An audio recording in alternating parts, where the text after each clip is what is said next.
On the celestial continent, in the howling forbidden land, atop a cliff, stood the ancient demon Chu, surrounded by numerous enemies. A strong bald man shouted, declaring that even though the demon Chu had spent his life killing people and committing evil deeds, today would be the day of his death. A woman was furious with the demon Chu because he had killed her sister. Everyone there was seeking revenge, as Chu was the greatest villain. Suddenly someone called out to him, and when he turned, he saw a woman flying on her sword. She asked if he was regretful now that everyone was against him. This woman was named Mengdi. She was the master of the rising sky peak of the Taisu Holy Land. Chu began to laugh and asked if she really thought he was remorseful, as he had spent his entire life cultivating and fighting, and among those in the same domain, Chu was still superior. He said that the only thing he regretted was how merciless time was, and that if he had another 1,000 years, no one would dare to go against him. This angered Mengdi, and she said that since Chu had no regrets, he could not blame her for being ruthless. She then began to use her sword technique. She called everyone else who wanted revenge against Chu and ordered them all to attack Chu together to kill him. Chu began forming several seals with his left hand. When Chu finished making the seals, he smiled. The people seeking revenge against Chu said that Chu was plotting something and that they couldn't let him succeed. They used the heavenly Dharma, surrounded Chu, and struck at him. Using the 3,000 worlds ability, Chu took the blow head-on. All wounded, Chu started laughing, and with a sinister expression, said that the emperor lamented not becoming immortal and achieving longevity. But he, Chu, would never lament anything. Chu stabbed his sword into the ground, and suddenly, a massive explosion of energy occurred, destroying everything around him. But in the end, Chu died. The people who wanted revenge against Chu wondered if he had sacrificed himself. The old man with a beard said it was a pity because if Chu had gone to the Tianyuan Great Wall and killed wild beasts, he would have become a great general of the human race. At the end of the day, after that battle against Chu, people said he had sacrificed himself. It was truly a pity. Chu's consciousness thought, did they really believe that I, known as the demon Chu, would die like this? In the Taisu Holy Land, there are 18 peaks, and the masters of the prosperous sky, rising sky, and sword sky peaks were the strongest in the entire Holy Land and were located in the upper holy domain. The masters of the remaining peaks were located in the lower holy domain. A month later, at Rising Sky Peak, in the mansion of the peak's heir disciple, Chu smiled and said he was back. Chu said that before he was reborn, he was a university student, and to resurrect, he had already thought of thousands of methods, so his death had been entirely calculated. Chu smiled and thought that his preparation had been meticulous. How could they think he would die so easily? Chu stood up and realized that he was in the Taisu Holy Land and said he was destined to be there. A system screen appeared saying, "User resurrection detected. System function has changed. Please choose one of the new functions below. 1. Destiny villain. As long as you commit evil, you will receive rewards from the system. 2. Well-trained villain. Having died once and knowing all the sufferings, you now choose to hide and cultivate in secret to become strong and then return to commit evil." Chu thought that in his past life, he chose to be the destiny villain and committed countless evil deeds, but admitted it had been a lot of fun. However, after everyone started hunting him, it became a nuisance. But in this reincarnation, he would choose a different path. He would become strong in secret and then destroy the world, aiming to become a sacred disciple. Chu chose the well-trained villain function. New function selected. Loading. New function loading complete. Chu tells the system to open the status panel and thinks about what his body would be like in this life. The system opens the status window. User. Chishu. Identity. Heir disciple of Rising Sky Peak. Domain. None. Destroyed. Qualifications. 17. Normal. Cultivation method. Because the user's soul is very strong and took over this body, the strength and methods were erased. Luck value. Less than 18. Bad luck. Cultivation points. 0. Combat power. Slightly stronger than a chicken. Chu wonders if he was really the heir disciple of Rising Sky Peak and comments that his qualifications were normal, his luck was bad, and his strength was only slightly stronger than a chicken's. Incredulous, Chu asks what the previous owner of that body did to be in such a condition. 10 days ago, the previous owner of that body, the heir disciple of Rising Sky Peak, and the heir disciple of Sword Peak, had a life-or-death battle in the arena out of jealousy over a woman. In the arena, the heir disciple of Rising Sky Peak was defeated with a single blow and had his cultivation destroyed, suffering unimaginable humiliation. After discovering what had happened, Chu comments that the former owner of the body was utterly ridiculous, getting beaten up like a side character because of jealousy. But now that the body was his, The former owner's enemies were also his enemies, and he would avenge him. Chu declares that they should wait, for he would cultivate until that body became invincible. An hour later, Chu thinks that the body was very useless, as it had a serious injury and no cultivation. However, Chu smiles and says that it didn't matter, for luckily, he had other methods. At Rising Sky Peak, a group of people was talking about how the Peak Master, who had killed the demon Chu, had returned 3 days ago. One of them asks if the demon Chu was really dead. Another responds that the demon Chu was invincible against those in the same domain, but compared to the other 10 Supreme Saints, he was a domain below, so he couldn't win. Another cultivator comments that he hoped they would kill all the people of that kind. Chu, hearing this behind a tree, became irritated and thought that those insignificant nobodies had no idea that not only was he not dead, but he had also become a disciple of the Holy Land, and if he couldn't go against them, then he would join them. Things were going to get very interesting there. Chu approaches them and coughs to get their attention. The cultivators notice Chu there and greet him, asking if he had recovered from his injuries. Chu replies that it wasn't that serious and walks away. The blue-clad cultivator comments that Chu had the same name as the old demon Chu. The black-clad cultivator asks if Chu had any relation to the old demon Chu, but no one knew. The red-clad cultivator responds that they were overthinking, because if that were the case, he should have at least half of the old demon Chu's cultivation talent. But his cultivation had been destroyed by someone else in a petty fight over a woman. Chu climbs the stairs until he reaches Chi Mengdi's mansion. Upon reaching the door, he calls for his master, saying that her disciple has something to discuss. The protagonist enters and goes to his master. Mengdi comments that 10 days had passed since he fought and was injured, but only now did he come to see her. Did he need his master's help to continue on the path of cultivation?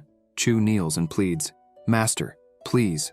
Mengdi responds that Chu's cultivation was low, yet he still dared to fight stronger disciples over a woman. He deserved to have his cultivation destroyed, so she could not help him and asked him to leave.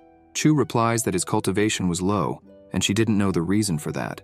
How could he become strong without cultivation resources if all the resources were given to the second junior brother, third junior sister, fourth junior brother, and fifth junior sister? How could he become strong if he received nothing? Mengdi slaps her hand and says that he was very audacious because he had always been a fool who never put effort into cultivating, but now he was claiming that his master was unfair for not giving him anything. It was truly ridiculous. The protagonist says that she didn't give him resources because he had the same name as the old demon Chu, which is why she was always disgusted by him. Mengdi replies that she was never disgusted by him, but that it would be better for him to leave and wait because she would find a treasure between heaven and earth that could heal him. She would definitely help him continue on the path of cultivation. Chu, with a cynical smile, says no, as she could help him right there and then. Mengdi asks how she could help him. The protagonist responds that it was said she had the heavenly fragrance body, and approaching her, Chu suggests that if they performed dual cultivation together, not only would he recover, but his cultivation would also greatly increase. Mengdi becomes serious and asks what he was talking about. The protagonist replies that he was suggesting dual cultivation with her, and kisses his master's hand, leaving her blushing and flustered. Mengdi, blushing, says he is an unfaithful disciple and asks if he wants to die. How dare he humiliate his master like this? Mengdi becomes angry and with her fingers points her sword at Chu, saying she would ensure that his limbs would be cut off and he would be expelled from the sect. Chu smiles and uses some seals. The master's sword begins to disintegrate, and she starts to feel weak, her legs giving way. Mengdi asks what is happening as she cannot use her superior saint cultivation and ends up collapsing on the ground. Chu approaches and says he promises to be gentle. Mengdi, blushing, calls him an unfaithful disciple and asks what he thinks he is doing to his master. The protagonist tells her to relax because he is helping his disciple learn and follow the correct path of the Tao. The cultivation domains are Foundation Establishment Domain, Spiritual Sea Domain, Spiritual Pillar Domain, Spiritual Domain, Spiritual Tao Domain, Divine Domain, Lower Saint Domain, Upper Saint Domain, Saint King Domain, Emperor Domain, and Great Emperor Domain. Below the Emperor Domain, each domain is divided into layers. The first to third layers are called the lower layer, the fourth to sixth layers are called the intermediate layer, and the seventh to ninth layers are called the upper layer.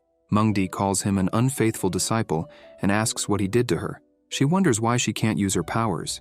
It feels as if she is an ordinary person.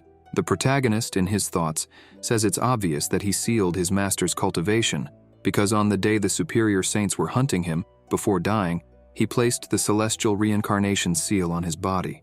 It was an artifact he had received from the system for doing evil deeds. The artifact, called the Celestial Reincarnation Seal, is a divine class sealing artifact. It allows placing a servant seal on a cultivator's body, and by activating it with a few words, it is possible to seal all of the target's cultivation. The artifact has 2 uses, and it is necessary to combine 2 seals for it to be effective. The protagonist thinks that now, upon realizing this, any female cultivator below the Great Emperor domain would have no choice but to obey everything he commands. Chu says that despite her age, Mengdi is still very beautiful and desirable. Mengdi, embarrassed, calls him unfaithful and asks how he dares to say such things to his master, and if he isn't afraid she might kill him. The protagonist laughs and tells her to try killing him instead of just talking. Mengdi, embarrassed, turns her face away. Chu comments that if Master Liu Shui of Sharp Sky Peak knew her cultivation was sealed, what would she do? Because as far as he knew, the master had killed Mengdi's father, and with such a good opportunity, she wouldn't miss the chance to avenge her father's death. Mengdi, shocked, thinks she can't let Liu Shui find out, as that woman is crazy and would definitely kill her. The master calls the protagonist an unfaithful disciple and says that the artifacts of heaven and earth and cultivation resources, she would hand over everything, and he could choose whatever he wanted. Chu grabs Mengdi and says he doesn't just want that. What he wants is her. Mengdi, embarrassed, responds that it is impossible, absolutely impossible, saying, "Don't even think about it. I am a master in the Superior Saint domain, and I will not be abused by you."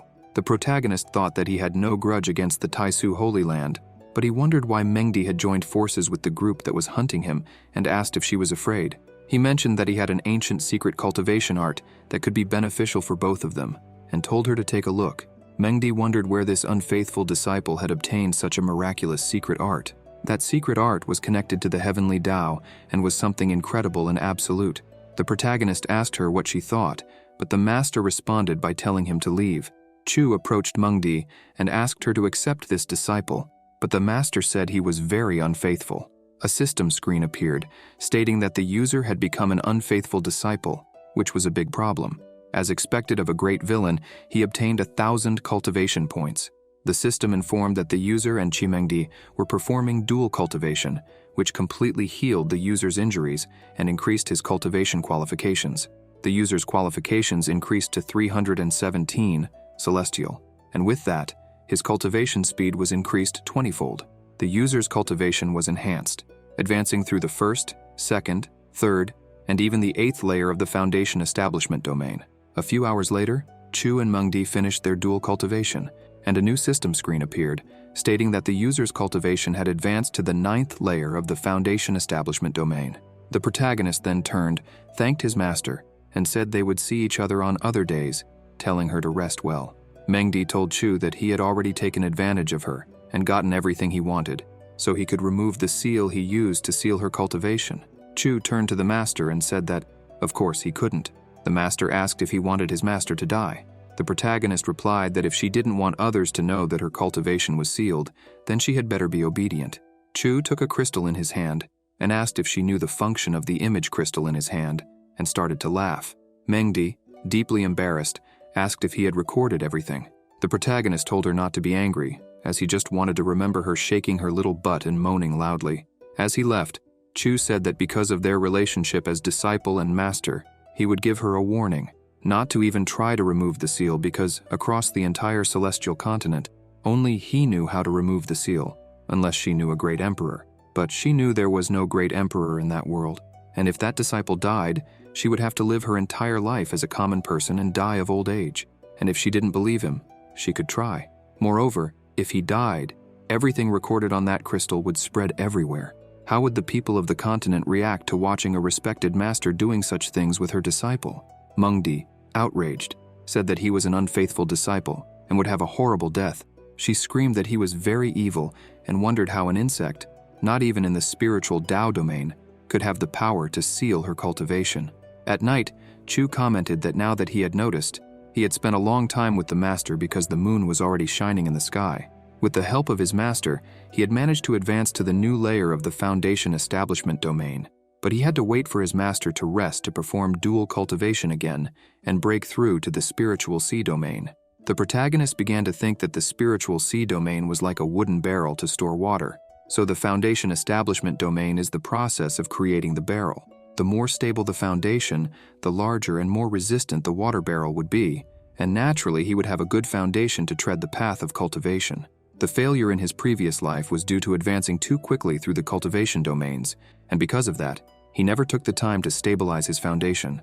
But now, he would have a solid and supreme foundation. Now, even if he faced a cultivator in a domain above his own, he could still kill them. The protagonist wondered if the cultivation resources he had gathered in his previous life were still in that hidden ravine. But even if they were, how could he leave the Taisu Holy Land? Chu saw the pavilion of flying boats and thought that taking a flying boat would be a good opportunity. The protagonist took a flying boat and headed towards the hidden ravine. Upon arriving near the ravine, he entered a cave. Chu approached a dry tree and thought that the cultivation resources he had stored in his past life were hidden around there. He disembarked from the boat and walked towards the dry tree. Chu bit his finger and began to write a seal on the stone near the dry tree. Suddenly, the stone disappeared, revealing a large chest with several pouches around it.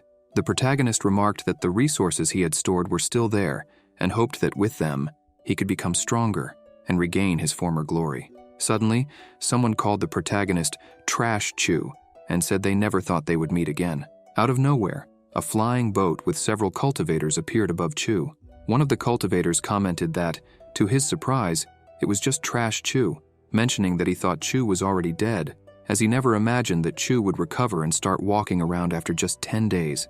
This cultivator was Jiang Meng, the heir disciple of Sword Sky Peak. He remarked that the master of Rising Sky Peak took very good care of her disciple, to the point of using an artifact between heaven and earth capable of restoring his cultivation. Chu reflected that it had only been 10 days since Jiang Meng had destroyed the cultivation of the body he was using. That insect forced him to start cultivating from scratch and still had the audacity to offend him. Determined, Chu boarded his flying boat and said that later he would make Jiang Meng pay, declaring that in 10 days they would face each other again in a life-or-death battle in the arena. Surprised, Meng asked the other cultivators if he really heard that, and they, laughing, confirmed that Chu said he wanted to fight another life-or-death battle in the arena against Jiang Meng. They found it absurd that trash still dared to challenge Brother Jiang. Jiang, using the 1,000-mile sound transfer technique, began calling Chu trash and stated that on that day, he didn't kill him out of respect for the master of Rising Sky Peak. But now, after being challenged again, they would face each other in the arena in a life-or-death battle, with no remorse for being cruel. The people, shocked, questioned why Chu dared to challenge Jiang Meng again, speculating that he had gone mad. After all, his cultivation in the spiritual sea domain had been destroyed, so how would he face Meng, who was in a higher layer? Everyone predicted that there would be another massacre in 10 days. Chu, in his flying boat, stopped at Chimengdi's mansion. He commented that his master's mansion was full of spiritual power and decided to stay there to cultivate, believing that his master wouldn't mind since everything that was hers was also his. Upon entering Mengdi's mansion, Chu called her beautiful and said he had returned to see her again. Mengdi asked what he was doing there so late, and Chu responded by asking what she meant by that question. When the master asked him not to come closer, Chu, already near her, commented that he knew how to do worse things and asked if she wanted to see. Chu began making several arrangements and activated them, surrounding Mengdi's entire mansion. The master, surprised, asked if he had inherited the ancient Tao of arrangements, to which Chu replied that she had a keen eye and asked if she wanted to learn, questioning what she had to offer in exchange for that knowledge. Mengdi crossed her arms and said she wasn't interested in learning. Chu then declared that if that was the case, he would go into seclusion to cultivate, and if the master felt hungry, he had brought something for her to eat, reminding her that with her cultivation sealed, she was a common human and needed to eat to survive. The master turned her face away, blaming him for everything and vowing that someday she would kill him. Chu slapped his master on the butt, leaving her completely embarrassed, and said she was behaving very badly. He warns her that he placed some deadly formations at the back of the mansion and doesn't recommend that she go there because he still needs to improve his cultivation qualification, and if she ended up dying, he would be very sad. Blushing, Mengdi says that one day she will cut him into thousands of pieces, calling him a damn unfaithful disciple. At the back of the mansion, Chu examines the information about an item from the system, the Life and Creation Tao Fruit, an extremely precious immortal treasure capable of creating an incredibly solid foundation for cultivators and allowing an ordinary person to directly break through to the spiritual domain, extending their life by 1,000 years. This fruit grew at the bottom of the celestial demon abyss, and could only be harvested after 10,000 years. It was so rare that, according to reports, a master of the Holy Land exchanged 3 celestial-class martial arts and 2 immortal-class martial arts for a life in creation Tao fruit to help his beloved disciple establish a solid foundation in cultivation. Chu thinks about using that fruit, which has been considered since ancient times as a treasure between heaven and earth, capable of creating an extremely solid foundation. By doing so, he could use the divine class Tao scripture. Even though it was thanks to the life and creation Tao fruit in the system, he wondered if there was any cultivator on the celestial continent with a stronger foundation than his. Chu takes the life and creation Tao fruit and begins to eat it. The fruit quickly takes effect, and Chu activates the Tao scripture, starting the process of recreating his foundation. Suddenly, a system window appears, informing him that his cultivation has been reduced to the 8th layer of the foundation establishment domain, then to the 6th, the 3rd, and finally to the mortal domain. Then, a choice option appears in the system. Do you wish to break through to the next domain? Yes or no? Chu promptly selects yes. The system detects that he used the strongest technique for foundation building, the Tao scripture, and warns that the consumption of cultivation points will increase, with the estimated time to advance each layer being 1 month. Another message informs him that 100 cultivation points will be required to advance each month. As time passes, the system tracks Chu's progress. After 1 month, he advances to the 1st layer of the foundation establishment domain. After 2 months, he advances to the 2nd layer. After 3 months, he reaches the 3rd layer, and after 4 months, he attains the 4th layer of the foundation establishment domain. Deeply focused on his cultivation, Chu recalls that everyone believed the 9th layer was the limit, blindly following the path of their ancestors. However, he knew that there existed a 10th layer, accessible only to those who surpassed their limits and discovered the right path. Breaking and rebuilding, between life and death, involved great fear, but also offered great opportunities. 7 days later, Chu finally manages to advance his cultivation, and a new system window appears, informing him that he has advanced to the 10th layer of the foundation establishment domain. It took 10 months and 1,000 cultivation points to achieve this feat. With his cultivation points now exhausted, Chu shouts, declaring that he has made significant progress. On a mountain, there was a large hurricane with several lightning bolts. At Sword Sky Peak, a woman was observing the whole situation. In her thoughts, the woman realized that there was a very powerful energy fluctuation and wondered if it was Chimengdi who was advancing. This woman is Liu Shui, the master of Sword Sky Peak. The protagonist thought that the condensation of his flesh and soul had reached its limit, and with his solid foundation, he would break the chains and advance to the spiritual sea domain. Suddenly, a system window appears, informing him that the user is about to break through to the spiritual sea domain, and that with a solid foundation, it will be possible to advance to the 10th layer. Chu comments that he didn't expect to unlock the reward system so easily, and checks the reward he received. The protagonist jumps and punches the air, creating a great pressure in the water, when another system message appears, informing him that he has achieved perfection and that the reward system has been unlocked. The system congratulates the user on receiving the sacred primordial body. Chu is shocked and wonders what this sacred primordial body is. The system informs him that the sacred primordial body requires a large amount of resources to be cultivated. Then the system alerts that the sacred primordial body is now fusing with the user. Frustrated, Chu exclaims, asking what the hell is happening. The system then informs him that the fusion of the sacred primordial body has been successfully completed. Chu laments, saying that he had consumed many resources to break through to the spiritual sea domain, and now he had the sacred primordial body. He complains about the damn system, asking how he is supposed to cultivate now. Suddenly a new system window appears, explaining the advantages of the sacred primordial body. During the primordial era, it was an invincible physique against those of the same level and unmatched against those of stronger levels, being the most powerful physique a human could achieve. However, the system also points out the weaknesses of the sacred primordial body. At the end of the primordial era, the laws of heaven and earth changed, and cultivating the sacred primordial body requires many resources. Even using all the resources of the Holy Land, it would be very difficult to reach the initial stages, causing stagnation in the user's foundation. In conclusion, the system states that nowadays, the sacred primordial body is useless. However, the system encourages Chu not to be discouraged, suggesting that if there are no resources, he should steal, rob from everyone he can, and kill all his enemies. The system believes it can fully develop the sacred primordial body if cultivation points are converted into resources. The protagonist asks how he would know how many cultivation points are needed to achieve this, and how he could exchange the cultivation points. The system then opens the profile window. User: Chushu. Identity: heir of Rising Sky Peak. Cultivation: first layer of the spiritual sea domain. Constitution: sacred primordial body. Qualifications: 317 celestial. Cultivation techniques: Daojing Foundation. Initial chapter cultivation points: 0. Luck: less than 18 black. Can absorb luck by killing those who have it. Note: luck affects your situation. People with luck can grow strong without much effort. Combat evaluation: 19 times stronger compared to people of the same cultivation. Chu thinks that now that he has gained the sacred primordial body, he has no choice but to cultivate. He gives a sinister smile and comments that, fortunately, he still has his master. Chu leaves the back of the mansion and begins walking toward his master. In Mengdi's mansion, the master was peacefully eating an apple when someone asked if it was delicious. Mengdi responded that yes, it was delicious. When she realized who was speaking, she became angry and called him an unfaithful disciple. Chu commented that a few days without seeing her felt like seasons had passed.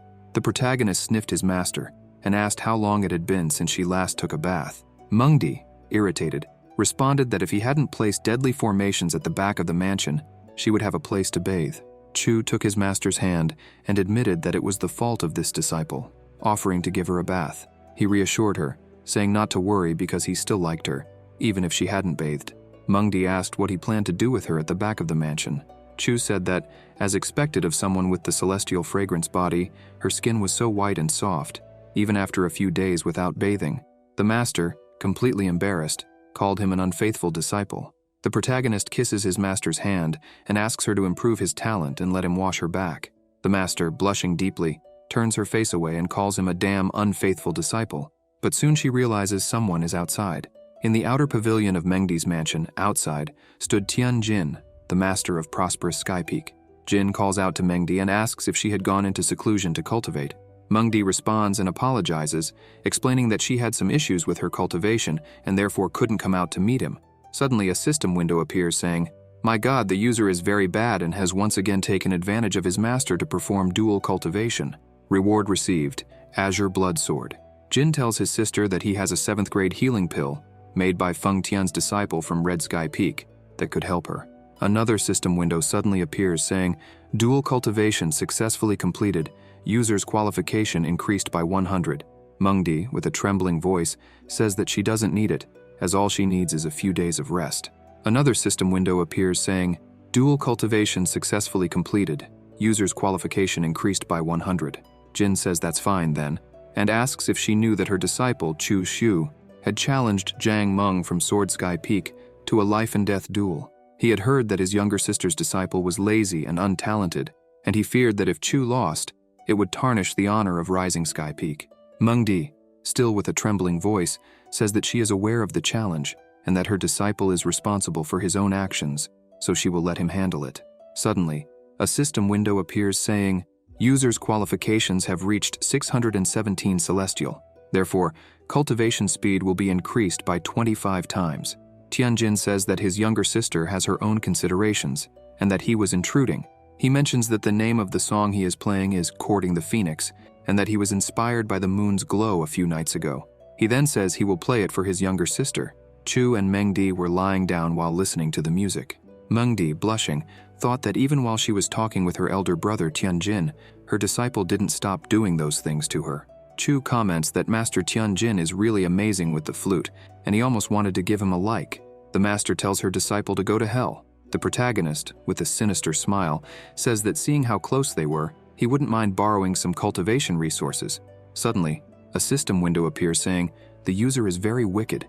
In addition to taking advantage of his master, he also took the cultivation resources. Very wicked. Reward: 500 cultivation points." In the Blue Butterfly Mansion, Chi Mengdi's residence, Chu comments that all the pills present are only 4th grade. The 5th grade ones, being rare, were not available. Mengdi replies that complaining won't help since she cannot open her storage ring to retrieve other treasures, while the seal he placed on her remains. The protagonist responds that it doesn't matter, as there are already plenty of resources there, so it's better than nothing. He thanks his master and leaves. The master considers asking the Holy Land Master for help. Perhaps she could remove the seal. However, Mengdi thoughtfully decides against it because Chu mentioned that only he could remove it, and if she tried, he would know and might leave. The master, unwilling to accept her fate, wonders if she will remain immortal forever until she dies of old age. No, she is Chi Mengdi. She cannot accept that destiny. The master retrieves a hidden mask and says that fortunately, before her unfaithful disciple sealed her cultivation, she managed to remove and store a treasure. Moreover, he didn't search thoroughly. If he had, he would have taken the bronze fox mask. Even though it couldn't restore her cultivation level, she would use the mask to erase her presence, because as long as she had no contact with others, no one would know her cultivation had been sealed. This way, none of her enemies would hunt her down. Mengdi recalls that the mask belonged to the old demon. When he was being hunted, he dropped it. It's a pity that old demon Chu died after 100 years of cultivation. He had a great future, and if he had cultivated correctly, he wouldn't have been hunted and killed. But that matter doesn't matter now, as it's in the past. She still needs to find a way to remove that seal as soon as possible. Otherwise, she would be nothing more than a slave for him to use and enjoy. Chu senses something. In his room, he thinks that his master finally put on the bronze fox mask. It's a good thing she did because it would be difficult for him to grow stronger if someone discovered her cultivation was sealed. He feels very proud of his master. The protagonist, with the azure blood sword he received from the system, thinks that although it's not the best, it's not too bad either. He only has 3 days until the life and death battle in the arena. It's enough time to cultivate and refine his sword. Chu begins refining his sword in his room until he grasps the essence of the sword. Suddenly, a system window appears, saying, "Congratulations to the user for understanding the essence of the sword and refining it. A sword intent above the Raisu Holy Land has been detected." The protagonist begins to fly with his sword intent. As he flies, the system window tracks the miles he covers in Raisu Holy Land. 800 miles, 1,000 miles, 1,500 miles, 2,000 miles, 9,999 miles. Suddenly, Chu's eyes start to shine, and he wonders if this is the sword intent. The protagonist begins to comprehend the sword intent when suddenly it heads towards his forehead. He fully comprehends the sword intent when a system window appears saying, "Congratulations to the user for successfully encountering the Heavenly Sword Intent. Heavenly Killer Sword Intent. Category, Sword Intent. Attribute, Wind." Chu comments that the Heavenly Killer Sword Intent is highly compatible with him. The protagonist, delighted, says he will return to his master's mansion and use the system to enhance the Heavenly Killer Sword Intent. If he manages to strengthen the Heavenly Killer Sword Intent, winning the life and death duel would be very easy.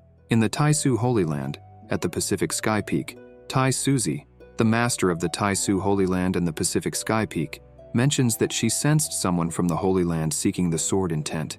It was very interesting. Suddenly she realizes that this person actually managed to ascend 9,999 miles in search of the sword intent. How is that possible? In the last 30,000 years, only the sword god, who was in the emperor domain, had the ability to achieve this.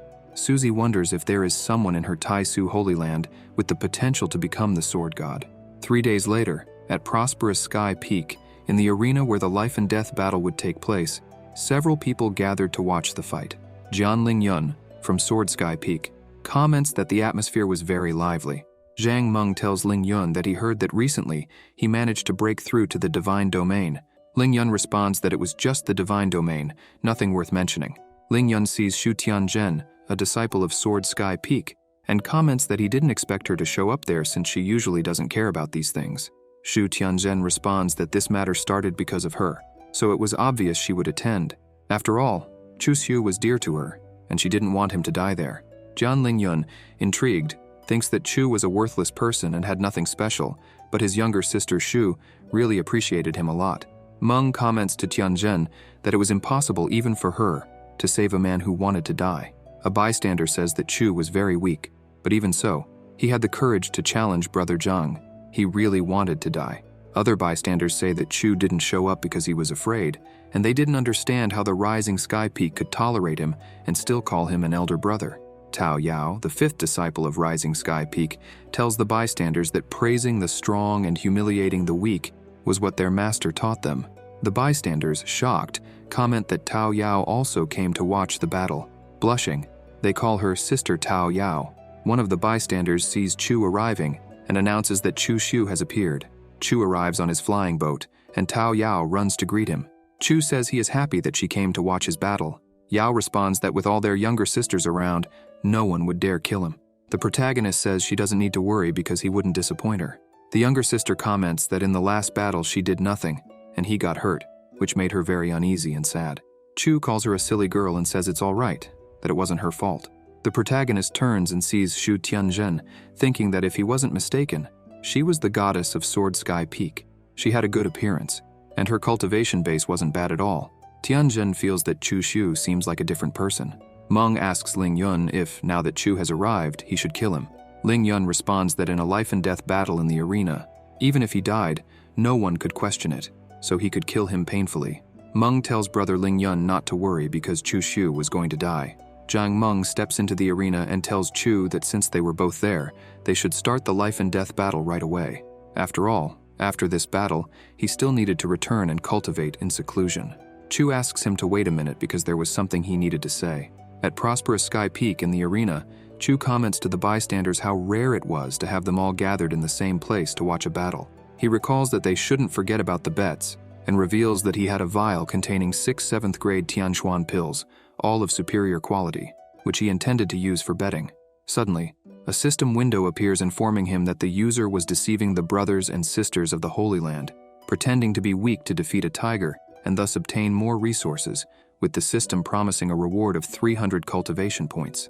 The bystanders, incredulous, ask if that pill was the legendary Tianxuan pill.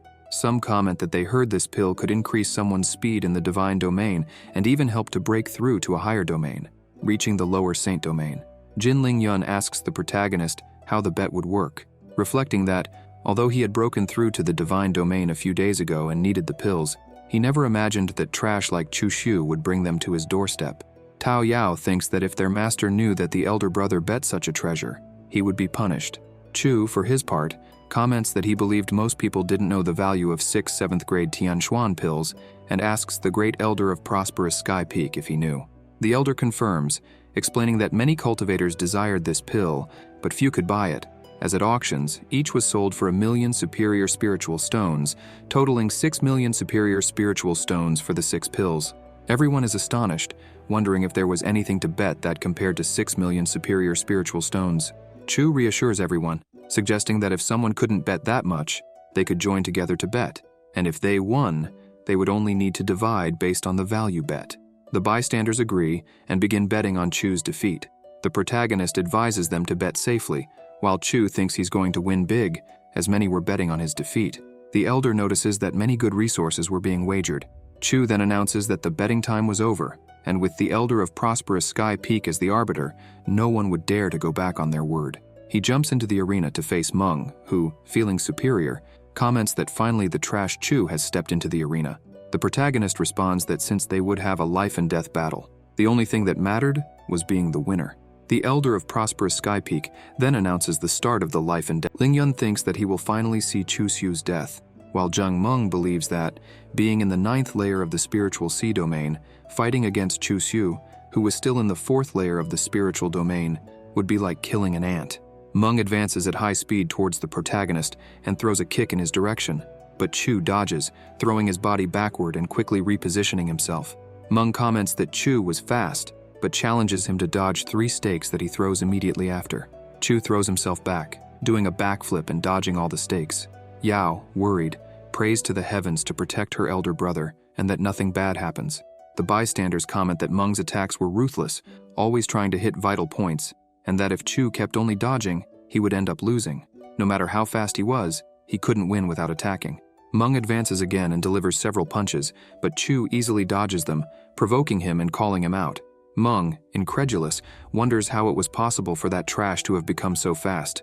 He realizes that he couldn't keep fighting like this, or he would end up without energy, so he decides to take his sword to quickly end the fight. Meng then charges at Chu at high speed. Meng tries to hit the protagonist, but he dodges.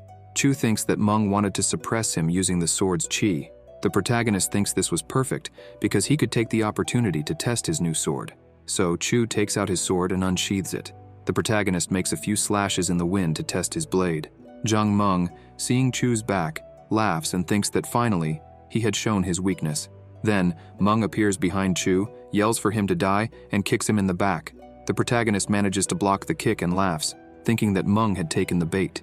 With the sword in his hand, he reflects that even though his sacred primordial body is not fully cultivated, he is still invincible against opponents of the same domain.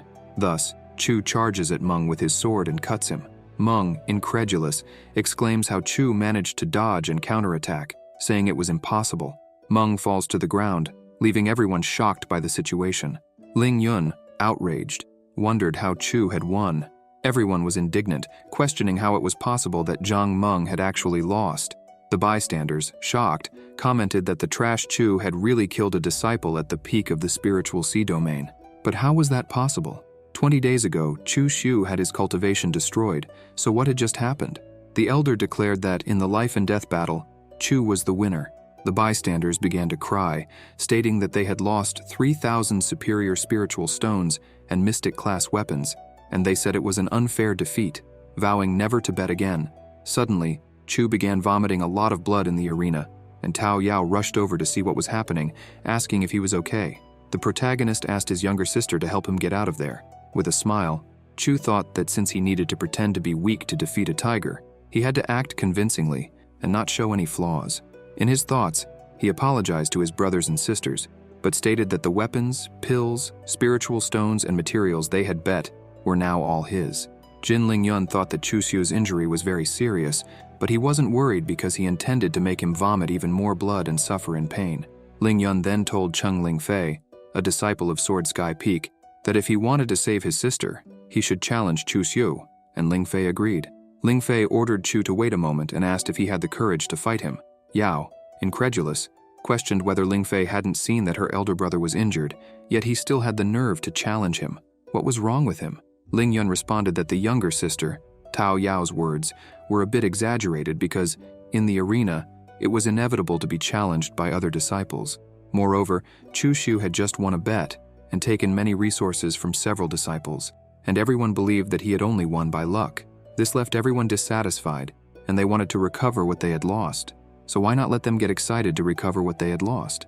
It was only fair for Chu Xiu to participate in another battle. The bets would be the same as before, and if Chu Xiu won again, everyone would be convinced that it wasn't luck. Ling Yun asked the protagonist if he still had the courage to bet, or if he was afraid because he was sure that the elder brother of Rising Sky Peak was too cowardly to bet. The protagonist realized that he was being deliberately provoked. Chu then stated that he was injured and in the 4th layer of the spiritual sea domain, making it very risky to face a disciple in the 1st layer of the spiritual pillar domain. So he suggested increasing the bets by 30%. Suddenly, a system window appeared saying, "The user is a cunning and greedy fox, therefore receiving a bonus of 200 cultivation points." Ling Yun responded that this was fair, but in his thoughts, he considered Chu an idiot for being so greedy while being so weak. Since Chu wanted to die so badly, Ling Yun wouldn't blame him for ensuring that wish. Tianzhen thought that Chu Xiu didn't know when to stop. The protagonist then announced to everyone that he, Chu Xiu, accepted the challenge and would fight another life and death battle. He asked if they wanted to recover what they had lost, or if they would leave everything to him, and stated that the new bets were open, presenting a great chance to recover what they had lost and even make some money. The bystanders commented that this time it was absolutely impossible for Chu Xiu to defeat someone in the spiritual pillar domain, especially since he had just fought a battle and was injured. They began betting everything on Chu Xiu's defeat. Chu thought they were all fools, and thanks to this, he would make a great fortune. The elder declared that the life and death battle between Chu Xiu and Cheng Ling Fei had begun. Yao, worried about Chu, told him to be careful, but the protagonist reassured her, saying not to worry. Ling Fei then stated that he didn't want to step into the arena to fight him, but he didn't have much choice. Chu asked why, and Ling Fei responded that his younger sister had returned severely injured from a mission and needed cultivation materials and a very rare treasure to survive, and brother Ling Yun had that treasure. So for the sake of his younger sister, he needed to defeat him, and he apologized if he hurt him. After all, swords are blind and can easily injure someone. Chu replied that the story was very moving, but it was a pity because now that he had stepped into the arena for a life and death battle, it didn't matter if he lived or died. The protagonist charged at Ling Fei at high speed, running around him and attacked him from behind. Ling Fei defended his attack and asked how he dared to make a sneak attack. Chu appeared beside him and told him not to worry because he would take good care of his younger sister so that Ling Fei could rest in peace. Then, he stabbed him with his sword. The protagonist unleashed a chi attack on his back and sent him flying. Lingfei hit the barrier, dead. Chu commented that villains always die from talking too much. That was the truth of life. The protagonist sheathed his sword and said it was better to kill quickly to avoid giving time for retaliation. The bystanders were shocked and asked how that was possible, as Chu Xiu was only in the 4th layer of the spiritual domain. Yet he easily defeated Chen Lingfei. The skill Chu Xiu used, the mythical class Living Shadow, allowed him to summon 7 shadow clones and use each one to attack the enemy, something only someone who mastered the skill could do.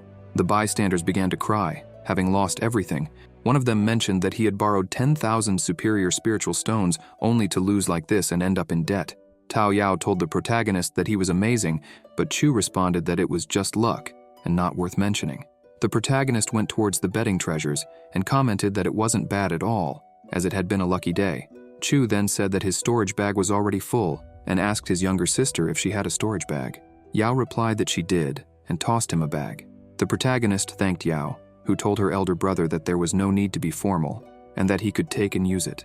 Chu asked if those were the 7th grade Tianshuan pills they wanted.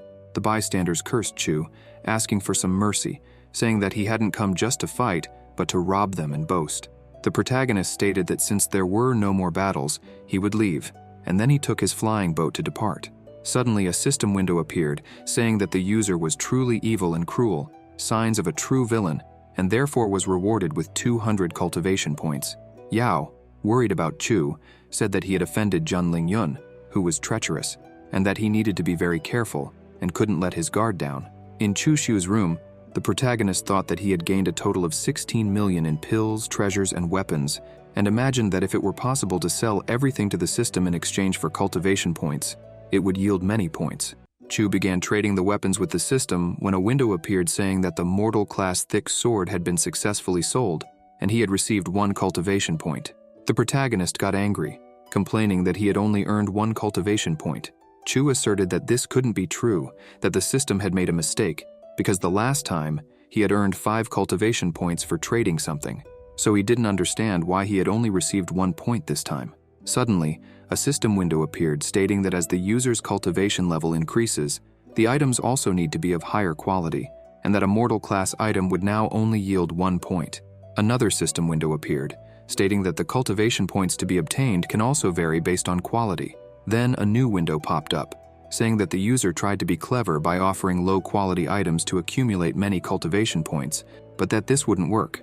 Suddenly, a system window appears, stating that spiritual stones cannot be used to exchange for cultivation points, and that insisting on doing so isn't worth it, because calculating large amounts is too bothersome. Irritated, Chu thinks the system is damn annoying.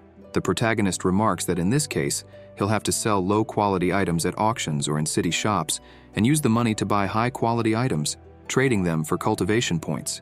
That way, all gains would be maximized. Meanwhile, Chu notices that the bronze fox mask is resonating and wonders who his master was talking to. At the Pacific Sky Peak, Mengdi is conversing with the Sacred Land Taisu master, questioning if it's true that her disciple, Chu Xiu, ascended to the deepest parts of the heavens and entered the initial land to obtain a celestial sword intent. Mengdi finds it hard to believe, as Chu's talent is low, and finding a sword intent is already extremely difficult, let alone ascending to the deepest parts of the initial land. Susie responds that she saw it with her own eyes that night and asks if Chu's personality has changed recently, suggesting he might have been possessed by someone.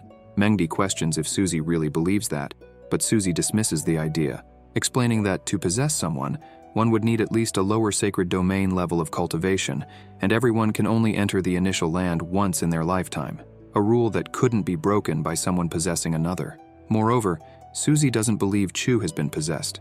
Mengdi then questions how Chu managed to enter the initial land if he wasn't possessed. Susie suggests that he might have had some unexpected opportunity and advises Mengdi to train her disciple well, as he might become a new sword god before breaking through to the Emperor Qi domain. Mengdi agrees, but at the same time wonders, train him well. What other way would he have to cultivate? Hadn't she already become a slave for that unfaithful disciple to use whenever he wanted to increase his cultivation and qualifications? Outside, Chu thinks that now that Susie mentioned it, he and his master would have a long conversation during the night. Inside Mengdi's mansion, the protagonist tells his master that he needs advice, and Mengdi asks why he hid that from her. Surprised, Chu asks what exactly he hid. The master responds that he found a celestial sword intent. The protagonist places his hand on his master's waist and asks how she knew about that. Mengdi explains that the Sacred Land Taisu master is sovereign within the Sacred Land and can control the rules of space and the meaning of every energy fluctuation within the Sacred Land, making it impossible to hide it from her. Chu understands and asks what the Sacred Land master decided. He's a genius and should diligently cultivate with his master's help. The master responds that even within the Sacred Land Taisu, nothing is absolute, and like flowers cultivated in greenhouses, everyone needs to rely on themselves to achieve the desired results. Chu agrees, but approaches Mengdi, saying he's not there just to use his own strength to obtain resources. However, the master rebukes him, saying, "No, unfaithful disciple, not today." The protagonist replies that today, yes, because after all, he had nothing else to do. So, he decided to ask his master to help that disciple with cultivation.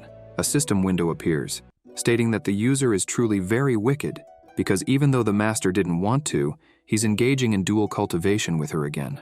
As a special reward, the system grants him a 6th grade superior poison pot. Then, the system window indicates that the user's talent increased by 100 points 3 times in a row. 3 hours later, another window appears, informing him that the user's qualifications increased to 917 celestial, which boosted the cultivation speed by 31 times. The system message also states that the user's cultivation has improved and that he's almost advancing to the 5th layer of the spiritual sea domain, encouraging him to keep working hard to become stronger. Chu thinks that the effects are worsening more and more, recalling that the celestial fragrance body shouldn't be so useless. He wonders if this is happening because his master's cultivation is sealed and considers the possibility of trying to release the seal next time to see if there's any improvement. Thoughtful, he thinks the idea is good, but also very dangerous. He thanks his master for her hard work in helping him, while Mengdi, indignant, thinks that one day she will take revenge for everything he has done to her and tear him into thousands of pieces. At the precious treasure peak, Chu walks through the pavilion, while some guards wonder if he is Chu Shu from the rising sky peak. One of the guards comments that he heard Chu won 2 battles in the arena. At that moment, a woman introduces herself to Chu, saying she is Chu Xiaoran, an inner disciple of Precious Treasure Peak, and asks if he came to sell some items. Chu approaches Xiaoran, places his hand on her chin, and asks how she knew he had come to sell. Playfully, he asks if the junior sister learned some secret mind-reading art. Xiaoran replies that Chu showed great skills in the arena, earning many treasures and spiritual stones, which made this news spread throughout the Taisu Sacred Land. Now, with him at the Precious Treasure Pavilion, it was easy for her to guess that he was there to sell items. Xiaoran then invites him to follow her, offering to show him the way. Chu reflects that he had barely arrived at the pavilion, and she had already taken the initiative to speak to him and invited him inside. He wonders what her purpose might be in doing this before he even entered the pavilion. Xiaoran notices that after entering the Precious Treasure Pavilion, Chu only observes the goods without buying anything, and she can't guess what he is thinking. Meanwhile, Chu thinks that a mortal-class weapon costs 50 superior spiritual stones, but exchanging it in the system would only yield 2 cultivation points. On the other hand, mortal-class spiritual herbs of the same value could be exchanged for 10 cultivation points, while a 2nd-grade spiritual pill could be exchanged for 15 points. Chu realizes that the higher the concentration of spiritual energy, the greater the number of points he could exchange in the system. If he exchanged something with a large amount of spiritual energy, like a human cultivator, he could exchange it for the maximum number of points possible. Suddenly, a system window appears, praising Chu for his genius in thinking of something so cruel. The system message states that he is truly worthy of being the villain chosen by the system and rewards him with the black-silver flying boat, a land-class item. However, the system laments that although the idea is incredible and innovative, it's not possible to exchange human beings for cultivation points. Chu thinks that it's really a shame. For a moment, Xiaoran wonders if she was seeing things because she sensed a murderous intent in his eyes. The protagonist then tells Xiaoran that he wants to buy energy recovery pills and vitality restoration elixirs, spending 15 million superior spiritual stones. Surprised, Xiaoran wonders why he would need so many vitality restoration elixirs, speculating if he intends to make a medicinal bath. She promptly offers to gather the items immediately, and Chu, grateful, comments that he will trouble the junior sister with this. The protagonist thinks that he still had some superior spiritual stones left, so he would take the opportunity to look around. Maybe he would find something he needed. Suddenly, Chu's eyes light up, and he feels the bronze fragment reacting with his sword intent. What kind of mystery did that bronze fragment hide? It was as if the sword intent within his body was being drawn to it. Xiaoran says that the elixirs Chu requested had already been gathered and asks if he wanted to take a look. The protagonist responds, "Great," and asks how many superior spiritual stones would be needed to buy that bronze fragment that was in his hand. The girl replies that the fragment was something useless, just lying around, and that if he liked it, he could take it. Chu tosses a pouch into the girl's hand and says there are 100 superior spiritual stones inside because he doesn't like owing favors, then asks if they can go down to inspect the goods. Xiaoran asks Chu to please wait a moment.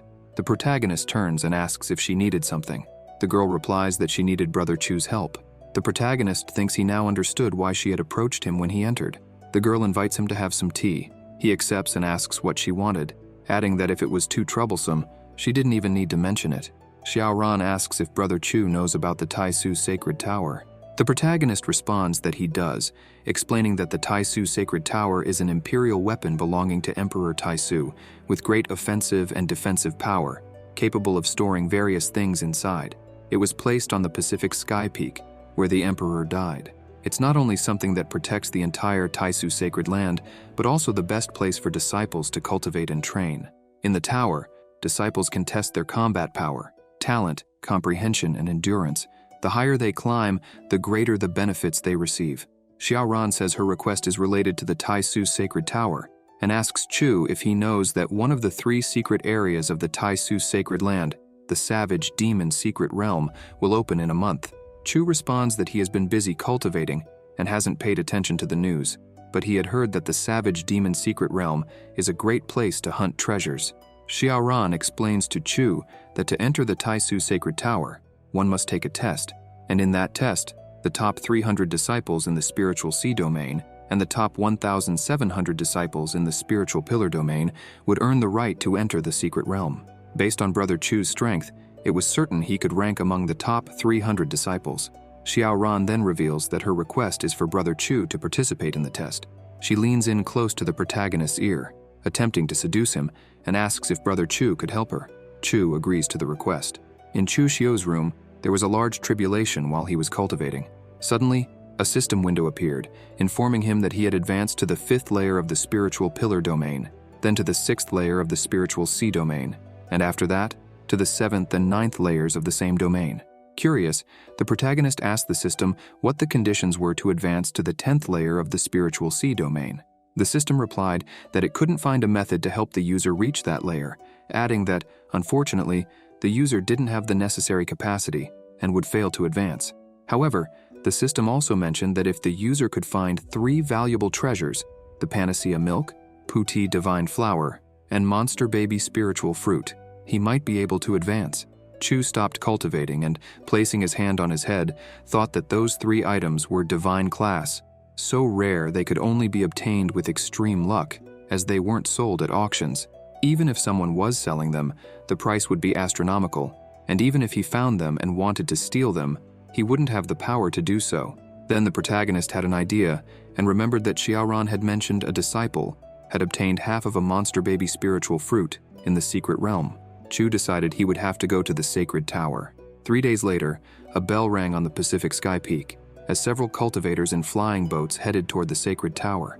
In the midst of the crowd, 2 masters were conversing. One old man commented that every 30 years, many disciples gathered at the peak to try their luck, and he wondered if any disciple that year would be able to break the floor climbing record.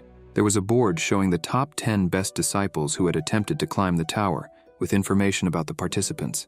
Mo Feiyan, an elder of the Pacific Sky Peak, was conversing with Huang Laotu, another elder of the same peak, and mentioned that a disciple in the spiritual sea domain had entered the top 10. She asked Laotu who he believed would achieve a great feat. Laotu replied that he was betting on Yefan, as he had great potential, a solid foundation, excellent talent, as well as high endurance and luck. Feiyan agreed, saying that Yefan was worth watching. Suddenly, a flying boat cut ahead of the others at great speed. Feiyan asked whose flying boat it was, noting its incredible speed. Laotu responded that the young man was the direct disciple of the Master of Rising Sky Peak. Chu landed his flying boat and descended towards the sacred tower. Upon arriving, he saw a master congratulating her disciple, saying she had done very well and that she was proud of her. The disciple was Su Ruxue, the direct disciple of the Master of Sky Peak, and the other sect members were congratulating her. Ye Fan, the direct disciple of the Master of Sword Sky Peak, remarked that he too would enter the top 10 of the spiritual sea domain and would ring the bell at the top of the Taisu Sacred Tower. The protagonist asked who he was. He introduced himself, saying his name was Ye Fan. Chu thought that his name sounded just like a main character's name, and not only that, but look at the cheerful face of that bastard. Chu wondered if this guy was the main character. The protagonist said it was nice to meet him and asked how he knew about him. Ye Fan replied that he had heard Chu had won many spiritual stones from Prosperous Sky Peak. Chu said that it wasn't worth mentioning. Ye Fan thought that Chu was kind and very nice, and that it would be good to have him as a friend. The protagonist thought that Ye Fan's personality was just and righteous, the kind suitable for making friends, and that this was the type of person he hated the most. The board announced that it was time for Chu Xiu to begin his test. The protagonist said it was his turn to take the test and that they would meet again. Ye Fan wished Chu good luck. Chu began climbing the stairs of the sacred tower and entered the Taisu Sacred Tower. On the first floor of the Taisu Sacred Tower, the protagonist walked until he encountered a horde of wolves. He drew his sword and wondered if only a few little wolves had come to greet him. The wolves charged at the protagonist, surrounding him. Chu used his sword Dao and charged at the wolves, cutting them down easily. The protagonist thought that just a few beasts in the spiritual sea domain wouldn't make a difference. On the 67th floor of the Taisu Sacred Tower, Chu encountered a woman who said she was lonely and asked him to stay with her because they would be very happy together. The protagonist slashed her neck and asked if she was trying to seduce him, remarking that she was still very inexperienced. On the 68th floor of the Taisu Sacred Tower, Chu encountered 4 cultivators with animal auras, one with a tiger aura, another with a turtle aura, another with a peacock aura, and finally, one with a dragon aura. The protagonist asked if they were all at the peak of the spiritual sea domain and then said, "Take this," before charging at them and defeating them easily. On the 98th floor of the Taisu Sacred Tower, Chu encountered Tai Suzy, who was at the peak of the 9th layer of the spiritual sea domain. The protagonist realized that her cultivation was the same as his, but he couldn't measure her full power, and asked if she was the true master of Taisu Sacred Land. Suzy was incredulous. Chu began to laugh and said that she really was the first empress. The protagonist drew his sword and challenged the empress to battle. Their swords clashed. Chu launched a kick towards Suzy's head, but she easily defended the attack and pushed him away. Surprised, Chu wondered how that was possible, as even with his special physique, Tai Suzy in the same domain as him was stronger. Besides being fast and strong, she showed no openings. Suzy then gathered chi in her hand and quickly advanced towards Chu, who counterattacked with equal speed, resulting in a clash between their attacks. The protagonist realized that Suzy's attack was stronger than his. Amidst the battle, Chu thought that it was damage for damage, life for life. Either he would die, or she would die. That was his fighting style. Suzy's attack pierces through Chu, and as he bleeds, he thinks it's unfair, as even after using his sword intent, she was still able to resist. Determined, Chu, despite being gravely injured, doesn't release Tai Suzy's neck until he defeats her. When Suzy stops moving, he finally lets go, thus completing the test on the 99th floor of the Sacred Tower. Now on the 100th floor, Chu doesn't remember how he got there, or if he fought anyone, and he wonders why he has no recollection of it. However, he knows that this is not the right time to dwell on it. Before him are 4 pillars, and he wonders if he should choose one. Upon making his choice, a system window appears, instructing him to learn sword skills and techniques within 12 hours. The more he learns, and the greater his comprehension, the better his evaluation will be. The skills begin to flood his mind, and Chu questions whether these are all the skills and techniques the pillar offers. Determined to speed up the process, Chu commands the system to consume advancement points for learning. The system responds, activating consumption mode. 5 advancement points are spent, then 35, 100, and finally 1,000 advancement points are used for him to learn sword skills and techniques. Chu realizes that in this life, everything is different. Besides the sacred primordial body, he has the system with innovative skills and the celestial sword intent. Determined to strengthen himself as much as possible, he reflects that with the sacred primordial body, he is practically invincible against those of the same domain, and with the sword intent, he is incomparable. By combining these elements with the knowledge of the skills and techniques he acquired, he wonders if he can develop a powerful attack method. Chu decides to master a 2-handed heavy sword, believing that only such a sword could withstand and take advantage of his sacred primordial body and sword intent. He begins training with a giant sword, and upon unleashing a great strike, he cuts through the entire floor in front of him. At that moment, a new system window appears, declaring, First form, annihilation, bring an end to all things. The protagonist then starts laughing and declares that his name is Chu Xiu, the one who will annihilate all. And even if anyone stands against him, Chu believes that no one will be able to escape this strike. He concludes that the 1,000 points spent to learn everything were well worth it. Chu commands the system to analyze his new skill, and the system message reports: name, first form, annihilation, category, sword skill, class, immortal, style, sword movement, destructive power, 5 stars, attack speed, 4 stars. The system then presents the skill's introduction, describing it as a dominating strike with an instant explosion of energy, created by using the energy of the sacred primordial body and the celestial sword intent. With great attack speed and high destructive power, it is capable of eliminating enemies.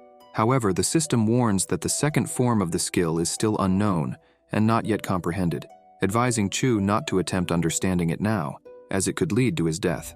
In the square in front of the Taisu Sacred Tower, Akira, Mengdi's nephew, is conversing with Xiaoran and asks if she really believes that Chu Xiu will be able to climb more than 80 floors and get the items he needs. He expresses the desire for this to end soon, so that he can have time to see his aunt Mengdi and ask for some pills. It had already been 10 days, and Chu Xiu still hadn't exited the tower, leading Akira to fear that he might have died inside, as every time the Taisu Sacred Tower opens, some disciples end up dying. Xiaoran, however, assures Akira that her older brother Chu Xiu will be fine. Then the Sacred Tower's bell begins to ring, announcing that someone had entered the top 10. Suddenly, on the stone that displays the top 10 rankings of the Sacred Tower, the name Chu Xiu from Rising Sky Peak appears. Everyone is shocked and falls silent. When Chu Xiu finally exits the Sacred Tower, he thanks them for waiting, and Xiaoran expresses relief that he wasn't hurt. The disciples around begin to shout that Chu is incredible and ask for autographs. The protagonist reflects that, when he was known as the old demon Chu, these same disciples would see him and shout, "Die, damned demon!" And now, they were excited about his name. He concludes that the new choices he made were indeed important. While signing autographs, Chu thinks that being a villain who flaunts power is very simple and boring, but he was very young when he made that choice, and the result was his death. Now, he believes that a true villain should be strong and purposeful, doing bad things secretly without talking about them. Suddenly, Lao Tu and Fei Yan appear behind Chu.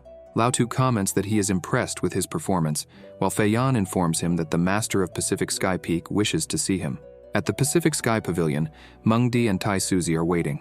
Chu Xiu greets them formally. Chu Xiu, from Rising Sky Peak, greets the master of the Taisu Sacred Land and the master of Rising Sky Peak. Mengdi seems uncomfortable, while Suzy expresses satisfaction in seeing how far her disciple has climbed the tower, considering his performance impressive. Chu asks the master of the Sacred Land if, having completed the Sacred Tower, he will receive some kind of reward. He thinks that even if there aren't immediate benefits, things could get interesting. Mengdi tells Chu to be more respectful and not rude to the master of the Sacred Land. Tai Suzy, however, tells Mengdi that it's all right and asks Chu what kind of reward he would like to receive. The protagonist responds that if the master has panacea milk, puti divine flower, or monster baby spiritual fruit, any of those would suffice. Mengdi, indignant, thinks that the unfaithful disciple is truly very greedy. Tai Suzy explains that there are many treasures in the Sacred Land that defy heaven and earth, but none of them are what he desires. However, she could ask someone to go out searching for them, but she couldn't guarantee how quickly they could be found. Chu replies that he is willing to wait and thinks that it is very easy to converse with Tai Suzy. He considers that if he used the celestial samsara seal on her, he could have her under his command. Suddenly, a system window appears with the message that the user is truly very wicked, as, not satisfied with Mengdi, he now wants Tai Suzy. Without hesitation, Chu uses the celestial samsara seal on Tai Suzy. Another system window appears, informing him that the seal was successfully used and that Tai Suzy is now under the user's servant seal, still unaware of it. The system also informs him that there are no more uses of the seal left, as the first servant seal was on Chimengdi and the second on Tai Suzy. The system adds that the user can remove the servant seal whenever he wants, and that after the seal is recovered, the number of uses will increase by 1, allowing the activation and use of both servant seals simultaneously. Chu is shocked to learn that he can activate both seals simultaneously and imagines himself doing dual cultivation with Mengdi and Tai Suzy. Suddenly, another system window appears. declaring that the user is indeed the predestined villain, daring to imagine doing dual cultivation with the master of the sacred land and Chi Mengdi. As a reward for his evil thoughts, Chu receives the basic alchemy book. The system explains that the book is divided into 3 volumes, containing thousands of alchemy methods and poison formulas. Once fully mastered, it is possible to prepare poisons capable of killing even someone in the Emperor domain. If the 3 volumes are combined, it will become the Supreme Alchemy Book, created by the Alchemy Emperor of the human race many years ago. Chu thinks that this reward is incredible because only someone qualified as a true villain can poison others. Tai Suzy then mentions that the 8 trigrams ginseng has an excellent effect for strengthening qi and blood, and until he finds what he desires, she hopes this can help. Chu thanks her and says he will make good use of the gift. The protagonist and Mengdi prepare to leave, while Suzy, for some reason, feels a sense that something is wrong, but she doesn't know what it could be. Could someone be conspiring against her? Perhaps she has spent too much time in seclusion and is now having illusions. It was better to leave, clear his head, and relax. In the main cabin of the flying boat were Chu and Mengdi, with 2 women serving them. Chu asked the junior sisters to leave them alone, saying that the elder brother needed to talk with the master. Mengdi, with a trembling voice, responded with a no. The sisters asked, "Master of Rising Sky Peak?" Mengdi disguised her discomfort, coughed, and said it was nothing, telling them they could leave. The protagonist sealed the doors and activated a soundproofing system. Chu said that now it was just the 2 of them in the main cabin of the flying boat and that they shouldn't waste the beautiful scenery. Mengdi removed the fox mask and, calling him an unfaithful disciple, asked if he wanted to intimidate her again. She questioned if he really saw her only as a tool, something he could use whenever he wanted. The protagonist replied that, in his eyes, she was just a degenerate person who only thought about that. Mengdi retorted, "And isn't it true?" Chu then asked the master if she wanted him to remove the seal on her cultivation. The master trembled and said yes. The protagonist took the fox mask and commented that the artifact was very good. Even with her cultivation sealed, it managed to hide that from others, and not even someone as strong as Tai Suzy, the master of the sacred land, realized that Mengdi's cultivation was sealed. Mengdi called him an unfaithful disciple and remarked that his concealment skills were also impressive, but that after they slept together again, he would end up with a stained body because of her special physique. However, since he was very good at hiding, she believed he would also be able to hide the scent. Blushing, Mengdi thought that it was a good thing Chu knew how to conceal, or what had happened between them would be exposed to everyone in the sacred land. The master mentioned that he had brought up something about removing the seal on her cultivation. Chu confirmed this. Mengdi asked what the conditions would be, as he wasn't so kind as to do something without wanting anything in return. The protagonist handed something to the master and told her to try it first. Mengdi asked what it was, and Chu said she just needed to wear it, and she would be rewarded. Mengdi put on the stockings, but Chu took the opportunity to touch her. Blushing, the master asked what that unfaithful disciple was doing. The protagonist replied that she still called him unfaithful disciple after everything they had done and asked her to call him brother. Mengdi turned her head and told him to keep dreaming, saying that even if she died, she would never call him that. Chu commented that this made things difficult. 10 minutes later, Chu told the master to just relax and not worry. Mengdi told him to stop dreaming, reminding him that she was the master of Rising Sky Peak, and asked if he thought she would always be at his disposal. Chu approached his master and said she was very beautiful, but advised her not to shout too loudly, or all the disciples on the ship would know what they were doing. Completely flushed, Mengdi said he was exaggerating, but she ended up giving in and called him brother. Then, Mengdi called him unfaithful disciple again, and said that sooner or later she would kill him with her own hands. Outside the flying boat, at Rising Sky Peak, Chu was walking and thinking that it was thanks to Chu Xiaoran that he was able to participate in the Sacred Tower. But now, the matter of the Sacred Tower was already resolved.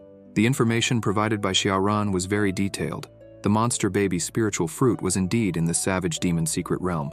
During the journey to the realm, nothing mattered except victory, so he would need to cultivate diligently. 2 background characters were talking and commented that the Celestial Horizon newspaper had been updated. One of them asked if it was true that the newspaper was updated and mentioned that the old demon Chu had died a long time ago, so someone should take his place. The Celestial Horizon newspaper records all events, big or small, across the continent, from the combat power of a certain cultivator to even meaningless gossip. Each copy of the newspaper is worth a mid-grade spiritual stone. Chu thought they were a bunch of idiots. Not only was the old demon Chu not dead, but he was also very much alive and in the sacred land. The background characters commented that the fourth person on the lower saints list had also been replaced. It used to be Zhang Xianling from the celestial yin-yang sect, but now it was Liu Hongyi. The other character asked who Liu Hongyi was, and if she was strong because Zhang Xianling was his goddess. The protagonist thought to himself, Liu Hongyi, could it really be her? Chu greets the extras and asks if they could sell him the latest edition of the Celestial Horizon newspaper. The extras tell him he can take it, and the protagonist thanks them before grabbing the newspaper. One of the extras asks the other if he's heard that Chu's older brother made it onto the celestial list, and suggests it would be wise not to offend him. The other responds that he has heard, but questions how he became so powerful. In the latest news from the continent, it's reported that the old demon Chu, who was previously at the top of the Lesser Saints list, is dead. Now the first on the list is Yao Guang from the Holy Land, shining brightly in first place. Zhang Xianli, who was the lesser saint of the yin-yang celestial sect and occupied fourth place, has been replaced by Liu Hongyi of the Red Dust Sword sect. Reports from the last 6 months indicate that barbarians and demons have begun to invade human territories on a large scale. Chu thinks to himself that Hongyi really made it onto the lesser saints list and is now in fourth place. The protagonist sees the wanted notices, which state that the lesser saint Liu Hongyi betrayed and attacked the Red Dust Sword sect, with a bounty of 1 million divine spirit stones on her head. According to the leader of the Red Dust Sword sect, they used a time-space artifact to discover what happened, and Liu Hongyi stealthily attacked and killed an elder who participated in the siege against the old demon Chu, apparently out of revenge. The Red Dust Sword sect issued a warning, urging their comrades to surround and kill this woman, reminding them never to underestimate the enemy. Chu remembers the girl and calls her foolish. The protagonist begins to recall his past when she introduced herself, saying her name and mentioning that her entire family was dead. Chu remembers introducing himself and saying that his family was all on the other side of the starry sky, so he couldn't see them anymore. The girl said that since he helped her bury her family, from that day on they would be family. He agreed with her, stating that from that day on, they would be family, and they made a pact. Back in the present, the protagonist uses sound resonance over several miles and asks his younger sister Tao Yao if she could help him find someone's whereabouts. Yao arrives at the place where Chu was and asks what he was thinking, watching the moon alone. Chu replies that he was just feeling a bit homesick. Tao Yao comments that it had been about 30 years since he came to the Rising Sky Peak, and that back then, the mortal realm where he lived, Qishan County, was attacked by demons, and it was the master who saved him and brought him to the sect. Time passes too quickly, Yao says, adding that the older brother was very lucky back then, as he was only 3 years old and managed to survive the demon attack. She mentions that, as the saying goes, if one doesn't die because of a disaster, they will have luck in the future. All blessings were with Chu. Yao also says that even though Qishan County is his hometown, the Holy Land is also his home. The master and everyone at Rising Sky Peak are his family, and if he feels homesick in the future, he can find her anytime, and she will help him. The protagonist thanks her, saying that everyone at Rising Sky Peak is his wings. Chu thinks that, 30 years ago, Chu Shu was just a tool and would never have survived by luck. He only stayed alive so that he could take over his body, and he comments that the same thing happened when he met Qi Mengdi, as his goal was always to infiltrate the Holy Land from within. Yao, blushing, thinks that lately, she's felt that the older brother has become a different person, as he used to avoid her, but now he stays close to her and touches her. Yao lifts her feet and gives Chu a kiss on the cheek, leaving the protagonist stunned by her actions. Tao Yao says that the information he had requested was there and hands him a letter. She tells Chu to rest well, as she needed to return to her cultivation. The protagonist feels embarrassed and can't believe she kissed him, thinking he needed to calm down. Chu takes the information Yao gave him and begins to read, seeing that 3 days ago, Liu Hongyi appeared in the Dongzhou Empire, in the city of Chang'an. He thinks that the city of Chang'an might be a bit difficult. In the eastern continent, in the Dongzhou Empire, in the city of Chang'an, an old man was shouting, asking if she wanted to become like the old demon Chu and be an enemy of all human forces. This is Liu Hongyi, the former lesser saint of the Red Dust Sword sect. The old man yells that his Ji family would not let her get away with it, and that she could be sure they would tear her body to pieces. Liu Hongyi strikes the old man with lightning from her sword, killing him. She lands on the ground, and a shadowy figure appears, asking what she was going to do next. Liu Hongyi responds that she was going to kill more people. The shadowy man asks if she really wanted to do that and become an enemy of the world. The woman replies that if he was the enemy of the world, then she too would be an enemy of the world, and says that if he were a Buddha, she would fight for his sake, and if he were a demon, she would massacre the world in his name. Back on the cliff where Chu was, the protagonist was cultivating and thought that he still hadn't practiced the skill he had gained from the master of the Holy Land. Since he was in a quiet and deserted place, no one would disturb him. Suddenly, a system window appears, informing him about the 9 royal marks, also known as the 9 secrets, a powerful skill between heaven and earth. By fully mastering the 9 marks, one can become invincible. The Xingzi secret is the fastest secret art in the world, and by cultivating it to the extreme, it is possible to break through large formations with ease. The greatest difficulty lies in comprehension, and to cultivate it, one must have rare talent and great understanding. Chu sighs, stands up, and comments that the Xingzi secret was really difficult to comprehend. 3 days had passed, and he had made almost no progress. Chu notices someone behind him and asks who was there. A woman appears and introduces herself, saying her name is Hua Luo Fei and that she is an elder of the Consent Sky Peak. She asks if he is Chu Shu. Chu senses that something is strange and wonders why she had a servant's seal from the Samsara celestial seal. Noting that Tai Suzy was using a different form to meet him, the protagonist finds it interesting. He greets Elder Huo and asks if she could tell him the reason she came there. Elder Huo responds that after finishing what she had to resolve, she decided to take a walk around Rising Sky Mountain and happened to stumble upon him while he was cultivating. Seeing that he was working so hard, she concluded that he was planning to go to the Wild Demon Secret Realm. Chu confirms, saying that the secret realm offers many opportunities for growth, but with them also come dangers, so he needed to cultivate diligently to ensure he could overcome any challenge. The protagonist looks at the elder, who was sitting there, and thinks that she was very beautiful. Chu sits near her and comments that he was curious about something, asking if she could clarify it for him. The elder responds that he could go ahead and speak. The protagonist says that before the era of Emperor Luo, there was a human considered a great emperor and a demon emperor. In an era that lasted 100,000 years, the human race and the demon race fought many times until the era of Emperor Luo. But why didn't the human race manage to completely exterminate the demons after the rise of the great Emperor Luo? And why didn't even the demons manage to exterminate the humans before that? Chu reflects that this was something he hadn't understood since his first reincarnation, and now that he met Tai Suzy, perhaps she knew the answer. The woman says that there seemed to have been a great understanding between the human great emperor and the demon emperor. Even with the rise of a new great emperor, he could suppress the other side, but he could not use his great emperor powers to destroy the other party. However, no one knew the reason why. It was said that when someone becomes a great emperor, they learn secrets about the stars and the continent. The protagonist comments that there could then be beings more powerful than a great emperor in that world.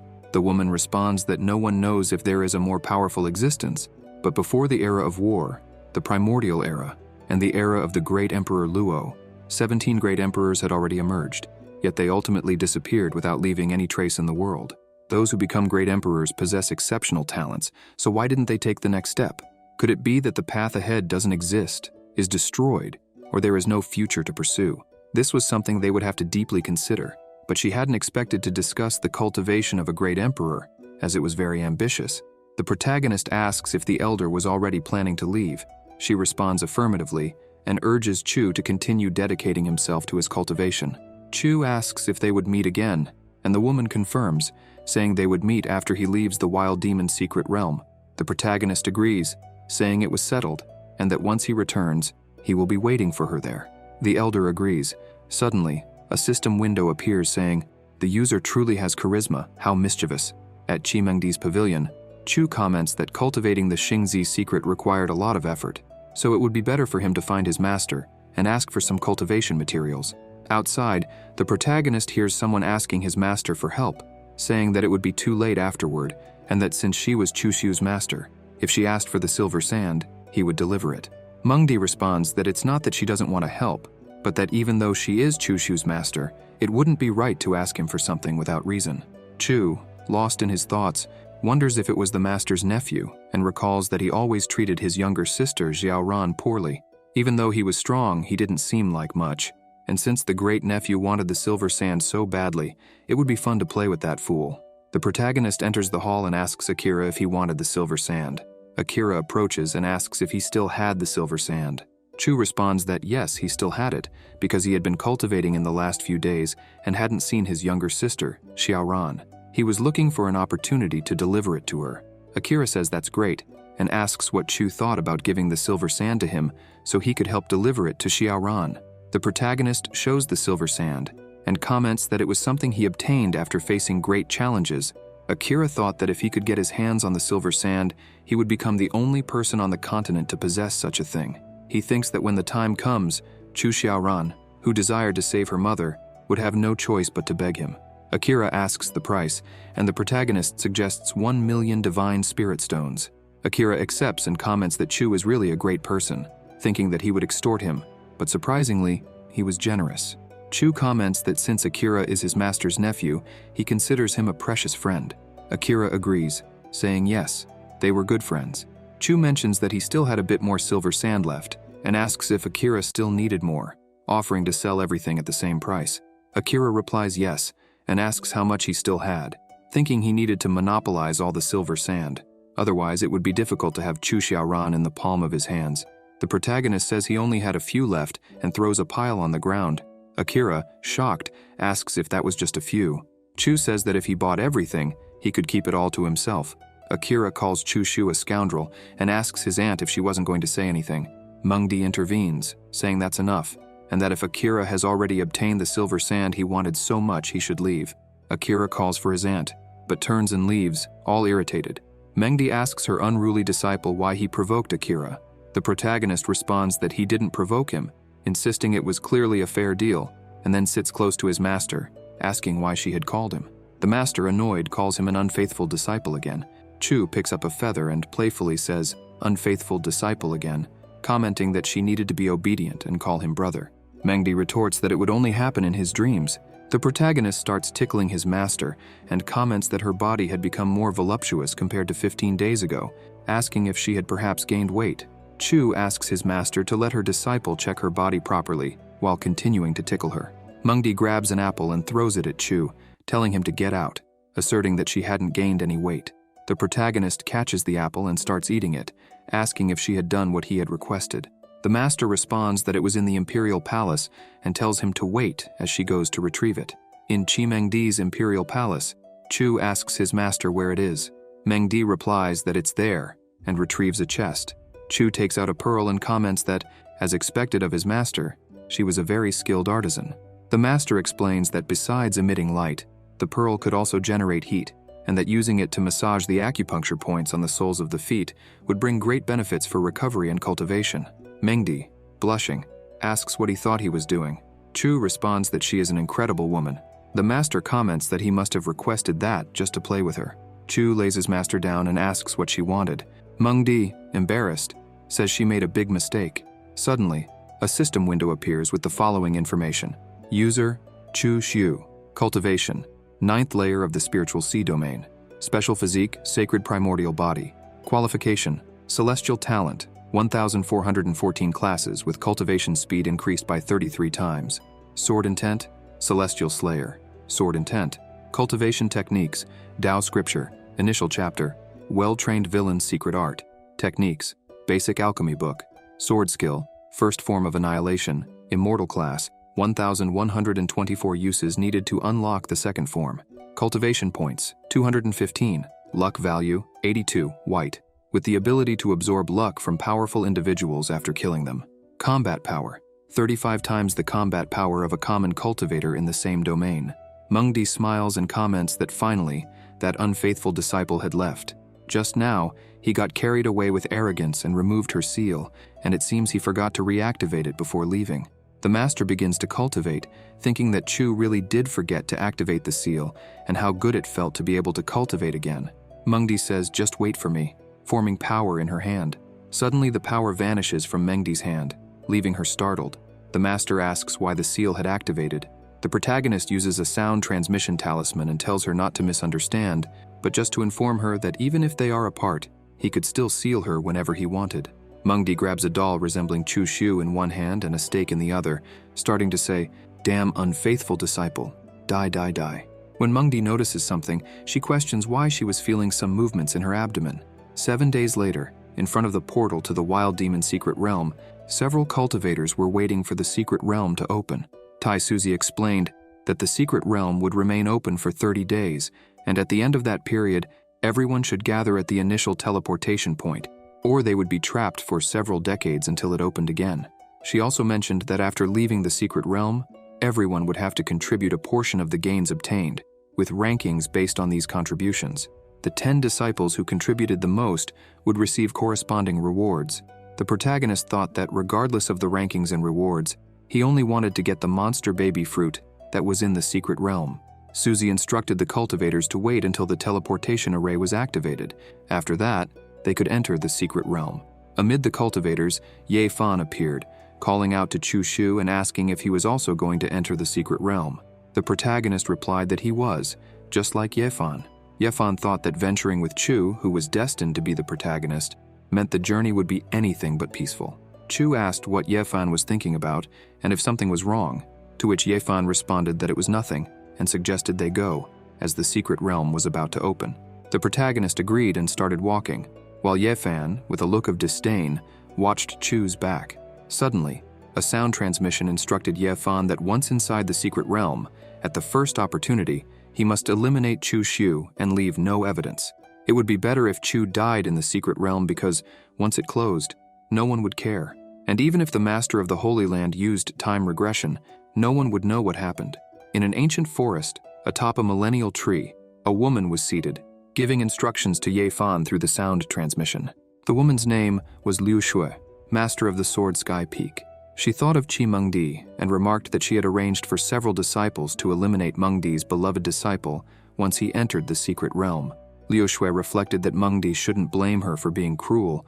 After all, it was Mengdi's fault for allowing her disciple to become as treacherous as she was. In the distance, Liu Shui saw 2 cultivators flying on a flying boat. One was Zhan Lingyun, the heir disciple of Sword Sky Peak. The other was Xiao Yifeng, the second disciple of Rising Sky Peak. Lingyun told Yifeng that as the elder brother on the peak, he was supposed to be a brother to Chu Shu. He questioned whether it was really a good thing to do that, and whether Yifeng didn't fear provoking the wrath of the master of Rising Sky Peak after Chu Shu's death, given that he was the current genius of the peak and a candidate for the sacred sun. Yifeng replied that a dead genius isn't considered a genius, and the greatest kindness is to be killed by a brother. Besides, Chu Shu was causing too many problems for everyone, so eliminating him as soon as possible was the right choice. Liu Shui thought she wasn't the only one who wanted to eliminate Chu Shu, and agreed with them because Qi Mengdi wasn't a good person, and neither was her disciple. The protagonist was waiting for the secret realm to open when Yao and Xiaoran called out to Chu Shu. Yao asked Xiaoran why she was there too, and Xiaoran replied that, of course, it was to wish her elder brother Chu good luck. Chu, in a playful tone, asked if by any chance the 2 lovely younger sisters had important matters to resolve. Suddenly, a system window appeared stating, "The user has a lot of luck in love, perhaps on the path to becoming the true king of a harem." Tao Yao handed a sword to Chu and said it was the sovereign dragon sword that he had asked her to find, and fortunately, she had found it in the past few days. So she rushed to deliver it, hoping it would be useful. Suddenly, a system window appeared with the description of the sovereign dragon sword. Category: heavy sword. Class: earthly. Function: infused with true qi or spiritual energy, can increase cutting damage. Description: this sword was created from the spine of an ancient beast, the Azure Dragon. It is resilient and heavy, a weapon with dominant power. However, if the person wielding it does not have sufficient strength, it could cause damage to the meridians. Chu took the sovereign dragon sword and tested its aura, saying the sword was excellent, thanking Tao Yao, who responded that she was glad to have pleased her elder brother. The girl told Chu to be extremely careful after entering the secret realm because, since the secret realm opened only once every few decades, it was likely full of wild and ancient demon beasts. She also advised him not to take unnecessary risks. Chu patted Yao's head and thanked his younger sister for her concern, assuring her that he would be very careful. The girl, relieved, said that now she wouldn't have to worry. Chu then turns to Xiaoran and asks what she had come to do.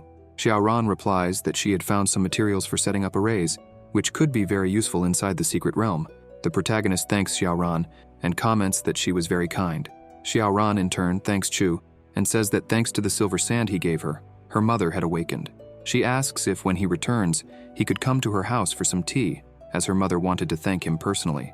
The protagonist responds that she is indeed very kind and that after he returns, he will definitely visit her and bring a gift for her mother. The portal to the secret realm opens, and Tai Suzy announces to the cultivators that the teleportation array was activated and the disciples who had earned the right to enter should prepare themselves. The protagonist tells the younger sisters that he is leaving and bids them farewell. Yao comments that Chu was really in a hurry, since she hadn't even finished speaking. Xiaoran says that there were essential items in the secret realm, so it was obvious that Chu was eager to enter. Tao Yao, irritated, frowns and tells Xiaoran to stay away from her elder brother, saying not to act as if she understood him so well. Xiaoran, surprised, asks what Tao Yao meant by that, asserting that she and brother Chu Shu had an honest and transparent relationship. Nothing dirty, as Yao thought. Why should she stay away from him? Xiaoran also comments that Yao shouldn't be so impatient and angry, because if she keeps it up, she'll end up with wrinkles. Tao Yao, visibly annoyed, asks if she was being impatient and angry. Xiaoran responds that Tao Yao was acting like a jealous girlfriend, so it's no wonder brother Chu left quickly.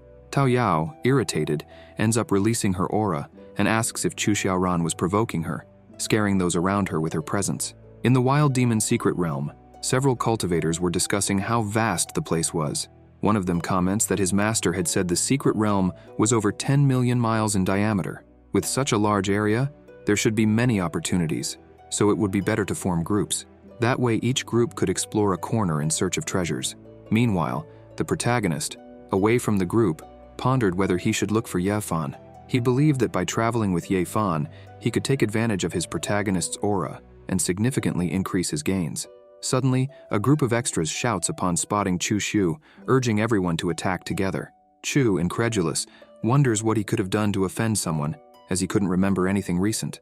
Suddenly, a system window appears, asking, couldn't the user be a bit more perceptive?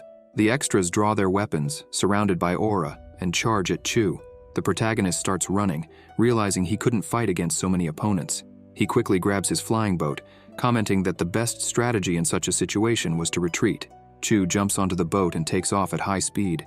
The extras shout that he was fleeing, but the bald extra reassures the others, saying that before entering the secret realm, brother John Ling Yun had given them an aura tracking compass, and it had already locked onto Chu Xu's aura. Even if he fled to the ends of the earth, it wouldn't help. In the depths of the wild demon secret realm, there was a monster baby spirit fruit on top of a mountain. However, to reach it, the protagonist needed to face a giant python, an emperor-level demon beast. The python opens its mouth to attack Chu, but he activates the Xingzi secret and charges at the giant python, easily cutting off its head and defeating it. Suddenly, the dead snake begins to transform into a black flower. Then, a system window appears asking if he would like to exchange it for cultivation points. Chu accepts the exchange, and a system message informs him that the exchange was successful, and he obtained 70,000 cultivation points. The protagonist sighs, commenting that he had finally gathered the 500,000 points. Suddenly, a new system window appears, asking him to choose one of the options to be improved: Celestial Slayer Sword Intent, Dao Scripture, First Form of Annihilation, Sword Skill, Xingzi Secret, or the Basic Alchemy Book. Due to Chu's unique constitution, his innate talent was enhanced, and his understanding of the Xingzi Secret deepened, granting him new insights and greater comprehension. He remarks that he successfully improved the Xingzi Secret technique and decides that it's time to retrieve the monster baby spirit fruit. Chu ascends the mountain with his flying boat to where the fruit was located. Upon observing the color of the fruit, he realizes that it hasn't ripened yet. A new system window appears, informing him that his luck is too low and that the monster baby spirit fruit has not ripened. Despite having fought a great battle against the giant python, the fruit still hadn't matured, which he considers a great misfortune. Frustrated, Chu comments that since the fruit hasn't ripened, there's nothing he can do about it. Suddenly, another system window appears, saying, "Damn, you shouldn't be plotting things, you villain. You really are the old demon." The protagonist was searching and gathering spiritual herbs when a group of extras appeared, commenting, "Senior brother Chu Shu is also here."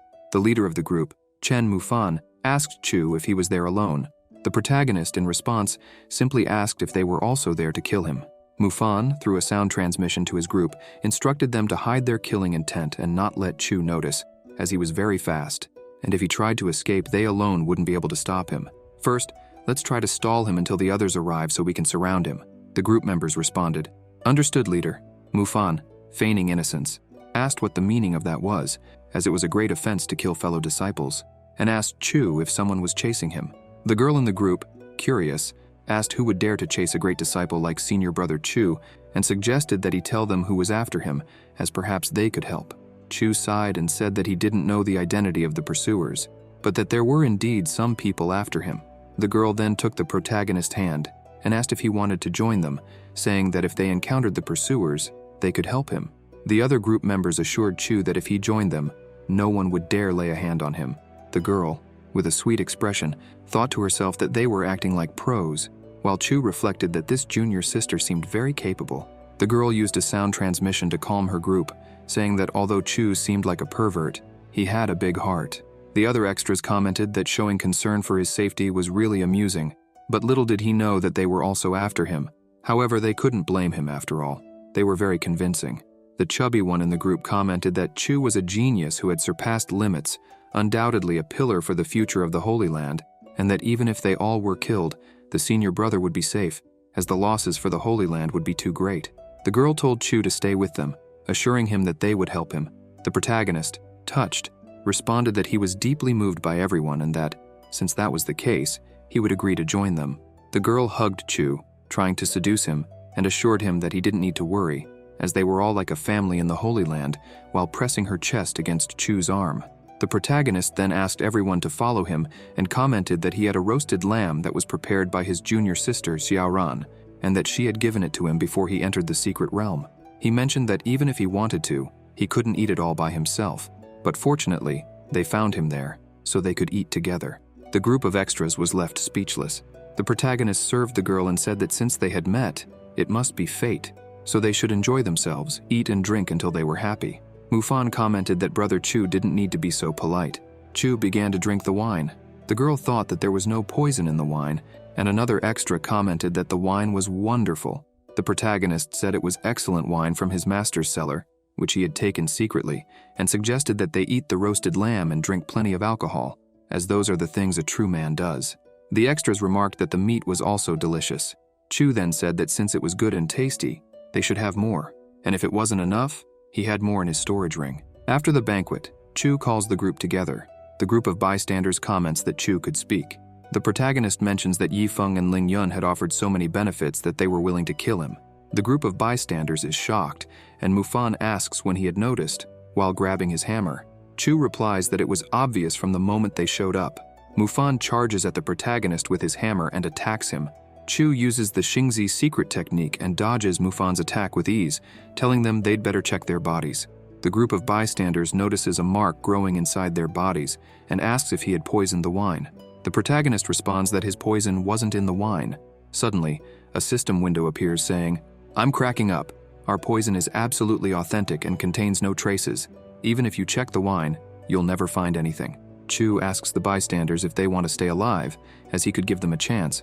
Mufan asks Chu what they should do. The protagonist throws a scroll with instructions to the group and tells them to follow the directions he had given. He had a bottle with 10 antidote pills that would keep them alive for 3 days, and after they completed the task, he would remove the poison.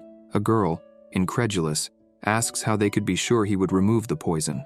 The protagonist raises his hand and swears in the name of his master that if he didn't keep his word, the celestial principles could curse his master's cultivation, preventing her from making any progress. Mengdi was eating an apple when she suddenly sneezed and wondered if someone was mentioning her name. The group of bystanders says they have a deal and expect him to keep his word. Chu takes his flying boat and says he'll be waiting for good news from them. Later in the forest, several cultivators gather with their flying boats. Suddenly a man appears, asking Mufan why Chu wasn't there with him. This man was Yan Ping, a core disciple at the peak of the 9th layer of the spiritual domain. Mufan asks him to calm down, as he was about to explain. An hour earlier, they had met Chu Shu, but as soon as he saw them, he fled extremely quickly, and they couldn't catch him. Ping asks why they were summoned there, and Mufan responds that when Chu escaped, he dropped that scroll. Ping asks what it was, and Mufan explains that the scroll contained information about the location of the rare monster baby spiritual fruit, which grew in that world, and that the fruit was on top of the mountain. Yan Ping states that a spiritual item is essential for cultivation, confirming that the spiritual fruit was really there, and questions why they didn't take it for themselves, saying he didn't believe in their good intentions, and asking what they were planning. Mufan responds that the environment where the spiritual fruit grew was extremely dangerous, and even if the 5 of them went, it would be like walking to their deaths. They needed Ping's help and others, and if they managed to get the fruit, it would be great if they could share part of the achievement. Ping agrees to the deal and takes the map, saying that, since the map was obtained by Chu, it wouldn't be good if he was ahead of them, so Ping would take some people to collect the spiritual fruit. Meanwhile, Ping thought that Chun Mufan was still a child for expecting them to do the work and still share a part of it. The protagonist, from a distance, sitting in a tree, observed several people arriving at the location where the spiritual fruit was. Ping instructs his group not to spread out too much, as the mist blocked divine consciousness. The girl in the group tells Ping not to worry. Yan Ping's group looks at the monster baby spiritual fruit and comments that it seemed like a fusion of a soul and a demonic fruit. They believe that if they could get that fruit, they could directly break through to the divine domain, and that even if they sold it, it would be worth 10,000 divine spiritual stones. Everyone was eager to get rich. Ping asks everyone to wait a moment because the color of the fruit wasn't right. It seemed like it hadn't ripened yet. He had seen illustrations of the spiritual fruit in ancient scrolls and knew that a ripe fruit would have a blood-red color and emit a sacred aura. If they consumed an unripe fruit, they would be overwhelmed by yin energy and die. The girl asks what they would do since their time in the sacred realm was limited and they couldn't wait for the fruit to ripen. She suggests that maybe they could take the fruit first and figure out what to do with it later. Suddenly, a red aura begins to circulate around the fruit. The girl covers her mouth and nose, realizing it was an illusory array, and wonders how it had happened. One of the bystanders behind her inhales the aura and begins to scream in pain. Driven mad, he grabs the girl by the neck, screaming that he was going to kill her because she had killed his mother, calling her a damned beast. Ping's group starts attacking each other. Some accuse others of stealing their women, while others argue about the rare treasure, causing a true massacre. Ping realizes something is wrong and asks them to stop, but the blood from the bodies on the ground begins to be absorbed by the monster baby spiritual fruit. 30 minutes later, the protagonist appears after the massacre is over. He hadn't imagined that for the monster baby spiritual fruit to ripen, it needed to absorb the life force of human beings. Chu notices that the fruit still needed more life force to fully mature. He sighs, thinking it wouldn't make a difference to wait a few more days. Since the place was very dangerous, it would be better to wait elsewhere before deciding what to do. 2 days later, the girl from Mufan's group asks if something had happened on the mountain. Why had everything gotten so quiet? Had something happened to Ping and the others? Mufan comments that the monster baby spiritual fruit wasn't something common people could obtain, and fortunately, they hadn't followed him to the top of the mountain. The girl asks how, without obtaining the spiritual fruit, Chu Xiu would remove the poison. Chu appears where the group of bystanders is and says they hadn't climbed the mountain. Mufan replies that they had sent some people to collect the spiritual fruit according to his instructions, and even though they didn't manage to get the monster baby spiritual fruit, they did their best and hoped Chu would remove the poison. The protagonist thinks they were cowards who failed to obtain the spiritual fruit, sacrificed their elder brothers and sisters, and still had the audacity to ask for something. Suddenly, Chu senses a demonic aura approaching. The protagonist asks if they had brought those demons there. The group of bystanders responds that they hadn't brought any demons since they had no connection to the demon race. A group of demons mounted on bulls was quickly approaching. One of the demons shouts that it was the human race and orders the others to kill them for their tribe and for their freedom. Chu thinks that 10 days had passed since they entered the secret realm, and this was the 3rd time he had encountered the demon race. Judging by the situation, it seemed like the other races there were hunting them. The protagonist uses the first form, annihilation, and charges at the demons with his sword. Mufan, astonished, comments that Chu was incredibly fast. The protagonist delivers a powerful blow to the bull's head, easily defeating it. The demon, shocked, thought that the combat strength of that human was too high for them to face alone. Chu defeats everyone effortlessly and asks why there was a group of demons there. The demon, terrified and trembling, responds that he wouldn't talk. The protagonist then says he would start torturing him slowly until he couldn't bear the pain and started talking, pointing his sword at the demon's neck. The demon, horrified, says that they were originally sealed in the savage demon secret realm by Emperor Taisu and were ordered by a divine domain demon to ambush them there. Chu thinks, a demon from the divine domain. It seems the depths of that secret realm are truly treacherous. The protagonist mercilessly slashes the demon's throat. The other demons, upon seeing the scene, are shocked and ask if Brother Niu had really died like that. Chu tells Mufan that he entrusts the remaining low-level demons to him and that, with his skills, dealing with them shouldn't be a problem. The girl asks the protagonist to remove the poison before leaving. Chu Xiu then thanks her for the reminder and throws the antidote, stating that he never goes back on his word. The protagonist boards his flying boat, saying he was leaving and wishing them all good luck. The demons laugh and wonder if the strongest one was really leaving while those left behind were poisoned. The group of bystanders, surrounded, comments that they were at a disadvantage. The demons shout, "Die for our tribe and for our freedom." A pig demon grabs the girl and restrains her, telling her not to be afraid, as he would take good care of her. Chu, flying in his boat, remembers that there were still 2 days left until the monster baby spiritual fruit would ripen, and wonders what he could do during those 2 days.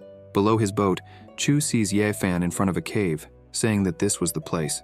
Chu observes Ye Fan at the entrance of the scorching cave, who mentioned that he had finally found the cave where the treasure of a pseudo-demon emperor was hidden.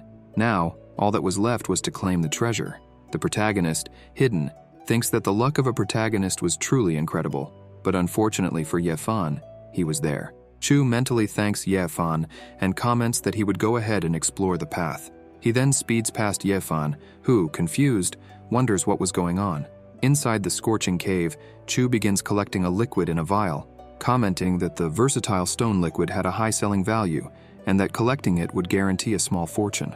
The protagonist finds some high-grade immortal herbs and says he couldn't let them go to waste. Suddenly, a system window appears saying, "Gained 5 luck points, gained 6 luck points, gained 8 luck points, gained 7 luck points, gained 6 luck points, gained 15 luck points." A minute later, Chu collects all the herbs and comments that his luck had increased rapidly. He wonders if this was due to him taking advantage of the protagonist's opportunity. Shortly after, a new system window appears. The user is correct. You absorbed someone else's luck. If you hadn't taken this opportunity, Ye Fan would have obtained these treasures and surely had a rising future. The protagonist grabs the spatial pouch and thinks that he had acquired thousands of earthly-class spiritual herbs, hundreds of celestial-class spiritual herbs, 11 immortal-class spiritual herbs, and 3 vials full of versatile stone liquid. If he sold all these items, he would have a lot of money. Chu notices something and, in the distance, sees 2 treasures. He thinks they must be the most valuable items in the cave. As he approaches the treasures, Chu sees a white serpent sleeping and realizes it was at the peak of the divine domain, hidden there to guard the most important treasures. He thinks that if he doesn't activate the trap mechanism that wakes it, everything will be fine. But suddenly, the cave begins to tremble. Chu looks back and sees that Ye Fan had stepped on the mechanism. Embarrassed, Ye Fan comments that it was a coincidence for them to meet again and that he had also discovered some treasures there. The protagonist, furious, says that Ye Fan activated the white serpent's trap. The serpent wakes up and roars in their direction. Chu thinks he needs to grab the treasures quickly and get out of there. He couldn't waste time or he'd be in trouble. He rushes out, leaving Ye Fan behind with the white serpent. Ye, realizing the situation had gotten really bad, comments on his misfortune. Outside the secret realm, all the masters were cultivating together when suddenly, an old man comes running, saying that something terrible had happened. A large number of tokens from the disciples who had entered the secret realm had broken. Mengdi, alarmed, asks how many had broken. The old man replies that a total of 775 tokens had broken. Mengdi asks about the token of her disciple Chu Xiu, and the old man says that his token had not broken yet. Mengdi comments that a major incident must have occurred inside the savage demon's secret realm, as never before in so many years had so many disciples died. The master wondered why she was so worried about that unfaithful disciple, thinking that perhaps it would be better if he died. Susie tells everyone not to worry, as she will use the illusory eye to take a look at the situation. Susie uses the illusory eye to peer into the secret realm. The humans who saw the illusory eye commented that someone from outside the secret realm was watching them. The demons, upon seeing the illusory eye, wondered if the human race was planning to attack them, as they didn't want to die. Above the main fortress of the demon race, the illusory eye appeared. A demon told the others not to worry, because no one could attack from outside the secret realm, not even a saint king. This demon was the Scarlet Shark Demon, at the peak of the divine domain. He said that the human race could only watch them from the outside, without being able to do anything. If they want to watch us, let's give them a great show by killing many of the human race, he said. The demons became euphoric and shouted for the tribe and for freedom. The Scarlet Shark, holding a mirror in his hand, noticed that the mirror was reacting. He commented that the other half of the mirror had appeared, and that if they managed to retrieve this other half, they would be able to break the seal of the secret realm and escape from there. Humans, upon seeing the demon clan through the illusory eye, spoke of the clan rebelling. A woman questioned how a demon, trapped in the secret demon realm, could manage to advance to the peak of the divine domain when there was a limitation within the realm. Mengdi asked Tai Suzy whether, with the crown of the ancient sacred lord, they should activate the teleportation array within the sacred realm so that their disciples could return. Suzy questioned if Mengdi was concerned about her own disciple. Mengdi, in her thoughts, said she wasn't worried about that unfaithful disciple, but rather about the other disciples. Suzy reassured her, stating that she had already made the necessary preparations and that in 2 days, the teleportation array would be activated, forming a passage connected to the secret realm. Mo Feiyan remarked that if they couldn't hold out for 2 days, it would indeed be disappointing. Mengdi, concerned, wondered where her unfaithful disciple was, though, in her thoughts, she believed it would be better if he died at the hands of a demon in the wild demon's secret realm. Meanwhile, a horde of demons chased after Su Rukshu, who was carrying a woman on her back. Chu, seeing the scene, thought that if he allowed someone to die when he could save them, all of his plans would be ruined, as they were being watched by the illusory eye. The protagonist drew his sword, and in his mind, told the 2 women to consider themselves lucky. He positioned himself between them and the horde of demons. Su Rukshu looked back and asked who he was. Chu responded that he was there to help with the demons. Rukshu realized he was Chu Shu, the boy rumored to have reached the top of the sacred tower, but she wondered what he could do, as he was only at the peak of the spiritual sea domain, while the weakest of the demons' clan chasing them was at the spiritual domain. The protagonist charged toward the demons with his sword enveloped by sword intent. The girl, seeing this, thought that he couldn't possibly defeat the group of demons, and that fighting in such a situation was equivalent to heading towards death. Su Rukshu shouted for Chu not to go, but suddenly, she was astonished by the sight of Chu quickly and effortlessly defeating all the demons. Shocked, she thought that Brother Chu was incredibly powerful, and it wouldn't be an exaggeration to say he was the reincarnation of the demon god. Chu asked his younger sister if she was okay. Su Rukshu thanked Chu, saying she was deeply grateful for him saving both of them. The protagonist handed her a divine-class earth mushroom, telling her to use it to heal her wounds. The girl hesitated, saying she couldn't accept it, as the mushroom was a very precious medicinal herb. Chu insisted, stating that the demon clan's rebellion situation was critical, and if she didn't recover soon, she would be in great danger. If she didn't care about her own life, she should at least think of saving her younger sister, and if she preferred, after leaving the secret realm, she could repay him for it. The girl thanked him and promised she would definitely repay the favor. She mentioned that the outside world had probably already noticed the turmoil in the secret realm and that they would soon activate the teleportation array so everyone could leave. Chu commented that even with the medicinal herb, it would still take time to recover, so it would be best for her to go to the plaza where the teleportation array was and wait for it to be activated. The girl asked if Chu wouldn't come along, but he replied that he wouldn't, as he still had some important matters to attend to, and from then on, they would follow separate paths. Chu, with his hand over the mirror, noticed it was resonating intensely and thought he needed to obtain the baby monster's spiritual fruit and wait for an opportunity to improve his cultivation as quickly as possible. In the plaza, Tai Su used the illusory eye to display Chu Shu and Su Rukshu. The people outside the secret realm thought Chu Shu was incredible, as he had effortlessly eliminated the entire group of demons.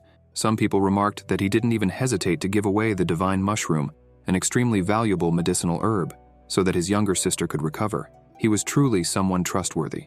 Some women remarked that Brother Chu and Sister Rukshu made a beautiful couple. Suzy stated that Chu Shu was kind and exceptionally talented, emphasizing how impressive his performance in the secret realm had been. Chi Mengdi, in her thoughts, wondered how her disciple dared to flirt while she was so worried about him. In the wild demon's secret realm, on Yinmo Mountain, where the baby monster's spiritual fruit was located, 2 cultivators discussed how easily they could increase their cultivation to the divine domain if they managed to obtain the fruit. The red-clad cultivator told the other to wait, as he had heard footsteps behind them. Turning around, they asked if he was Chu Shu. The protagonist confirmed that they had recognized him and asked what they were doing there.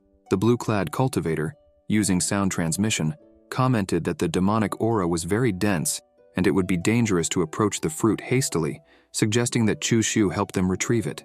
The red-clad cultivator agreed, saying that if Chu got the fruit for them, it would save them a lot of effort, and together they could easily defeat him.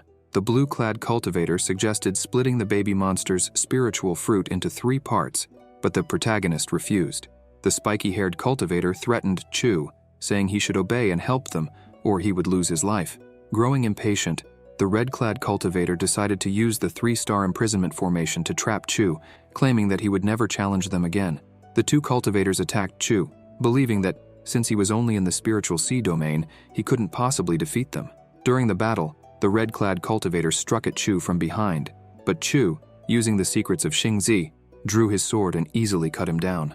The spiky-haired cultivator, enraged, charged at Chu, but Chu attacked with high speed, impaling him with his sword, saying that he should be less hypocritical in his next life. With the 2 cultivators defeated, the baby monster's spiritual fruit began to absorb their life force, rapidly maturing. Chu harvested the fruit and stored it, reflecting on how difficult it had been to obtain and wondering how long it would take for another to grow. Suddenly, a system window appeared, informing him that due to the forced method he used, the fruit's roots had been destroyed, and no more baby monster spiritual fruits would appear in the secret realm. Chu received a reward of 500 cultivation points, preparing him to advance to the 10th layer of the spiritual sea domain. The system also informed him that, upon attempting this advancement, he would have to face a heavenly tribulation. Annoyed, Chu questioned the system, as tribulations usually occur when breaking into higher domains, not for a mere 10th layer. The system, however, confirmed that after analyzing trillions of times, the probability of a heavenly tribulation was extremely high, perhaps because Chu's strength was far above his current domain. The system warned him that if he managed to withstand the tribulation, he would become even stronger. Otherwise, he would be killed. In the ancient tree forest, Chu walked, noticing that the mirror's reactions were intensifying, indicating that the other half of the mirror was nearby.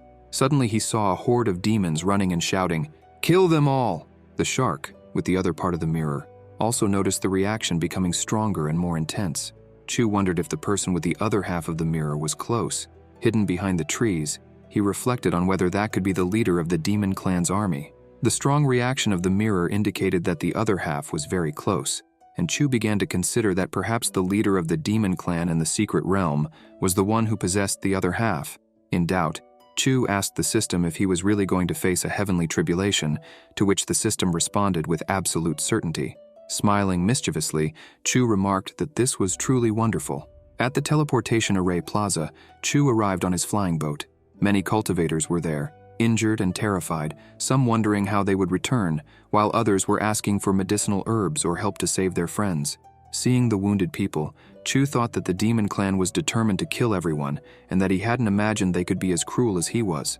A system window appeared, reminding Chu that, aside from being pursued by the demon leader, he still had to face the heavenly tribulation, asking if he had thought about how to handle these problems.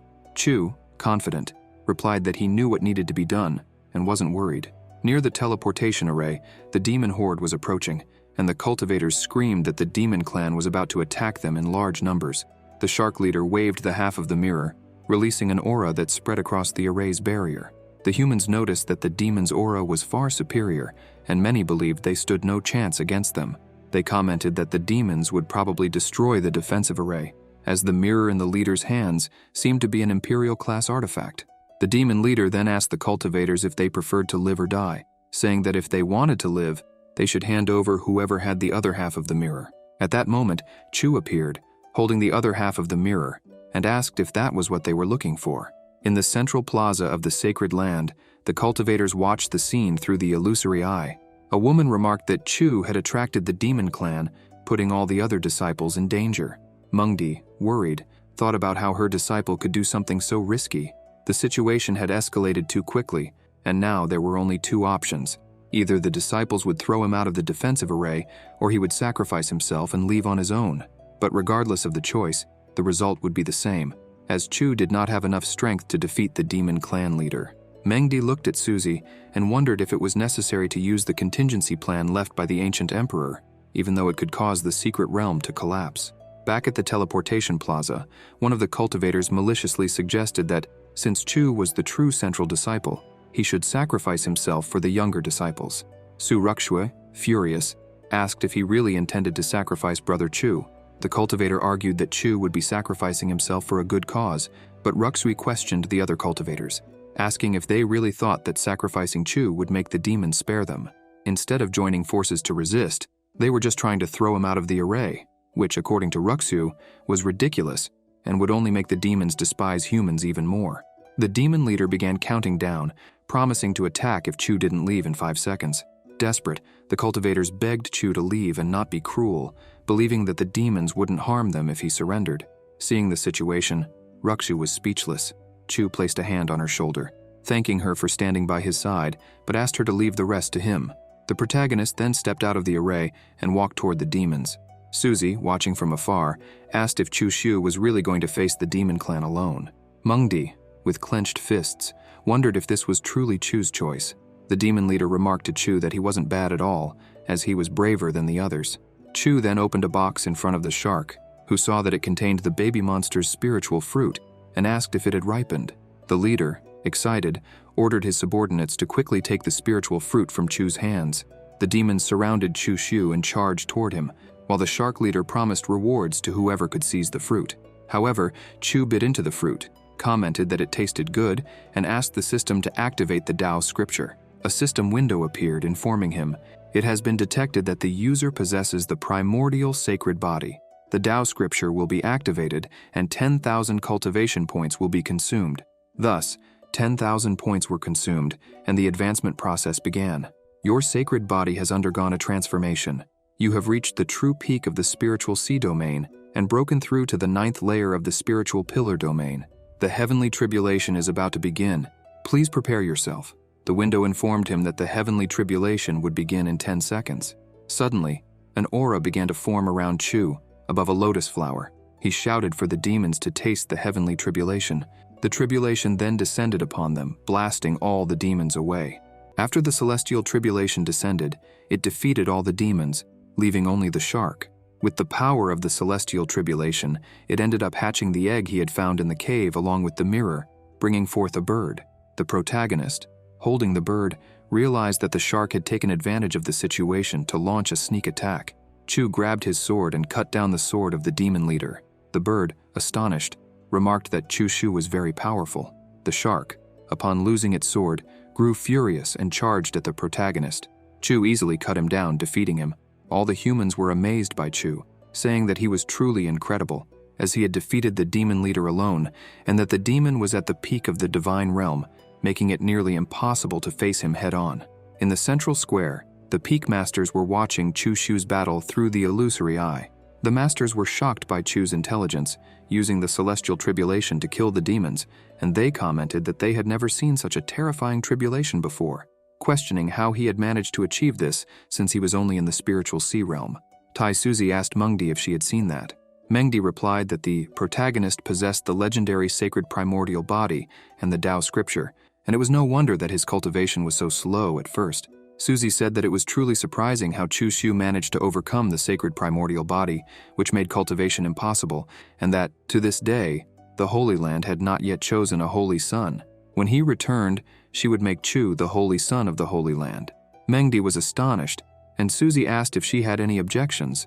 Chu's master said that the matter of the holy son should be discussed with all the peak masters, and besides, the protagonist's cultivation was still very low, so most of the other masters would not accept it. Mengdi, irritated in her thoughts, questioned how that unfaithful disciple could become the holy son, and what kind of unbalanced logic was this. Tai Suzy said she understood her concern, but with today's performance, she believed the other masters would agree with her suggestion. Besides, he had a good personality and was very kind. Mengdi thought, good personality and kind? That's because she doesn't know that he's always taking advantage of her. At the teleportation plaza, Su Ruxue approached Chu and asked if he was all right.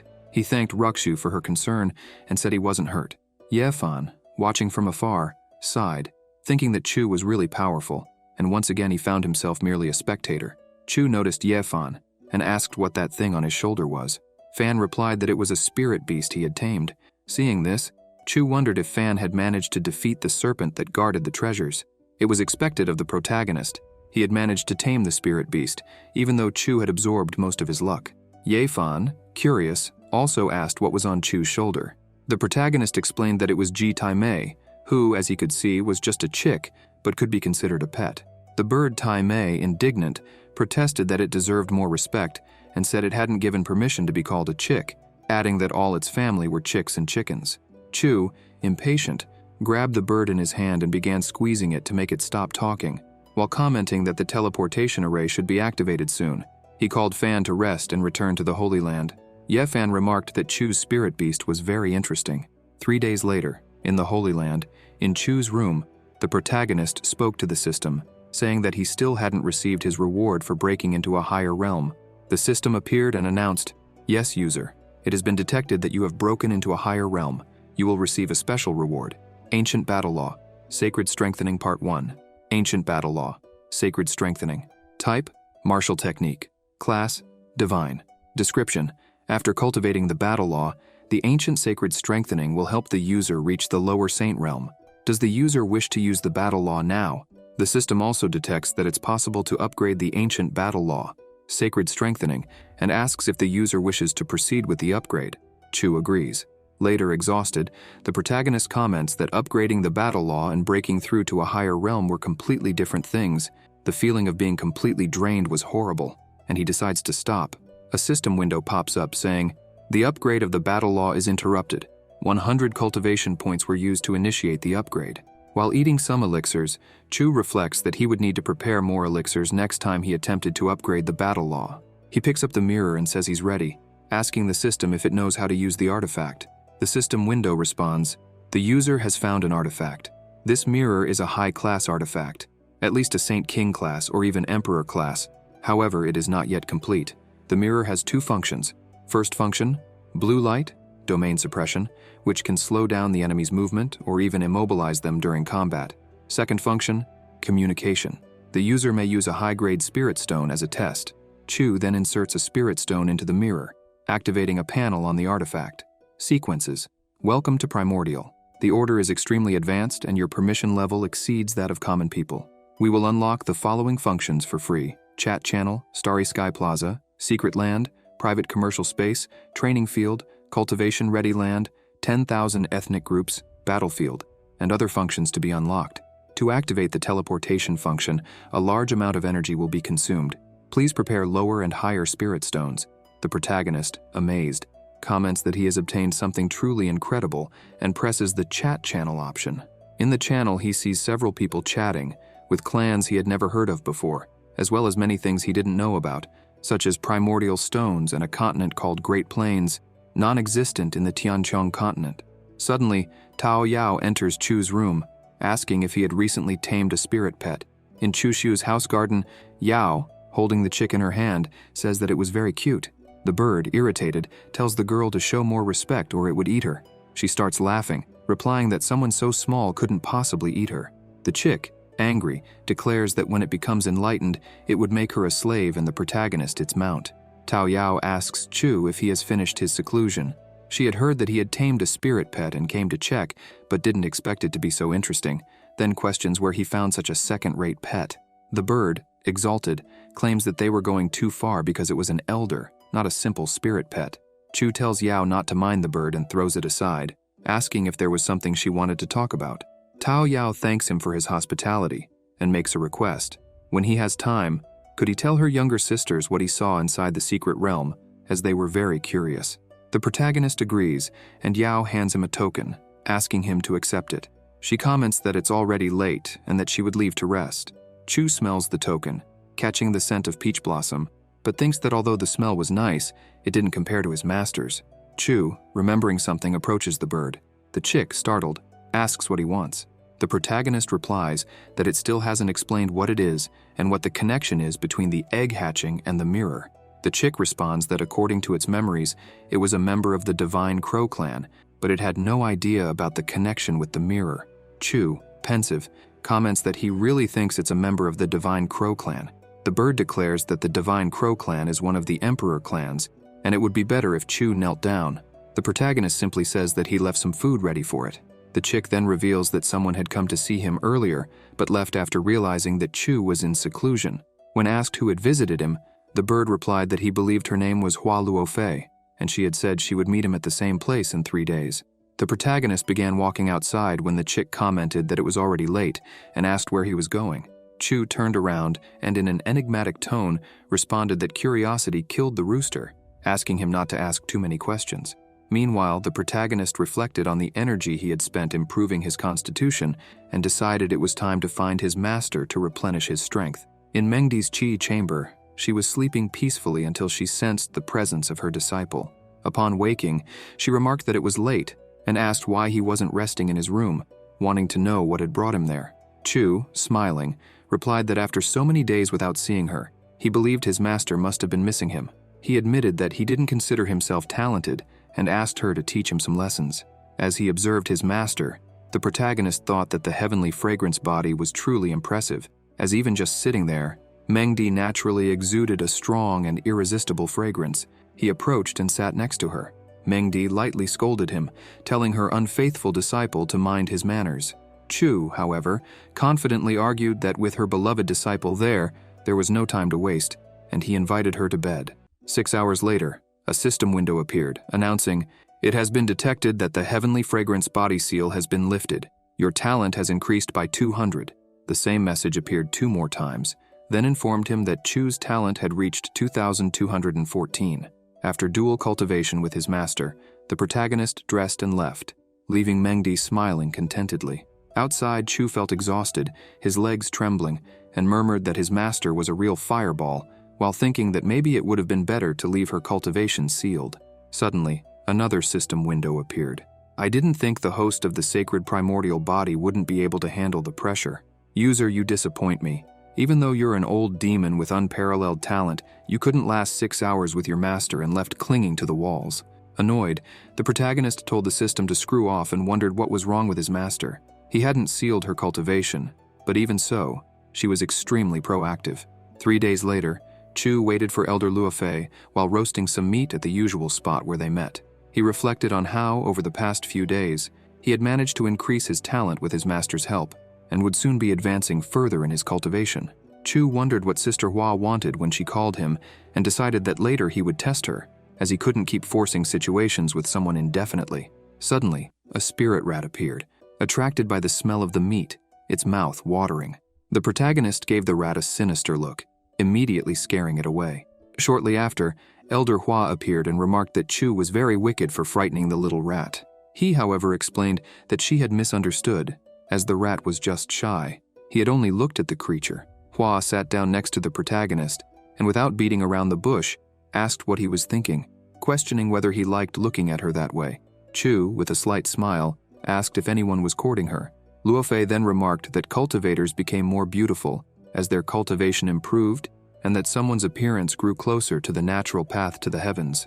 However, her appearance was not the most beautiful in the cultivation world, so naturally, no one would court her. Chu smiled and said that it was because others were blind, as in his eyes, she was the most beautiful woman he had ever seen.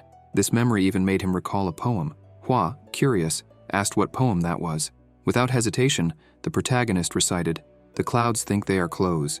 The flowers think they are beautiful. The spring breeze touches the chest, and the dew falls at dawn. If I hadn't seen the beauty of the clouds at the mountain peak, I would find you under the moonlight." Surprised, Hua admitted that she didn't imagine he knew how to write poems. She praised the poem but said she wasn't as beautiful as he had described. While she spoke, Chu laughed to himself, thinking that memorizing those literature books hadn't been in vain. The protagonist then posed a question. "What if I courted you? Because honestly, I really like you." Hua was momentarily speechless but soon replied with amusement, commenting that he was very young, yet still wanted to court her. She asked if he had any idea how great her age was. Chu, with his eyes resting on her chest, joked, "Yes, it is really great." Blushing and embarrassed, Hua scolded him, saying she hadn't imagined he was so bold. However, he responded casually, stating that he was just admiring the beautiful woman in front of him and that she couldn't deprive him of that right. Besides, he mentioned that age wasn't an issue, quoting the saying, "Women who are 3 years older than men are like bars of gold." The elder, laughing, replied that she was likely about 3,000 years older than him. The protagonist, with a teasing smile, said, "Women who are 3,000 years older than men are immortal." Chu continued, saying that marrying her would be his greatest happiness, and he assured her that he was being truthful, because even the most precious pearls from the snowy mollusks couldn't compare to her. Hua, laughing, asked if he was trying to seduce her. The protagonist denied it, explaining that it wasn't seduction, but that he simply couldn't hold back anymore, and that he was no longer a little boy. He offered a roasted drumstick to the elder, and asked if she wanted to test his cooking skills. Hua took a bite and praised the taste, saying it wasn't bad at all. Chu explained that the spirit beast meat had a low cultivation level, so the flavor was only mediocre. However, he promised that in the future, when his cultivation improved, he would hunt down an ancient wild beast and roast its meat for her, as it was far more delicious and nutritious than any old medicine. Taking out a gourd of drink, Chu asked if the elder would join him for a cup. She declined, saying she wasn't good with alcohol. The protagonist insisted, saying it was just a drink, and that this wine came from his hometown called Mo Xiang Yi. Hua mentioned that she had heard of it, as it was a very famous wine in the Tianqi dynasty, and the name Mo Xiang Yi meant never together. She explained that Mo Xiang Yi was like the yellow sand over a skinny horse on the old road to the west, side by side with shirts soaked with tears. Beneath the setting sun, outside the village, the mountainous road released yellow dust, and reluctant to leave, they always looked back. Mo Xiang Yi, the heart that doesn't give up, even thousands of miles away, still fixed on the stars, preferring that to turning away and leaving. Elder Hua then looked at Chu and asked if he missed his hometown. She remarked that she remembered that poem didn't mention stars and hinted, with a curious tone, if he wasn't from another world. The protagonist smiled and replied that it was impossible, explaining that there was a saying that the senior who brewed Mo Xiang Yi wine came from an ancient star, very far from that territory. He had merely borrowed the idea and created a new phrase. Luo Fei nodded, now understanding, and took another drink. Chu Shu, watching her, couldn't help but tease, asking if she really wasn't good with alcohol or if she was already drunk. With a slight smile, she admitted she was a little tipsy, then mentioned that she had heard he was going to be the next Holy Son, taking the opportunity to congratulate him. Curious, the protagonist asked the elder if the title of Holy Son was really that important. Hua replied that it was very significant, even greater than her title as Elder of the Consented Heaven Peak. Chu, with his arm around Luo Fei's waist, jokingly asked, "And what if I ask the Holy Land's master to let me marry you?" Hua, without losing her composure, replied that the Holy Land's master would never accept that. But Chu, persistent, laughed and said that if he didn't try, he would never know the answer. The elder, amused but serious, told him to stop talking nonsense, reminding him that the Holy Land's master was a powerful figure capable of shaking heaven and earth. Moreover, during the Holy Sun ceremony, many people would want to challenge him, so he needed to be well prepared. In the Taisu sacred land, various cultivators were discussing the news that Chu Shu was going to become the Holy Sun. While some affirmed that Chu had proven himself worthy of the title, others pointed out that he had advanced to the spiritual pillar realm, but questioned the fact that there were disciples with higher cultivation than him. They wondered why he had been chosen as the Holy Sun. At Rising Sky Peak, Xiao Yifeng was furious. He believed that, after having fought countless battles to become a direct disciple, he deserved more than Chu, who had been silently selected. Outraged at the injustice of the heavens, Yifeng, with hatred in his eyes, vowed to destroy Chu Shu. While walking along the mountain, the protagonist encountered two young women who greeted him. Continuing his path, he spotted a small cottage where he overheard two women discussing how Master Fourth Blade, from the Infinite Blade Kingdom, had brought his two favorite disciples, Long Qingfeng and Long Shuiwei, twins with the twin blade physique. They claimed the twins would defeat the Holy Sun and pave the way to the heavens, proving themselves the strongest of their generation. The woman in white mentioned that, besides the Infinite Blade Kingdom, there was also a young man with the Divine Emperor physique from the Jiang family, who also wanted to defeat the Holy Sun so that he wouldn't be recognized. The woman in red added that cultivators with special physiques were heading to Taisu Sacred Land, and the woman in white concluded that even the Tai Yi Path Constitution, considered invincible, had reappeared, marking the beginning of a new era with elites gathering. The woman in red questioned whether Chu Shu, the Holy Sun, would be able to face such elites. The woman in white replied that it would be difficult, and feared that he would be easily defeated at the ceremony, staining the honor of the sacred land. Chu, reflecting on his sister Hua's words, thought that the ceremony would be filled with battles. At the top of the mountain, the protagonist recalled his connection with the Infinite Blade Kingdom, especially 20 years ago when the Holy Sons were also twins. Feng Tingyang, the brother, was arrogant and looked down on everyone, including a sectless individual whom he reprimanded. Later, he blocked his entry to the Yi Huang Tower, but ended up being killed by that individual at Westlake. The twin sister, Feng Xiao Yi, attempted to avenge him, and he still remembered the fury in her eyes before decapitating her. After the incident, The Infinite Blade Kingdom pursued him relentlessly, and he suspected that the new twins on their way were heirs of that generation. Suddenly, a system window appeared. "User, you are a Holy Sun killer." In the scroll pavilion, Chu explained that the light was a 5-element formation, at the peak of the 7th grade, containing prevention, trap, illusion, death, and life. It was the 5 points formation. As long as the victim was alive inside it, the formation would never stop recovering, and even a superior saint would die if trapped. However, a woman, the guardian elder Sujin, corrected him, stating that the formation was created by the emperor, and that no matter how hard a superior saint tried, they would emerge severely injured. The protagonist introduced himself as the direct disciple of the Master of Rising Sky Peak. Sujin, in turn, introduced herself as the guardian elder of the scroll pavilion. Chu requested that she open the pavilion doors for him, and as he pondered this, he noted that there were beautiful women all over the sacred land. Inside the scroll pavilion, Chu read the rules panel. Inner disciples could enter the 1st to 4th floors, outer disciples, the 1st to 2nd, direct disciples, the 1st to 5th, elders, up to the 7th, and peak masters, up to the 8th floor. Only the sacred master and the ancient sacred masters could enter the 9th floor. On the 5th floor, the protagonist spotted Ye Fan talking with an elder. He complained that the 3 Kings cultivation technique was cheap, but he didn't have enough contribution points.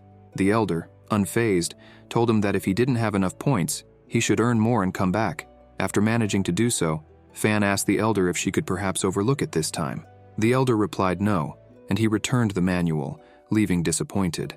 Chu then greeted Ye Fan, who mentioned that he had found a body cultivation technique that he really wanted, but didn't have enough contribution points to borrow it. It was frustrating, and Fan asked if, by any chance, Brother Chu had some extra contribution points to lend him, promising to return them later. The protagonist explained that he also needed to borrow some scrolls, and feared he wouldn't have enough contribution points for that, so he apologized. Fan said he would try asking another disciple, and Chu thought about how much Fan desired that body cultivation technique. Had he really found something good? Chu Shu went to the elder and asked how many contribution points would be required to read the 3 Kings body cultivation technique. The elder replied that it would take 50,000 contribution points for that scroll, but if he wanted, he could read it for free, as long as he didn't take it out of the pavilion. The protagonist thanked her for her kindness, but stated that it wouldn't be right to break the Sacred Land's rules. In his thoughts, Chu knew that his reputation granted him certain privileges within Taisu's Sacred Land. The elder then took the scroll, handed it to Chu, and said that rules were rigid, but people were flexible. She instructed him to take the scroll and find a cultivation room to study it. Chu thanked her once again. Inside the cultivation room, Chu sat at a table and began analyzing the heavenly grade body cultivation technique. As he flipped through the scroll, he wondered why Ye Fan wanted that manual so much. Soon he noticed that some pages were thicker than others, and he began to question how Fan had noticed the irregularity if he hadn't even opened the book. Could Brother Fan have some kind of golden eye? Suddenly, Chu discovered a celestial silk hidden in the scroll. Legends spoke of it as an extremely strong and invaluable substance, something exceedingly rare, not seen for millions of years. Although there was little silk, the notes indicated that its strength was extraordinary. Chu thought to himself that he had done very well to find it. Chu begins cultivating the technique, focusing on understanding it when suddenly a system window appears, stating that the user has comprehended the intent behind the human emperor fist and can now use cultivation points to continue experiencing an epiphany during his advancement. The human emperor. Fist is a divine class fist technique, with a final move capable of breaking any ability with a punch, possessing 6-star destructive power. A cultivator in the Emperor realm had written the final technique, the Human Emperor mantra, on celestial silk, hoping some lucky individual would find it. However, the physical requirements for cultivating a fist technique are high, as a fist can harness true ferocity to destroy any formation. In his thoughts, the protagonist noted how powerful the technique was, capable of breaking abilities and destroying formations. He planned that once his cultivation was higher, he would combine this technique with his sword, thus becoming invincible. Chu then had an idea, and remembered that Ye Fan seemed to be quite friendly with Jianling Yun. So why not send a great opportunity as a gift?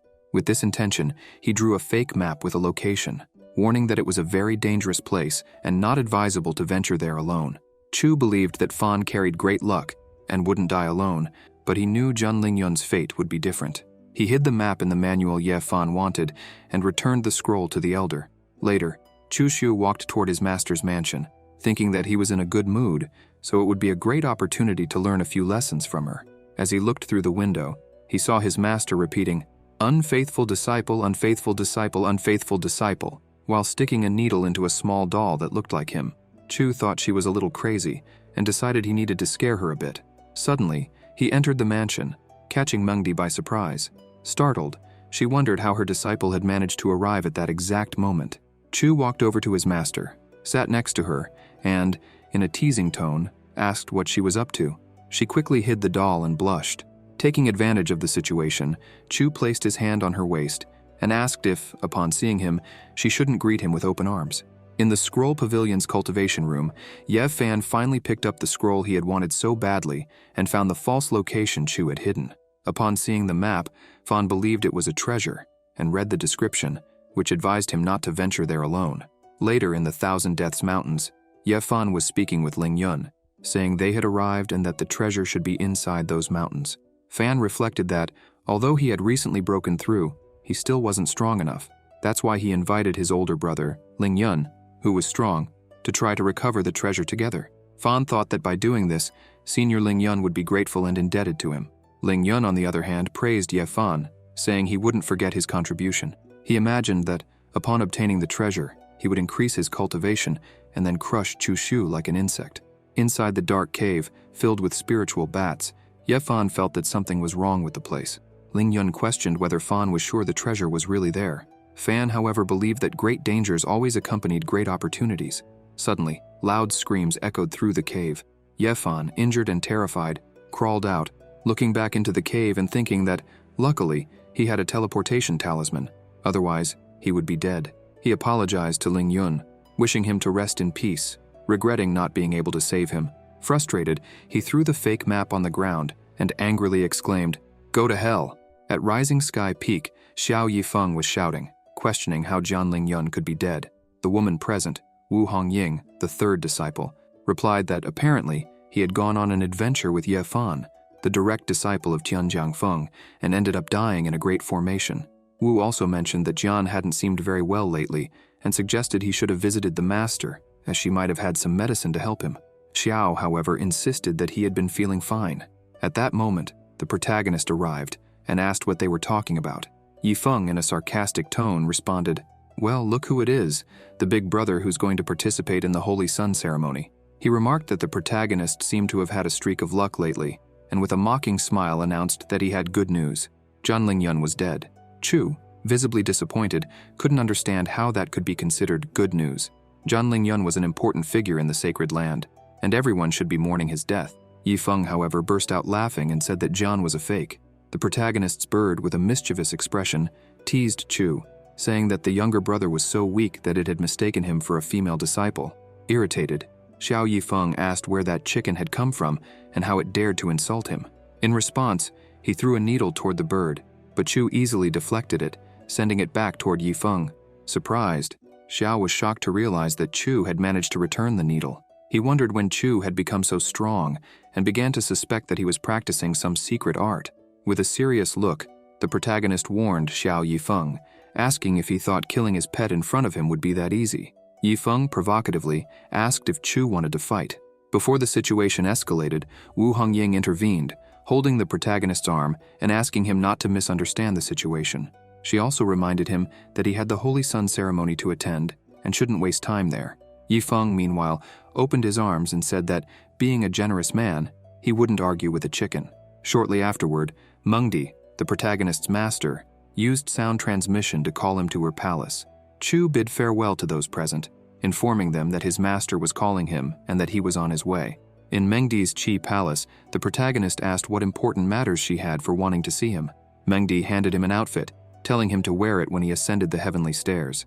Chu took the outfit and, with a smile, asked if she was worried about him.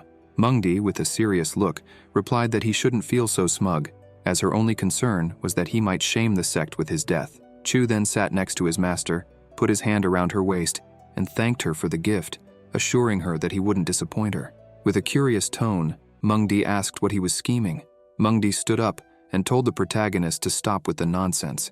Since it was almost time, she called him to go with her to the Holy Sun ceremony. He simply complied and agreed with his master. The little bird, with a thoughtful expression, questioned why Master Chu's master was angry. Mengdi threw a scroll and told him to take a look.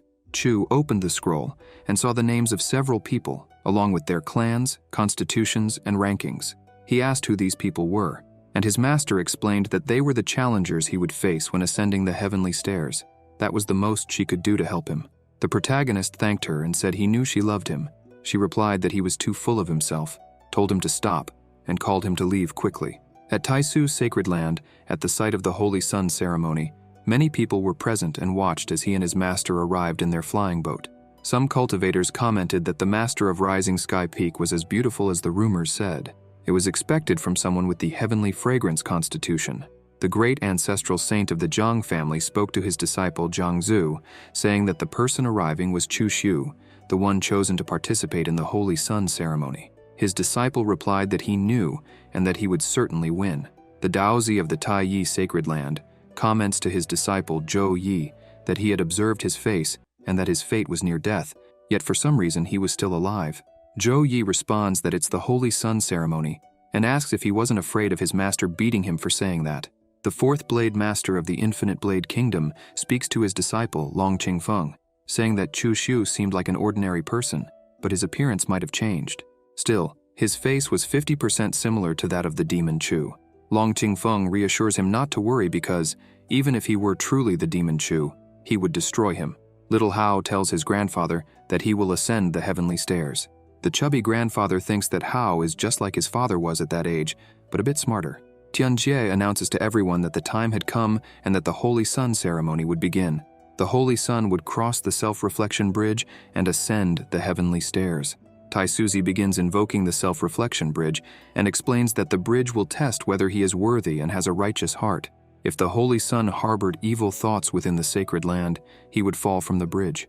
She adds that if the Holy Sun's heart was unstable and confused by the mortal world, he wouldn't be able to cross.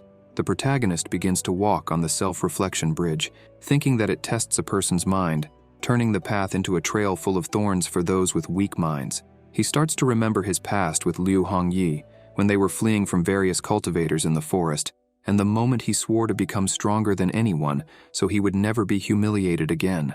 He also remembers when Liu Hongyi said she would always be with him, and when she told him that he was different, colder and more ruthless, and that they might die together. The spectators of the Holy Sun ceremony wondered why Chu wasn't moving and whether he was struggling to cross the bridge. Mengdi and Tao Yao, seeing Chu Xiu standing still, were worried about him and wondered why he wasn't moving. The protagonist recalled when Lu said goodbye to him, telling him she would wait for him. Chu, serious, thought that he couldn't believe 50 years had already passed since their farewell, and then he started walking quickly across the self-reflection bridge. The people began commenting on how he was moving at a ridiculously fast pace and how powerful his mind must be to walk so quickly on the bridge. They questioned how someone with such a strong mind had been standing still on the bridge for almost 30 minutes. Mengdi, watching him, thought that with his rebellious nature, he wouldn't be bound by mortal ties. So he must have remembered his parents who had died when he was still a child. Suddenly, Tao Yao began shouting loudly for her big brother to do his best. Mengdi looked at her and asked if she liked Chu Xiu. Blushing, Yao responded that she did, and that she wanted to marry her big brother. The master was shocked by her response, but became serious and said she didn't approve of the marriage. Tao Yao questioned Mengdi, saying that both she and her big brother were single, so why didn't she agree?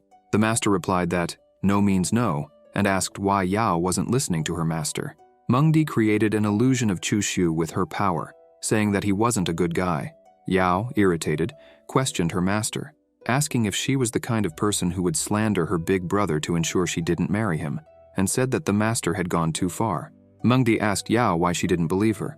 Tao Yao, without hesitation, responded that she believed in her master, but not as much as she believed in Chu. The master, visibly shaken, declared that both she and he were unfaithful disciples. Mengdi's irritation grew as she started questioning why no one believed her, even when she spoke the truth. What has happened to the world? She wondered, feeling increasingly disconnected from those around her. Tao Yao, now even more irritated, retorted, asserting that Mengdi had misunderstood her big brother. According to her, there were no elders, inner disciples, or outer disciples who didn't praise her big brother. He had always been kind and fair to everyone, including the outer disciples. No one speaks ill of him behind his back, she argued, unable to believe what her master had said. Mengdi, however, insisted, saying that one shouldn't trust others because her big brother was only pretending. Seriously, his heart is wicked, she declared with conviction. The master firmly cut off any attempt by Yao to argue. Don't even think about convincing me. I won't marry him, no matter how much you try to defend him. I would never agree to that marriage. Tao Yao, clearly indignant, replied that, as the master of Rising Sky Peak, Mengdi should never destroy a couple in such a manner. At that moment, shouts echoed through the area. The cultivators announced that the Holy Sun had passed the self-reflection bridge and that it had taken him only 1 hour to complete it. Tianjie, astonished, remarked that senior brother Chu must have broken the old records. He then turned to Mengdi, praising her disciple. Your disciple is truly incredible. His heart is as firm as a rock. What method did you use to teach him? Mengdi, even more irritated, replied that she had only given him a few pointers when she was free, but that it was all thanks to his understanding. I guess, she said, without much certainty. Jie announced that the main event was about to begin. Chu Xiu was about to start climbing the heavenly stairs, and expectations were high. Would the Holy Sun be able to overcome this challenge? The tension in the air was palpable. Meanwhile, the elite disciples from the great sects began mobilizing, determined to challenge the Holy Sun. 2 female cultivators, impressed, commented on a young man they considered handsome. The one in red revealed that he was Shang Gonghao, the fiancé of the Qi family, and that his goal was to gain the family's favor by defeating the Holy Sun. The challengers gathered around Chu Shu. The protagonist, with a slight smile on his lips, observed the crowd and commented to himself that there were many challengers. Among them, he spotted 2 young men and deduced that they must be the twins from the Infinite Blade Kingdom. The young man with a ponytail, who possessed the legendary physique, seemed quiet and disinterested in the event. The long-haired youth approached Chu, greeted him, and explained that he hadn't come to offend him, but merely to participate in the challenge. Don't blame me for this, he said. The protagonist thought this guy wasn't so bad. He was polite, so he could go easy on him.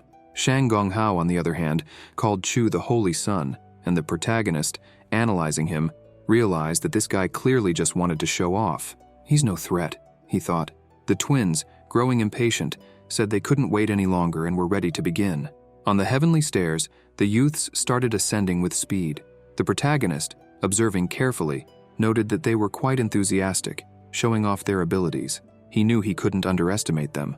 Shang, with his gaze fixed on Chu, apologized, but said he wanted to get it over with and show off his skills.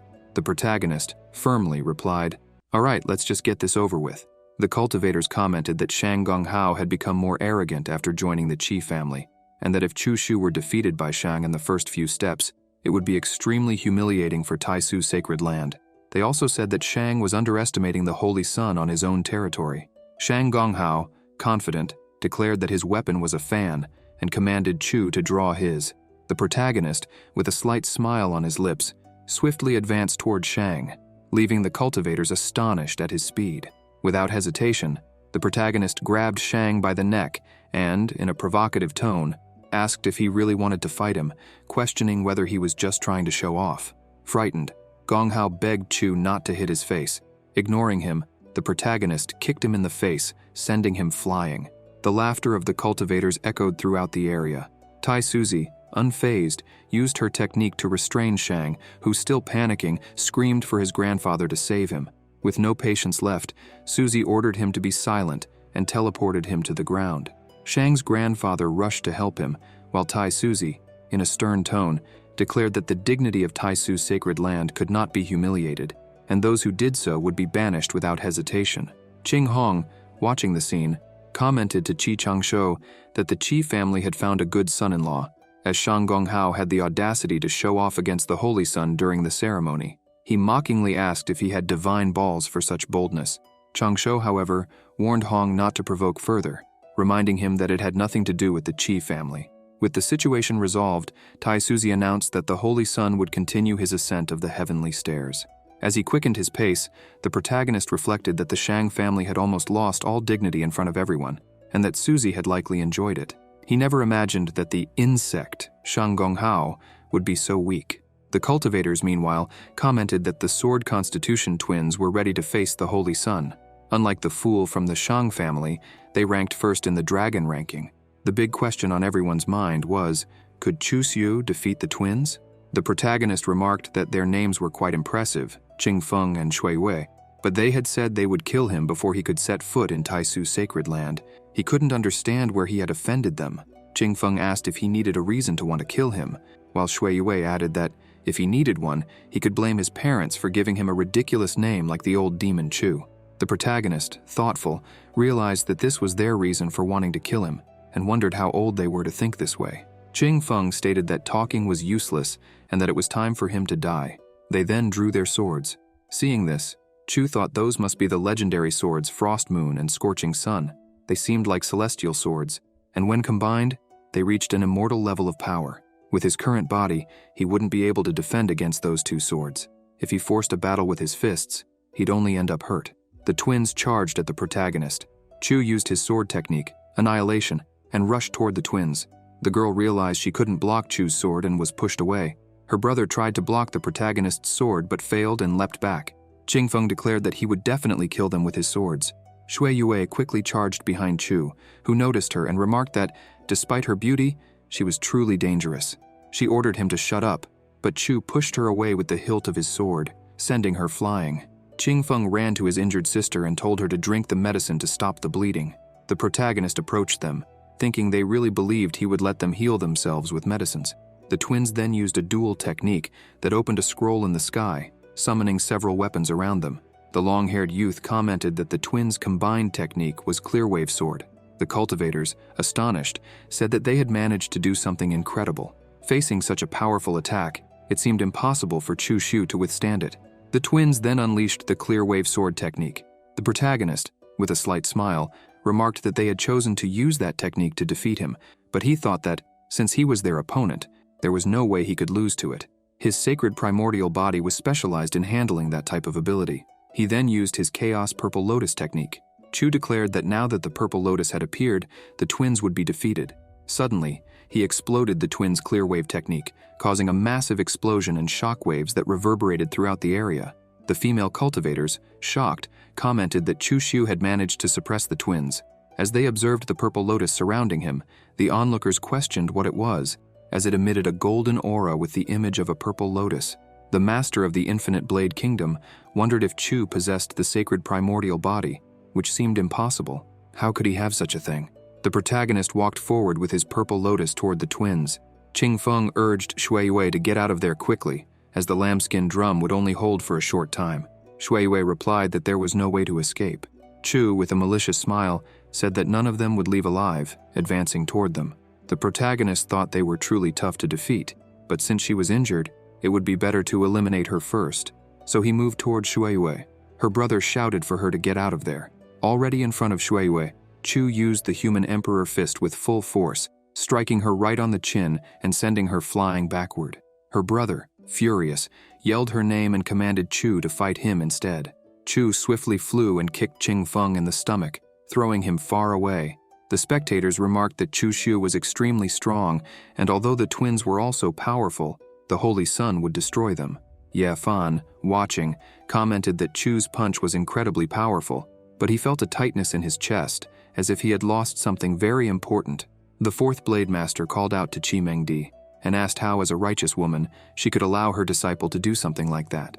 She responded that she did allow it because his disciples had kept saying they would kill Chu Shu. He should be happy their cultivation was merely destroyed instead of being killed. Tao Yao, irritated, questioned if he wasn't being too arrogant for complaining that her older brother Chu had been a bit cruel. Xiaoran remarked to the fourth Blade Master that his two disciples were very talented, and that, even with their cultivation destroyed, if they kept working hard, they could recover more than half. It would just take time. Mengdi added that if the fourth Blade Master had nothing more to say, he should sit down and continue watching the ceremony. Xiaoran then commented to Yao that her older brother was very strong and amazing, and that she liked strong men. Yao called her a slut and told her to stop hitting on her older brother. Xiaoran, with a sarcastic smile, said that the protagonist was a strong and skilled man, destined to have many women, and that there shouldn't be a problem if he also ended up with her. Mengdi, deep in thought, wondered since when that unfaithful disciple had gained so many admirers. Tao Yao shouted at Xiaoran, "What are you saying? Do you have a death wish?" Her master ordered Yao to control herself. Mengdi threw Chu's doll to the ground and began stomping on it, saying, "Damn unfaithful disciple. He caused all this, and now I, as his master, have to deal with it. He's truly beyond saving." On the heavenly stairs, the protagonist commented that his nose was itching, wondering if someone was bad-mouthing him. Thoughtful, he said it didn't matter and continued, pondering who he should challenge next. A system window appeared, informing him, as an old demon, the user should drink divine blood. What do you think about defeating the fool from the Jiang family first? He has a special constitution. Chu, looking at the two youths, thought it would depend on whether they were willing to fight him. The ponytailed youth sighed, thinking Chu was very dangerous, and that he couldn't fight him without absolute certainty of victory. The protagonist, thoughtful, concluded that he didn't seem eager to fight, and reflected that, with so many people watching below, he couldn't be too violent. The long-haired youth used voice transmission to tell Brother Chu that he wasn't his opponent, and asked to be let go. Chu responded that he had misunderstood because he was never a fan of violence. His heart loved peace.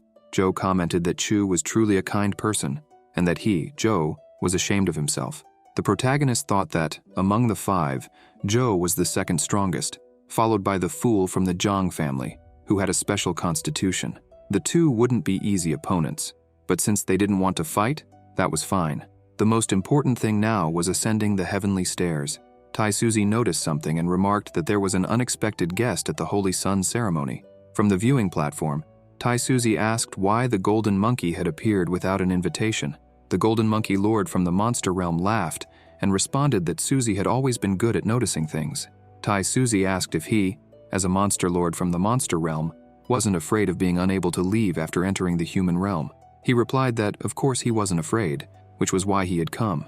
He then commented that Suzy had gone to great lengths to plan the Holy Sun ceremony and that he didn't believe she had no hidden motives. Tai Suzy asked, "So what if I don't? What does that have to do with the monsters?" The demon lord challenged Suzy, proposing a bet. If his daughter could ascend the heavenly stairs and defeat the Holy Sun, Suzy would have to reveal her true objective. If the opposite happened, Suzy could set her own terms. Suzy demanded the illuminated pious flower, the sacred monk fruit, and another celestial treasure. Mengdi realized that these treasures were exactly what her unfaithful disciple needed. The golden monkey remarked that Suzy had quite the appetite and ordered the butterfly empress to kick the Holy Sun's butt. If she succeeded, there would be a sacred beast feast lasting 3 days and 3 nights. The butterfly empress from the monster realm agreed with him. Chu climbed the celestial stairs, feeling the pressure begin to weigh on his body after 3,000 steps. He wondered if he could reach all 9,999 steps, and with the system's help, strengthen his sacred primordial body. Suddenly, a system window appeared, warning, "This is too risky. I advise the user not to proceed, but if you want to die, go ahead." At that moment, a figure appeared behind them. It was the butterfly empress, asking who the Holy Sun was. The long-haired young man, with a shy expression, warned Chushu that she was behind him, asking if he had done something to upset her. The prota, without hesitation, drew his sword and charged at the empress, while his friend warned him not to harm an innocent person. With confidence, she declared that she would defeat the Holy Sun and go to the banquet. Chu skillfully dodged her attack and noticed that her body was surprisingly resilient. Then a memory came to mind. She was the butterfly empress from the monster kingdom. Rumors said her father was the golden monkey lord and her mother, the butterfly lord. The empress had been born with an extraordinary constitution, the divine barbarian constitution, which granted her unparalleled strength and tough skin. Moreover, she felt no pain in combat, being considered a supreme being among her generation. The butterfly empress tried to kick him, but Chu blocked the blow, grabbed her foot and threw her far away. She smiled, commenting that his sacred primordial constitution did not disappoint, and then activated her shadow ability. Chu, undeterred, asked if she really believed she could deceive him with illusions, stating that she was still too young for that. He advanced again, but by accident, ended up hitting her breasts, which made her furious. "How dare you humiliate me like this?" she shouted, while Chu, embarrassed, apologized, explaining that he was moving too fast and couldn't control himself. He even added that her breasts had helped him, but it wasn't intentional. Enraged, the empress slapped him across the face, throwing him far away. Chu fell under her dress, and blood began to drip from his nose. Amid the confusion, he blurted out an unexpected comment, "What a delight!" She, furious, ordered him to shut up, and tried to hit him with her hammer. Chu, still dazed, rolled on the ground, dodging the empress's strikes as he tried to regain his composure. Chu Shu rolled on the ground several times to avoid the empress's attacks and her shadows. The spectators thought he would be defeated by that monstrous woman, commenting that one should never underestimate women, seeing the chaos she had caused. Tao Yao and Xiaoron were worried, while their master believed the woman would take advantage of her unfaithful disciple. Suddenly, the butterfly empress began to moan softly, leaving Yao, Xiaoron, and Mengdi embarrassed, calling Chu a pervert. As the battle continued, the Prota landed several merciless punches on the empress's chest, saying that he had had enough of her. He hadn't done anything of his own free will, but she had crossed the line. With each blow, she let out unexpected moans, which made the long-haired young man comment that the empress was acting strangely, and it seemed that her divine barbarian constitution had been overcome by the sacred primordial constitution. The empress, slightly flushed, said that Chu was incredible, and that she had already decided. She would take him as her concubine to the monster kingdom. Tao Yao commented that the woman was very arrogant for wanting to take their holy son to the monster kingdom. Mengdi, arms crossed, thought that her unfaithful disciple's luck with women was truly great and said she would need to teach him a lesson. The butterfly empress approached Chu and invited him to go with her to the monster kingdom, promising to take very good care of him. With a sweet expression, she said she had already picked out the names of their children. Chu, confused, didn't understand a thing.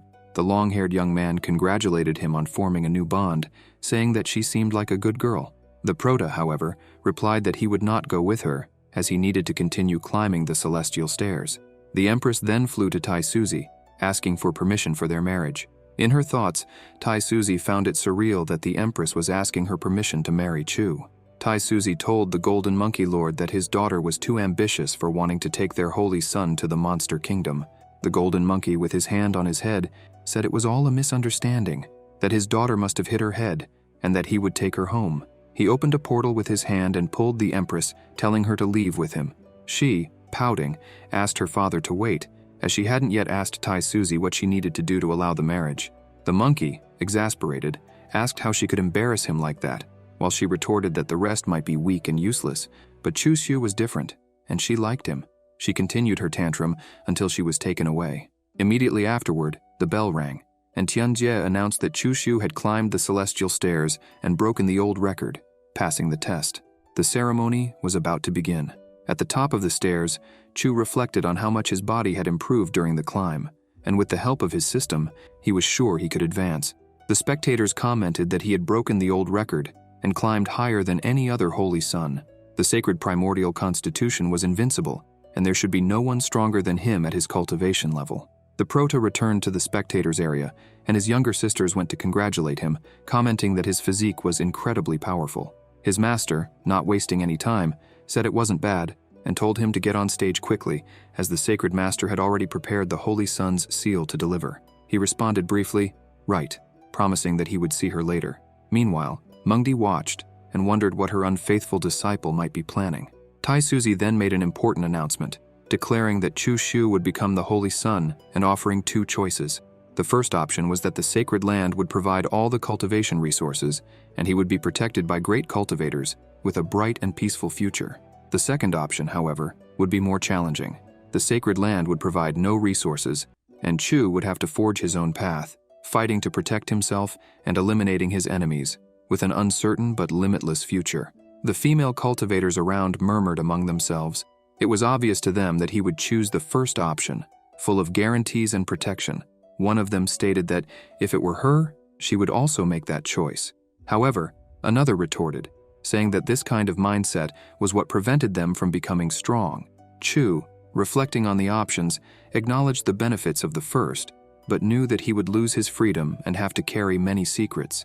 With great masters protecting him, he would become vulnerable and exposed. On the other hand, the second option, although more dangerous, would allow him to maintain his autonomy, but at the cost of the resources he would receive. With a mischievous smile, Chu thought of his master Mengdi and the elder Hua, considering that he could obtain resources from them. Determined, he responded to Tai Suzi, stating that he chose the second option, as he had no fear of challenges.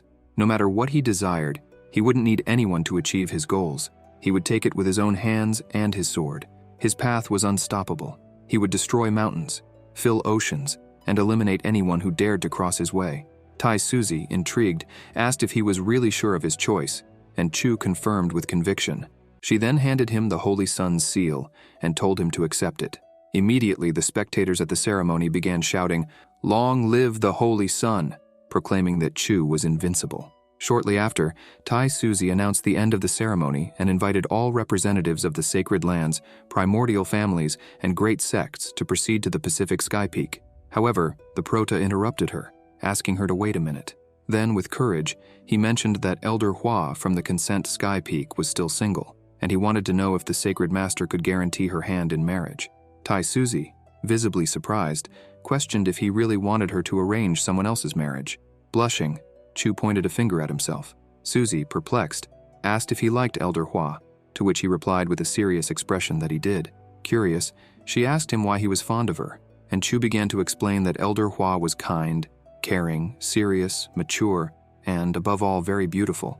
Trying to maintain her composure, Tai Suzy said that she couldn't make such a decision on her own, stating that the decision would be up to Elder Hua. However, if she accepted, Suzy promised to guarantee the marriage. Chu, surprised, asked if she was serious, and she confirmed. Suddenly, a system window appeared saying, "The user is pretending to be a love-struck boy." The Prota, irritated, responded in his thoughts, telling the system to go to hell, claiming that even he wasn't laughing. However, another system window popped up, displaying outrageous laughter, clearly amused by the situation. In Chi Mengdi's room, she asked her disciple what he had discussed with the Sacred Master. Chu replied that it was nothing important, just a few questions about cultivation. He wondered why his master smelled so nice. Mengdi then commented that if it was about cultivation, why hadn't he asked her instead of bothering the Sacred Master? Chu questioned her, and while doing so, placed his hand on his master's leg. She called him a disloyal disciple and asked if he was already behaving this way just because he had become the Holy Sun, questioning if he even deserved the title. Chu, annoyed, asked what she was talking about, saying that he was only there to ask for guidance on a technique. Why would that be wrong? She then asked if he thought she didn't know what he was really thinking. The Prota threw his master onto the bed and asked why she didn't just say what he was thinking, as he began to run his hand along her leg. She responded that she wasn't going to say, and told him to get off her. Chu, moving his hand higher, asked if she was willing to let him leave, and continued moving his hand up, causing Mengdi to let out several involuntary moans, leaving her embarrassed. Outside Chu Shu's room, Tao Yao and Xiaoran were sitting, while the spirit chick commented to Xiaoran that he noticed her constitution was unusual and decided to accept her as his pet. Yao, cheerful, said that he seemed better but was talking nonsense. She smiled and said she supported the idea, telling him to take Xiaoran as his pet and not forget the leash. The chick then asked Xiaoran if she had also fallen in love with Chu Shu and said that if she wanted, he could help. She replied that it wasn't a good idea. The bird questioned how that couldn't be something good, while Chu watched them from a distance. Tao Yao, irritated, told Xiaoran not to dare make a move on Chu. How could she have such filthy thoughts about her older brother? Xiaoran, angry, began arguing with Yao, saying that the older brother wasn't hers, so she couldn't tell her what she could or couldn't do.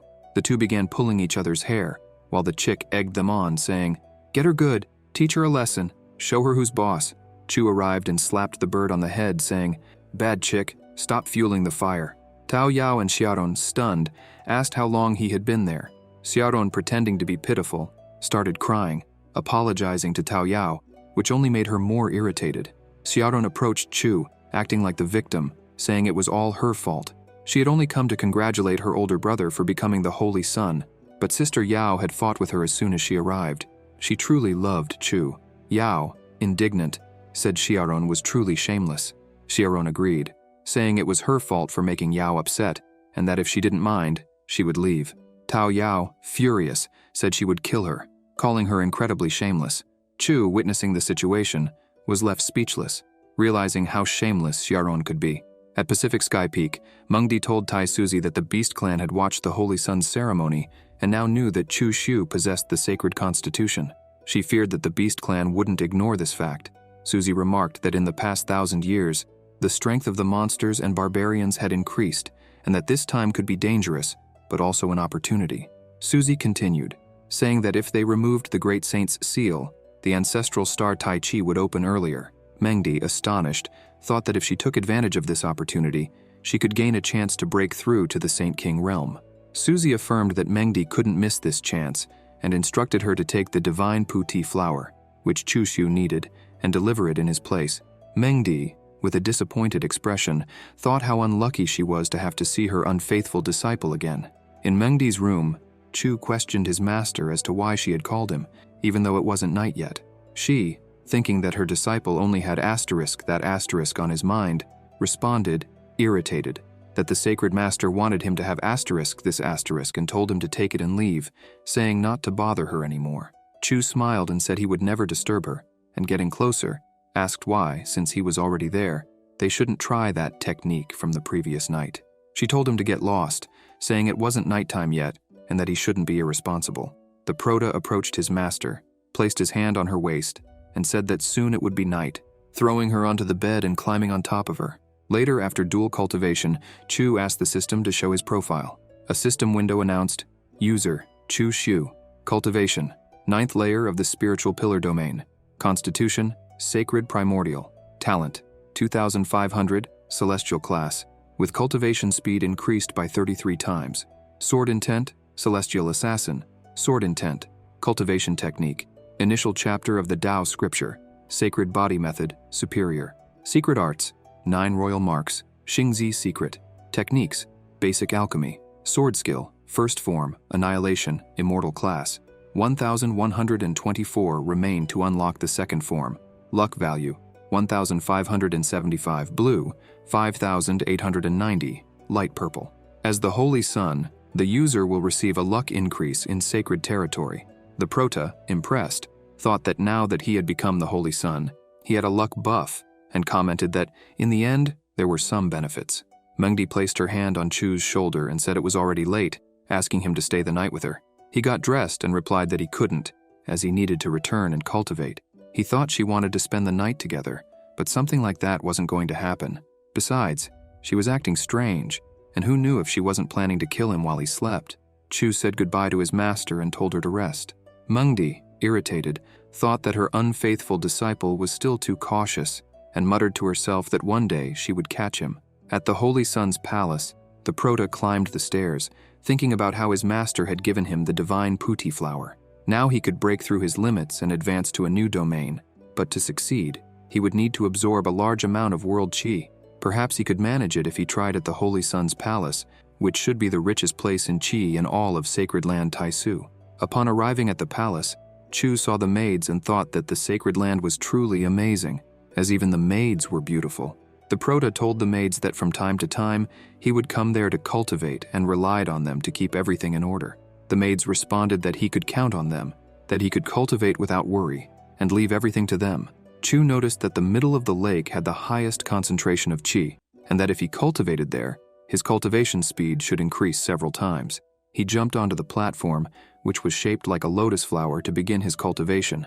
A system window appeared saying, "Since the user is going to absorb the celestial treasure divine putti flower, would you like to initiate the breakthrough?" The Prota accepted and commanded to begin the breakthrough. The system window says, "Breakthrough completed. 10,000 cultivation points were consumed. 86,000 cultivation points remain." Meanwhile, a carriage passed over the palace. The coachman, guiding the carriage, said, "Princess, this is where the legendary Holy Sun's palace is." Chu hears this and looks up, wondering, "Princess?" Two young women remarked that sacred land Taisu never disappoints, as it was vast and more beautiful than the palace. These young women were Chunhua and Qiu Yu. Zhu Ziwei, the 7th princess of the Great Ming Empire, told the girls not to be shocked because that was one of the greatest forces in the southern territory, so it was obviously large, incomparable to the palace. The Prota thought that girl resembled Zhu Biwei. Could she be a descendant? Suddenly, a flower came towards Chu, and he thought Elder Hua was thinking of him. That night, Chu on his flying boat headed to the meeting spot.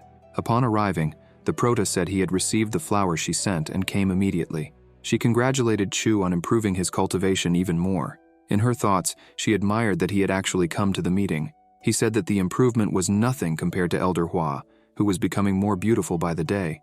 After the Holy Sun ceremony, he asked the sacred master if he could marry her. He asked if Hua knew what her answer was. Hua turned her face away and said that, of course, she hadn't agreed because they weren't suited for each other.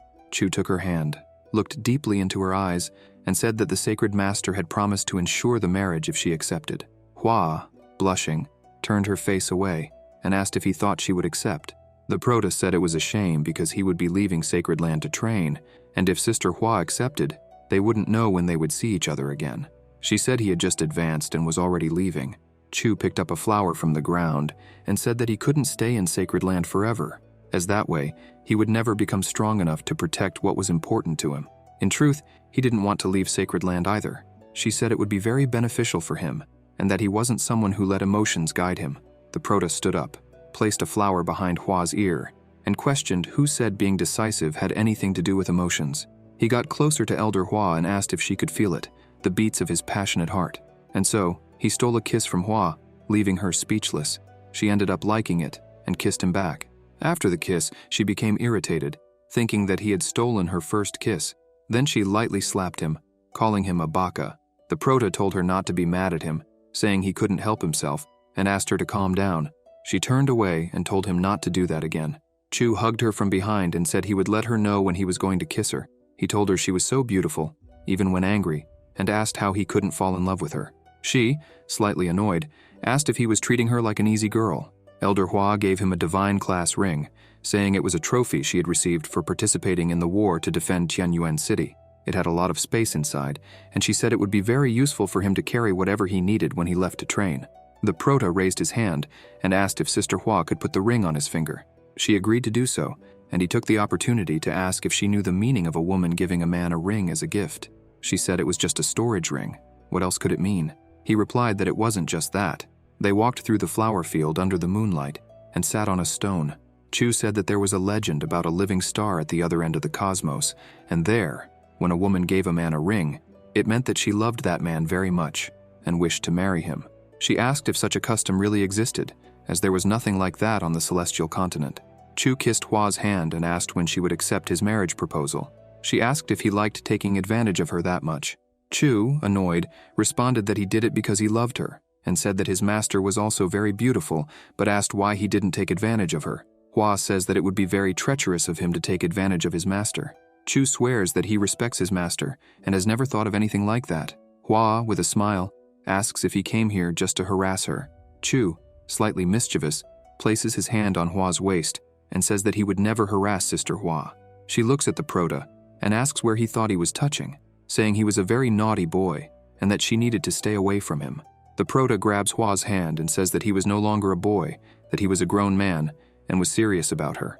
And so, he throws himself on her, and they end up doing dual cultivation. After a while, as they looked at the moonlight, Chu mentions that after the Holy Sun ceremony, the Sacred Master invited several forces to Pacific Sky Peak. He asks what was discussed at that meeting. Hua replies that there is an ancestral star, a secret realm beyond the sky, and the seal is about to open. The ancestral star is called Tai Chi. Apparently that star is well known, and the seal opens every 2,000 to 3,000 years. Inside it, there are countless treasures, but they are nothing compared to the legacies left behind by cultivators who died within that secret realm. It's a great fortune for those in the superior Saint domain, as those who inherit the legacy of an emperor left in the star would be able to break through to the Saint King domain, becoming a powerful existence on the continent. The Prota asks when the seal will open. Elder Hua says the Tai Chi ancestral star will open soon, in a minimum of 5 to 6 months and a maximum of 8 months. The Prota asks if his master will also enter, and says that the Master of Rising Sky Peak will also enter, as she needs to seek an opportunity in the Tai Chi star to break through to the Saint King domain. He wonders if anything will happen to his precious master, because if something did, where would he go to ask for teachings? Should he seal her cultivation or even tie her up so she would stay in her pavilion and never venture out? Hua tells him not to worry, as the Master of Rising Sky Peak is not weak. Even against others in the same domain, her strength is unmatched, and she asks where he plans to train. He says he hasn't thought about it yet. Maybe he'll go where the wind takes him and let fate decide. He only knows that Liu Hongyi went north, but he doesn't know the exact location, so he'll have to investigate after leaving. He asks if she has anything to say to him before he leaves. She simply gives him a kiss and says it's not shameful to flee if he encounters an enemy he can't defeat. He tells her not to worry. At the Holy Sun's palace, Mo Feiyan and the princess arrive to greet the Holy Sun and introduce themselves, saying that she is the 7th princess of the Ming Empire and came to see the Holy Sun. The Prota asks Elder Mo if she had any business bringing Princess Ziwei, and he thinks that she really is a descendant of Zhu Biwei.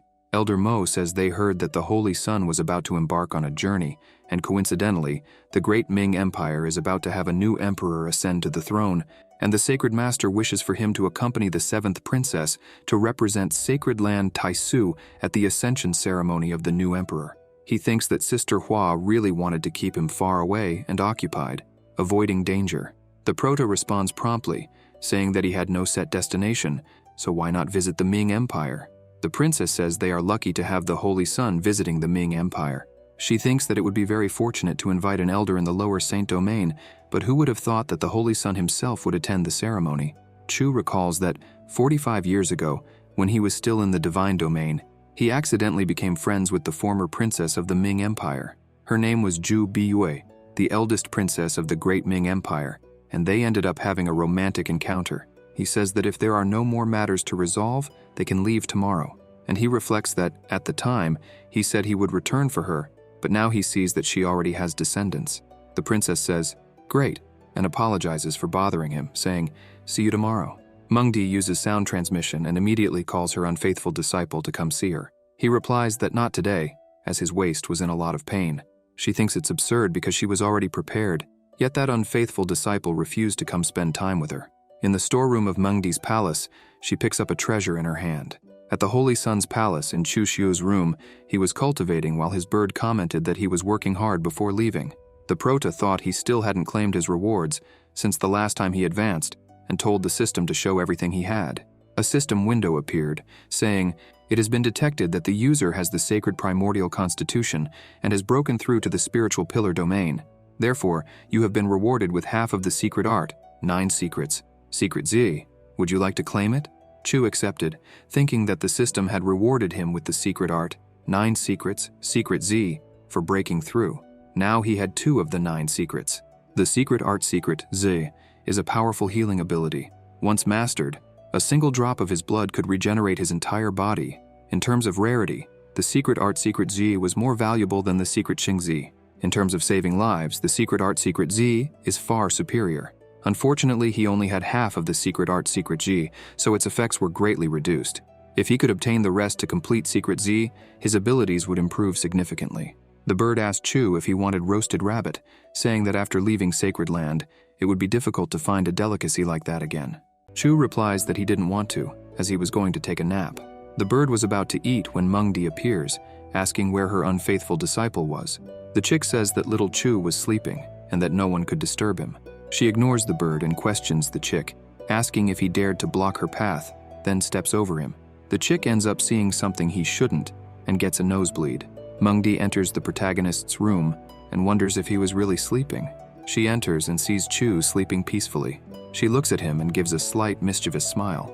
The protagonist was dreaming that he was in a hot spring with several women who were calling him to join in the fun, and he jumps into the spring with them. Suddenly his master appears, calling him an unfaithful disciple, pulling his ear, and saying that he already had a child with her, yet he still flirted with other women until he wakes up startled, shouting. He wakes up and realizes that his master was there, near his bed. He asks what she was doing there. Mengdi responds that, as his master, why wouldn't she come there? When she opens a small treasure box, he gets frightened, asking what she was trying to do if she wanted to kill her husband. When he sees the treasure, he calms down and thinks it was a draconic crystal. He realizes that his master brought it to strengthen his body. Mengdi stands up and says she couldn't help him much after he left the Sacred Land to train, and orders him to accept it. He asks Mengdi to stay there with him and takes her hand. She asks why he wanted her to stay. He replies that the gift his master gave was a draconic crystal, and comments that legends say in the primordial ocean, a great whale dragon in the superior holy domain devoured various things and spent millions of years maturing before condensing a draconic crystal. It was something very precious. Blushing, she asks, and if it were? He says, of course, that a disciple needs to repay when receiving such a precious gift.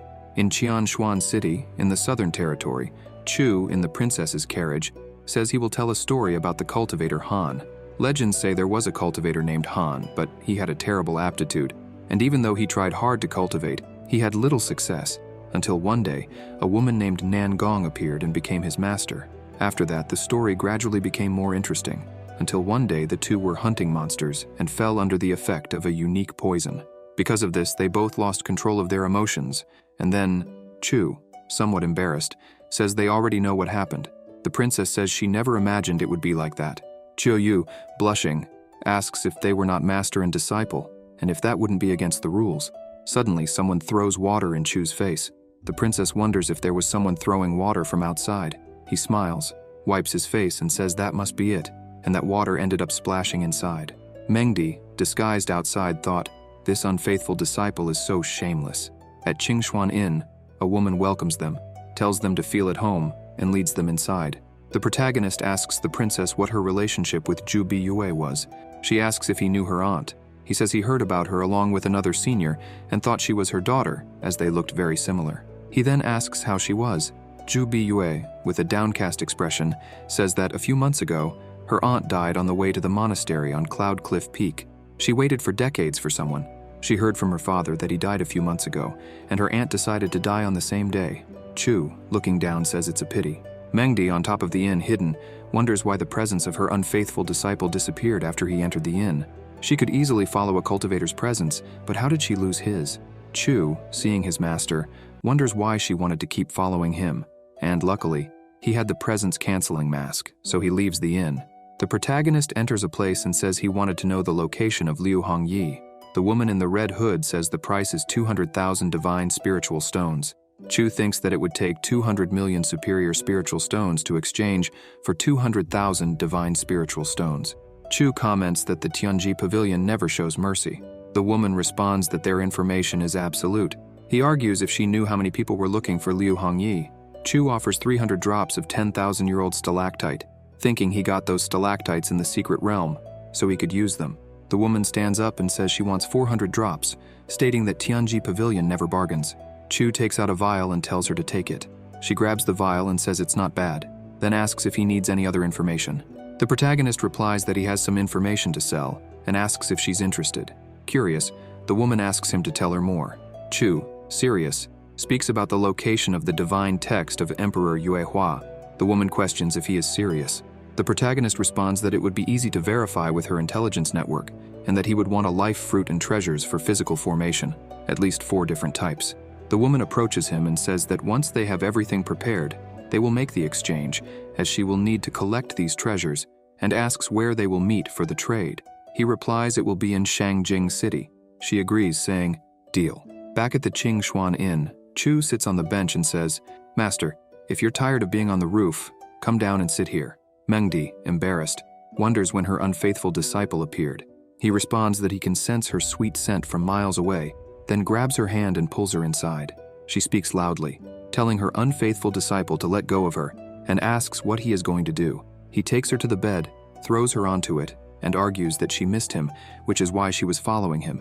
She replies for him not to be foolish, saying she had some matters to attend to in Zhengzhou, and, by coincidence, happened to pass by. When she saw him, she thought of paying a visit. Chu, on top of his master, says that since she is there, she could give him some lessons. She retorts, saying that he needs to show respect. While they are engaging in dual cultivation, Mengdi, with a trembling voice, says that they have a problem. Chu asks what it is, and she responds that she is about to break through and that a tribulation is coming. At the Qingshuan Inn, in Chu Xiu's room, the protagonist asks about the celestial tribulation, and they both get up. Mengdi says that she will go to another dimension and go through the celestial tribulation. Chu takes out a vial and comments that the thunder of the celestial tribulation is powerful, asking her to drink that if she runs into trouble. She looks at it and thinks it is 10,000-year-old liquid stalactite, reflecting that her disciple really cares about her. She enters the dimension and uses her sword skill, Icy Annihilation, first form, Icy Sealing, to attack the tribulation. Then, she uses the second form, Icy Realm, launching it towards the celestial tribulation.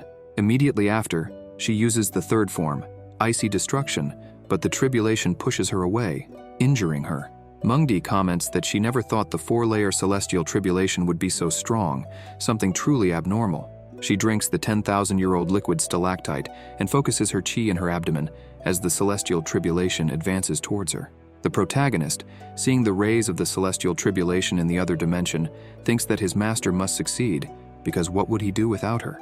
Inside the dimension, Mengdi manages to overcome the tribulation and, relieved, thinks that fortunately her baby is fine. She exits the dimension and returns to Chu's room, who congratulates her on passing the celestial tribulation and urges her to quickly stabilize her cultivation. She responds that, thanks to the liquid stalactite, everything went well. Otherwise, she feared she would have had problems. The protagonist reassures her, telling her not to worry about it. With a faint, cheerful smile, she comments that she hadn't expected the celestial tribulation to be so strong, much more powerful than a 4-layer tribulation, which didn't make sense.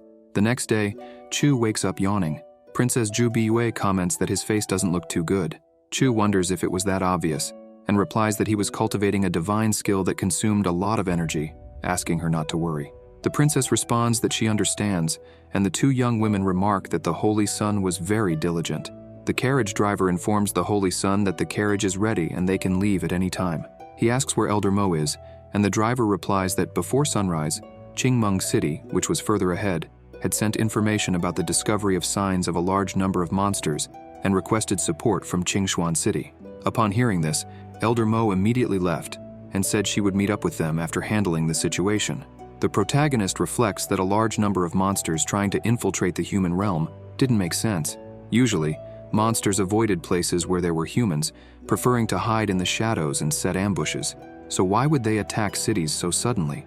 Chu comments that the monsters' actions are very unpredictable and orders them to proceed on their path, as Elder Mo would have no problems dealing with the situation. He thinks it's best to leave soon, as he might find many treasures along the way. The carriage flies over the plains, and the princess comments on how incredible the view is. The protagonist, on the other hand, thinks it's a waste, as he could be dual cultivating with his master while admiring that beautiful landscape. In the middle of the plains, Yifeng is hiding with 2 other female cultivators, thinking that he wouldn't survive that day. He summons everyone to attack the carriage, claiming that only he deserved to be the Holy Sun. He throws several needles toward the carriage, shouting, "Give me your life," when a giant chi hand appears, deflecting the needles. The cultivators, astonished, wonder that if Elder Mo had already left, who was protecting Chu Shu? The chi hand throws them far away. The princess and Chu hear the noise and wonder what happened. Mengdi then asks Yifeng if he had allied with the scum from the Draconic Club to kill Chu Shu. Yifeng, with a trembling voice, says that this disciple had learned from his mistake and begged to be forgiven. Mengdi asks if he thought she would ignore what he had done to Chu. First, he conspired with Jian Lingyun to destroy Chu Shu's divine consciousness, leaving him crippled. Then he brought assassins into the secret realm to try to kill him, and now he had joined forces with the Draconic Club vermin to ambush and kill him.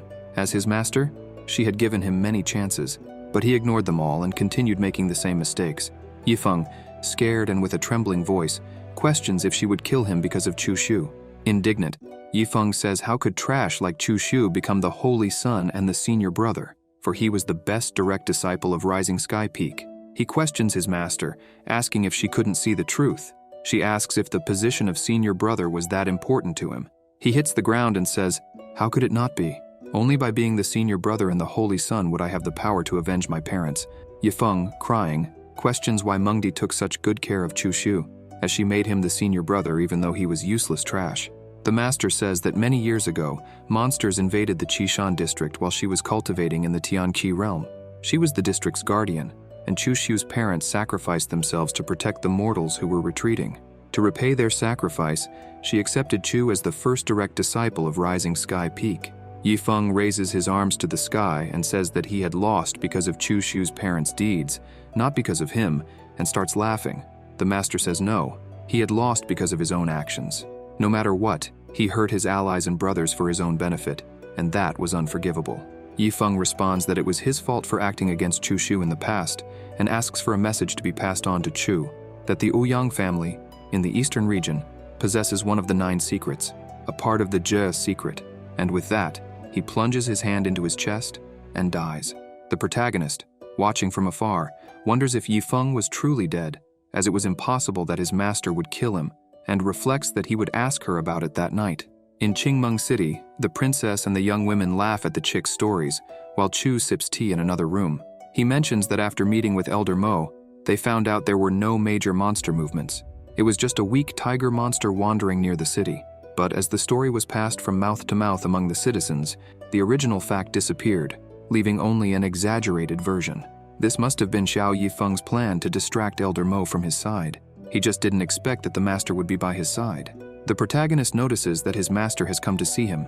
He stands up, goes to her, and asks why she looks sad. She replies that Xiao Yifeng is dead. He holds his master's hands and asks what happened. A system window appears saying, "User, you are a bastard."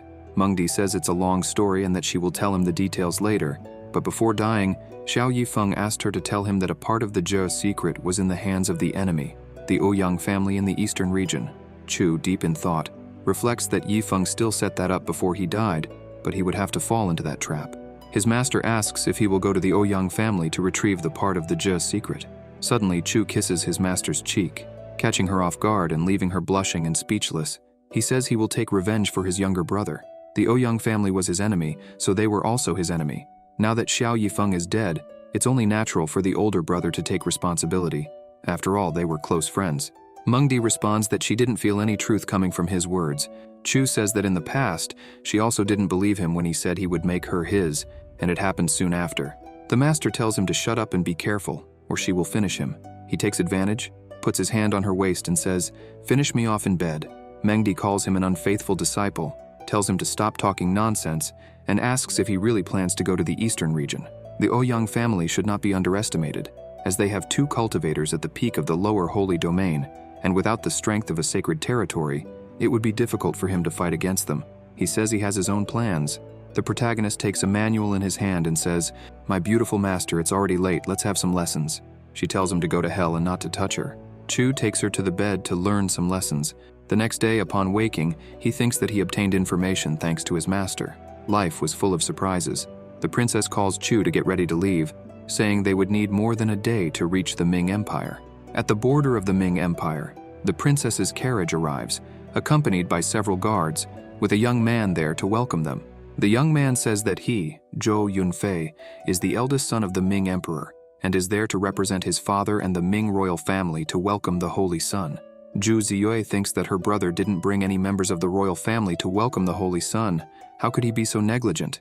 Yunfei greets the Holy Son and Elder Mo. The guards, from afar, wonder if that handsome young man is the Holy Son of the Taisu sacred land. It was what one would expect from an elite cultivator of the Taisu sacred land. His aura was truly extraordinary. Yunfei asks the Holy Son to follow him. The princess thinks that her brother is already planning something and tries to pull Chu by the arm, thinking that since the Holy Son said along the way that they would be friends, he probably wouldn't go with her brother. The protagonist, without saying a word, follows the prince. The princess is stunned and thinks they were friends, wondering what happened to the idea of walking together. The chick tells Princess Ziwei not to be nervous, as there was always some reason behind Chu Xu's actions. In Prince Yunfei's carriage, Yunfei introduced Yang Chen, saying he was the only son of the master of the Songyun sword sect. His cultivation was in the spiritual domain, and he was a great talent in the southern region. Next, he introduced the woman, saying she was Fairy Bi Yao, the senior martial sister of the Yuejing Palace. Her cultivation was also in the spiritual domain, but no one should think she was a weak woman, as her battle power was not low. A system window appeared saying, "This senior martial sister, since when does the user know her? Even I don't remember her." The protagonist says that when he was the old demon Chu, he cultivated a secret art called the spiritual seed, and was able to transfer his spiritual seed to the divine soul of a cultivator who had not yet broken through to the spiritual pillar domain, creating a mark. As the target's cultivation increased, his cultivation would also increase, and his spiritual seed would grow gradually. In the end, the mark on the divine soul cast by him was carved to ensure that there would be no signs of rejection when he needed to take possession of the body. A new system window appeared, saying, "I didn't think the user was so clever. As expected of someone born to be a villain, he even left several ways to return to life. But this system really doesn't think the user would look good as a woman. Or are you really going to use this woman's body?" The prince tells them not to just sit around, invites them to drink wine, and says that the Holy Son should try that bottle of peach blossom wine. The protagonist thought that the wine was really good. He just didn't understand why those 3 were keeping an eye on him. Yunfei tells Chu that he thinks the 700,000 divine spiritual stones that the royal family delivers to the sacred land every year are too few. The protagonist asks if he has a solution, and he replies that he believes that, with the guards of the Taisu sacred land, who are in the south, and with the holy guardian who protects the Ming dynasty, they should be paid 120,000 a year as a sign of respect, plus an extra 100,000 to honor the Holy Son. Chu Xu asks if they are asking for his help to rebel. The prince says that technically it's not a rebellion. It's all for a bright future for the Taisu sacred land and the great Ming dynasty. The protagonist says it's a very interesting deal. He wins, and everyone wins. Mengdi, hiding, thought that if Zhu Ziyue saw him, she would probably vomit blood from disgust, but she could only keep watching what that unfaithful disciple would do. Prince Yunfei tells the Holy Son not to worry. After they arrive in Shangjing City, they will send the money. He thought that now that he had the Holy Son of the Taisu sacred land on his side, with his help, changes in the dynasty were about to happen. He comments that once they arrive in Shangjing City, he and Brother Yang will no longer interact with the Holy Son, so as not to arouse suspicion about their identities. Therefore, they would need to trouble Fairy Biao to serve the Holy Son. She says that young Master Zhou is very kind. In the princess's carriage, the protagonist says he wants to change routes, as he wants to take a look at Yunya Peak. Ziyue asks what he talked about with her brother. He replies that they discussed how to overthrow the Ming dynasty. The princess asks if he, the Holy Son, is going to help Zhou Yunfei's group. Chu says, of course he won't help, and that even without his help, they had already planned how to steal the throne when the new king ascends. To them, he was just a tool to stand on the new king's ascension platform. In other words, he was merely a pawn in their plan. Ziyue speaks loudly and asks the Holy Son to help save the Ming dynasty. Qiu Yu comments that even though King Zhenbei is powerful, he alone cannot resist. Now that they are planning to rebel, only he can save them. The protagonist says he has a habit of making fair trades and, if he helps, asks what she would do for him. A system window appears announcing, "Damn, the user is very cunning. Who would have thought he would make a deal with both sides, one after the other? For being so shameless, the system will reward you with 200 cultivation points." Zhu Ziyue, a little shy, says she would do anything he asked. Mengdi and the bird are astonished. The protagonist, irritated, flicks the princess's forehead, asking what she was thinking. The girl asks if he didn't want her body. Chu says, "Where is your mind to think of that?" The protagonist thinks that, as much of a bastard as he was, he couldn't lay a hand on his wife's niece, not to mention that her aunt died waiting for him. The master, hidden, thought that the girl was still too young, yet she was already thinking about that. Why didn't she learn to be reserved like that venerable one? At Yunya Peak, the coachman announces that they have arrived. The princess gets off the carriage and says that the Holy Son could go and take a look around by himself. She would stay there. Chu steps out and tells her to inform her royal father or brother that he would discuss the price with them. Ziyue thanks the Holy Son for being willing to help the royal family. The protagonist says there's no need to thank him. They were all getting what they wanted, and that was all.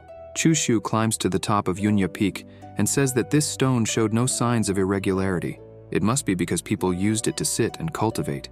He discovers a dragon mark and traces it with his finger when suddenly he hears a voice saying, "Wicked one, this sister knew you wouldn't die."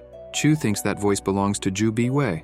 Out of nowhere, a soul starts to emerge from the stone, transforming into Zhu Biwei herself, saying, "After all, you were very cunning and had more chances of dying than anyone, and don't ask why she left.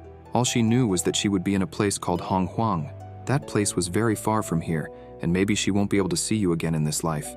If you have the chance, take care of the Zhu family in my place. This is something I owe them. And lastly, wicked one, this sister loves you." And with that, her soul dissipates. The protagonist thinks, Honghuang, it was that place again. What exactly is that place? As far as he knows, it's possible to reach Honghuang after passing through the Boulder Realm, but one can only stay in Honghuang for 3 months. So how was Zhu Biwei there without needing to return? Mengdi appears and asks if he just read a divine mark, because that venerable one didn't feel anything. So how did he know there was a divine mark sealed in that stone? Chu says that he only felt it after touching the stone. Otherwise, how could he sense it? She asks why he went to Yunya Peak.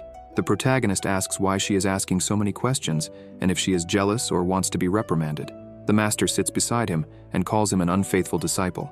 Chu pulls her by the arm, placing her on his lap, and tells Mengdi that at a time like this, and in such a beautiful place, it was the perfect moment for her to teach some lessons to this disciple. His master, embarrassed, asks what he is trying to do in broad daylight and says he is very shameless.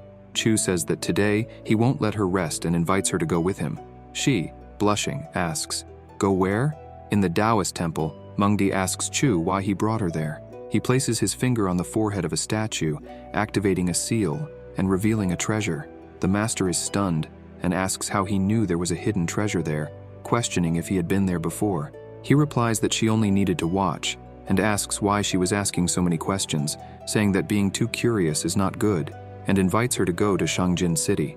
In the capital of the Ming Empire, Shangjin City, Zhu Ziyue tells the Holy Son that Grandpa Chen would escort him and that Elder Mo of the Taisu Sacred Land would stay at the embassy for a while, saying that their paths separated there. The protagonist says they would meet again in the future. At the Taisu Sacred Land Embassy, Chu and Elder Mo enter. The female cultivators see Chu Shu and comment that the Holy Son is not arrogant. He treats everyone from the same sect with kindness and sincerity. They say that he is also handsome, especially when he smiles, to the point of melting their hearts. Chu tells the female cultivators that he would cause some trouble by asking them to prepare delicious food because he would have a guest over that night. The girl in pink thought the Holy Son had spoken to her and called her his dear sister. Later that night, the protagonist and Yunfei were drinking, while the chick thought his hunch was right. There really was a guest, and he considered himself very clever. Chu tells brother Joe not to worry because he knows what needs to be done. He thinks that Joe was very generous, as he had given more than 30,000 divine spiritual stones. Yunfei says he trusts the Holy Son a lot, and since his father is in seclusion, he has to take care of things in his father's place. He guarantees that Chu will be even more rewarded when his father comes out of seclusion. Joe, leaving, thanks Chu, saying the wine was really different. The taste was wonderful. The protagonist remarks that Yunfei was very kind and that after everything was over, they would have a big celebration. Joe agrees and says that Chu is right. The protagonist goes back inside when his master asks if he had given poison to Zhou Yunfei instead of wine and comments that just a short while ago he was calling him brother, and then he poisons him. He was indeed very cruel. Chu replies that if he isn't cruel to his enemies, he would be cruel to himself. He tells his master that she has cultivated for so many years and still hasn't seen many examples of that. She responds that she doesn't need him to remind her and says that she thinks he should keep his methods secret, because if a Holy Son uses poison and that spreads, he will become a joke. The protagonist pulls Mengdi by the arm and places her on his lap, saying that a black cat or a white cat, the only good cat, is the one that catches the rat. She tells him to stop touching her and says that someone is coming. Fairy Biyao knocks on the door, calling for the Holy Son. His master asks if he had arranged to meet a woman so late. Annoyed, she thinks that this unfaithful disciple really invited another woman, even though he already had this venerable one. Chu tells her not to be jealous and to hide, as this disciple would be hers alone later. Fairy Biyao says she brought floral nectar and tells him to try it. He instructs her to place it on the table. His master, hidden and eavesdropping, wonders if Fairy Yao had brought a love potion to enchant her unfaithful disciple. She questions if that disciple's strength was really so strong. Chu approaches the fairy, and she asks to help him. Mengdi, seeing the scene, gets upset and wonders if he would pretend that this venerable one wasn't there. Soon, she notices a skill and questions what it was, wondering why Fairy Biyao's eyes were the same as her unfaithful disciples. Chu orders her to take that with her and find a way to make Zhou Long smell it, but she shouldn't be discovered.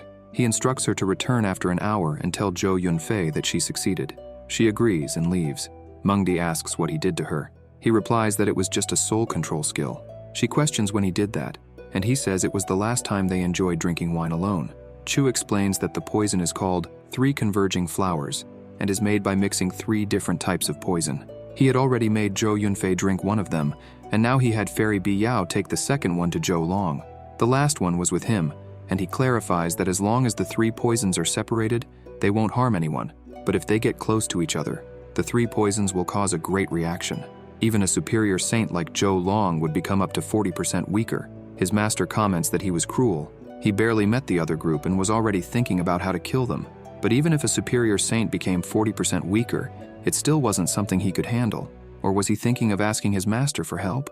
She tells him not to even think about it because this venerable one would never help him. He replies that he wouldn't ask for help because he had a 7th grade trap array that could be activated as long as he had spiritual stones. He questions his master, asking if she thought Zhou Long would still have a chance of surviving. She asks how many divine spiritual stones he has. The protagonist, serving tea, asks his master if she forgot that Zhou Yunfei had given him many divine spiritual stones. It was natural for friends to help each other. She replies that it was truly a tragedy to be his friend. He serves tea for his master to drink, and she drinks it, questioning what he had made this venerable one drink. He says it was the nectar that Fairy Biyao had brought. Mengdi, trembling all over, asks if he was an idiot and if he knew what she had put in it. The protagonist replies that, of course, this disciple knew. He feared he wouldn't be able to defeat Zhou Long in a battle, and to prepare, he was going to ask his master to help him increase his cultivation. Or did the master want her disciple to lose to Zhou Long? Mengdi starts to feel her body acting strangely and turns completely red. Chu turns her to the side and asks her to stay the way he likes. Thus, they end up engaging in dual cultivation. 4 hours later, the protagonist gets dressed and says that his master had worked hard, telling her to rest. His legs are trembling, and he leans against the wall, thinking that love potion was too strong. He couldn't use it too often. When he notices that someone has come to see him late at night, Chu opens the door and asks what they want. There are 3 hooded people. The man asks him to save his Ju family. This man was Emperor Ju Yong. Chu invites them inside and leads them to the guest room. He thinks that only a few decades had passed, but even so, his father-in-law looked so worn out. He wonders that it wasn't easy being an emperor. Chu asks if Ziyue had told him, as he could help, but it wouldn't be for free. He needed 2 conditions. The emperor responds that as long as the Ju family could manage it, they would do even more than 2 conditions. The protagonist says he only wants 2. First, he wants 2 items from the royal treasure, and second, all the northern king's assets would belong to him afterward. The emperor replies that it wouldn't be a problem. The protagonist tells them to return, and the emperor's 2 sons ask what they should do. Chu tells them to just act as usual, and he will take care of everything. In Shangjin City, at the Taisu Sacred Land Embassy, Chu sees his master eating and asks if she didn't have some business to take care of. She asks if she was annoying him. Chu says yes. His master replies that Changjing City wasn't an unfaithful disciple's territory, so she could stay wherever she wanted, as he couldn't do anything about it. Chu tells her not to play dumb, as her cold beauty persona was falling apart. Mengdi orders Chu to leave, saying she wouldn't respond. The protagonist thinks his master is difficult to deal with and hopes Sister Hua is not like that. Chu approaches his master and says he is leaving, telling her not to follow him or he will catch her. He says he will take her silence as a yes and comments that he can feel her presence. She, somewhat embarrassed, responds, as if I wanted to. In the city of Shangjin, in the suburban area, Chu goes to the pavilion to collect his orders when a woman tells him to come in and follow her. Once there, he asks if she has prepared what he requested, and she replies that it's been ready for some time and that all the treasures he needed are inside. She points to a bag on the table. He approaches the woman and hands her a note with the location of the Yuehua Emperor's divine text. In the Northern King's palace in Shangjin, a monster was talking to the Northern King, Zhou Long, who was chained upside down to the wall. The monster said he had good news, stating that last night someone tried to use poison against him, but unfortunately, it didn't work. Zhou Long asks the monster what he wants. The monster, known as Lord Mill Faces, replies that what he wants, of course, is to become the emperor of the Ming Empire, and says that Zhou's son is helping him achieve it. He asks if Zhou shouldn't reward him. Zhou says his son is a fool. The monster, with a sinister smile, says that if he becomes the emperor of the Ming Empire, he can use a large part of the population as sacrifices for his genocide flag. And when he awakens the spirits, Zhou Long states that the sacred Taisu land will stop him. He thinks that he has always fought for the Ming Empire his whole life and never let his guard down, yet he was replaced by a demon, and because of his actions he will be seen as a traitor. Lord Millfaces laughs and says that his precious son even invited the sacred Taisu land's holy son to Piaoshui Island. There they will have a meeting and discuss the coup against the emperor in detail. Long questions him, saying, "Is the sacred Taisu land supporting you in this coup? That's impossible." The monster transforms into him and commands not to worry, as he will take good care of Zhou's family, and Zhou Yunfei is obedient and a good son, and his consort is delightful. Zhou Long screams that he will kill him and make him have a miserable death. On Piaoshui Island in a tavern, Chu Shu and Zhou Yunfei are listening to 2 women saying that, according to Senior Qi Wu Hain of the Qi Shen sect, the Ming Empire will help the Shen Shen of the Sacred Purple Fire sect forge a sacred item within 6 months, and then host a battle tournament in the city of Changjing, inviting the young generation to participate. It seems Senior Qi Wuhen has promised to forge an item for the winner. The protagonist asks his brother Zhou if that Qi Wuhen is the same who forged the Gui Yuan. Yunfei replies yes, and says the Gui Yuan was created using all the senior's efforts to fight against demons. Chu thought that he had an item he wanted to forge for a long time, and never imagined this master would come to the southern territory. And he never thought Zhou Long was so cautious, even though the poison had failed. Fortunately, Fairy Biao hadn't been exposed. The people in the tavern loudly say that the Northern King is there. The protagonist thinks that's great and wants to see him. Zhou Long goes to their table, and Yunfei introduces them, saying that this is the sacred Taisu land's holy son, Chu Shu. The Northern King greets the holy son, and the protagonist greets Chu.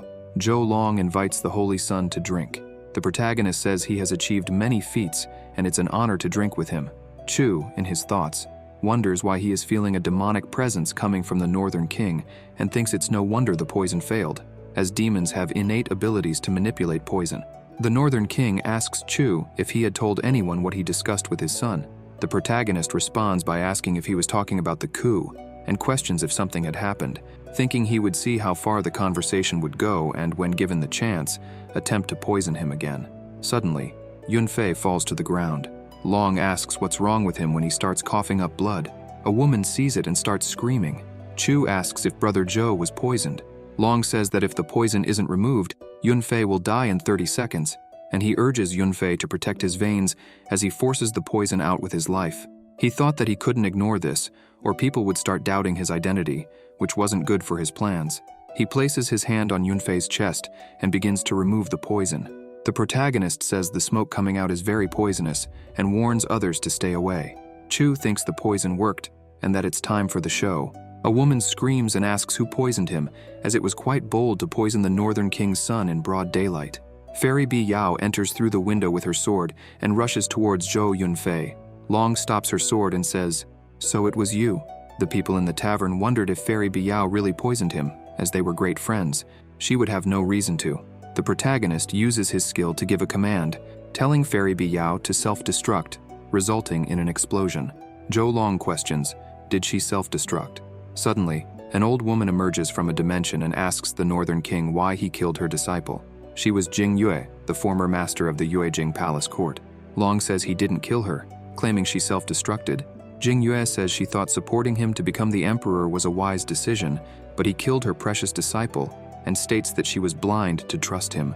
She orders him to die and uses her abilities against Zhou Long, creating pressure around the island. The woman, frightened, urges the Holy Sun to do something. Mengdi uses sound transmission to tell Chu that there were masters from the superior sacred domain fighting and orders him not to get close and return immediately. The protagonist says he had personal matters to resolve and needed to leave first. He thinks his master was calling him and couldn't stay there long, so he would leave now. His master says her unfaithful disciple was worrying her and wonders where he was. As with so much energy, she needed to teach him a good lesson. At the Taisu embassy, Chu Shu asks the manager of the Taisu embassy if she was going to stop the battle. She responds yes, as protecting Shangjin City was her responsibility. Chu thinks he wouldn't stop her, as it was better not to get involved in others' problems. Mengdi asks her unfaithful disciple where he was, as something big was happening in Shangjin City. The protagonist says he was in a meeting with the Northern King, so she called him, and he came back. His master questions if he had met with the Northern King and asks why he was fighting with Master Jing Yue. Chu sits close to her and says that wasn't important. The point was that he believed the Northern King had been replaced by a demon, and that demon was powerful and difficult to deal with. He says what he can tell her is that something big was happening in Shangjin City and asks why they didn't flee from there. His master says he promised the Zhu family he would help them, so why was he trying to run at the first sign of danger? He replies that he was being cautious. What did a merciful person like her know about this? Mengdi, irritated, questions the protagonist. How dare he talk to her like that? And asks if he was looking to get beaten up. Chu, with a slight smile, tells his master not to forget that he could, at any moment, seal her cultivation again. He approaches her and says that lately she had been very aggressive and asks if she had forgotten the days when she was under his control. He questions if she wants to go back to that time. She says it was still daytime. He approaches and says, "Since when does doing that during the day or at night make a difference?" leaving her embarrassed. He then says that, besides, she should close her eyes, and everything would be as dark as night. Thus, he blindfolds his master and lays her on the bed. Mengdi, embarrassed, says that if he were a man, he shouldn't seal her cultivation. Chu says that's impossible, and makes his master let out some moans, and so they begin dual cultivation. 2 hours later, the protagonist gets dressed and leaves his master's room while she is sleeping. When he leaves, he encounters Zhu Ziyue and asks how the investigations are going, and if she has gathered any information on Zhou Long. Ziyue says the information is there but notices a lipstick mark on his face and asks if he was. Chu wipes the mark with his hand and says it wasn't a lipstick mark. It was a kitten that bit him. Suddenly a woman appears shouting, "Holy Sun, this is not good!" He asks what is wrong. She says his master's soul plaque has broken. Chu wonders if the embassy's manager has died. In Shangjing City, in the void space, Lord Millfaces asks a hooded man why he killed the woman and if he didn't know she was the manager of the Taisu embassy. The man replies that she saw him using a demonic ability. What other choice did he have but to kill her? Lord Millfaces says they could have captured her alive. It would have been better than killing her. Now the sacred Tai Su land will send people to investigate, and their plan to usurp the throne and use people as sacrifices for the genocide banner is over. The hooded man tells him not to worry, as he sealed the space around Shangjing City before doing what was necessary. And for the next 24 hours, no one would be able to send messages out, and Zhou Long was the only master in the superior sacred domain in Shangjing City and was under their command. Besides, they had also killed Jing Yue, so who in Shangjing City could stop them? Lord Millfaces says that the sacred Tai Su land's holy son is also in the city. The hooded man says that a holy son who is not yet fully developed is not someone to fear.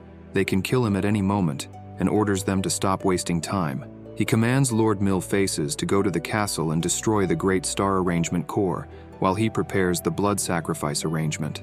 In Chu Shu's room at the Tai Su embassy, Meng Di and her disciple watch the recording screen showing the hooded man killing the Tai Su embassy's manager. Meng Di says that man is powerful. He must be an intermediate superior saint.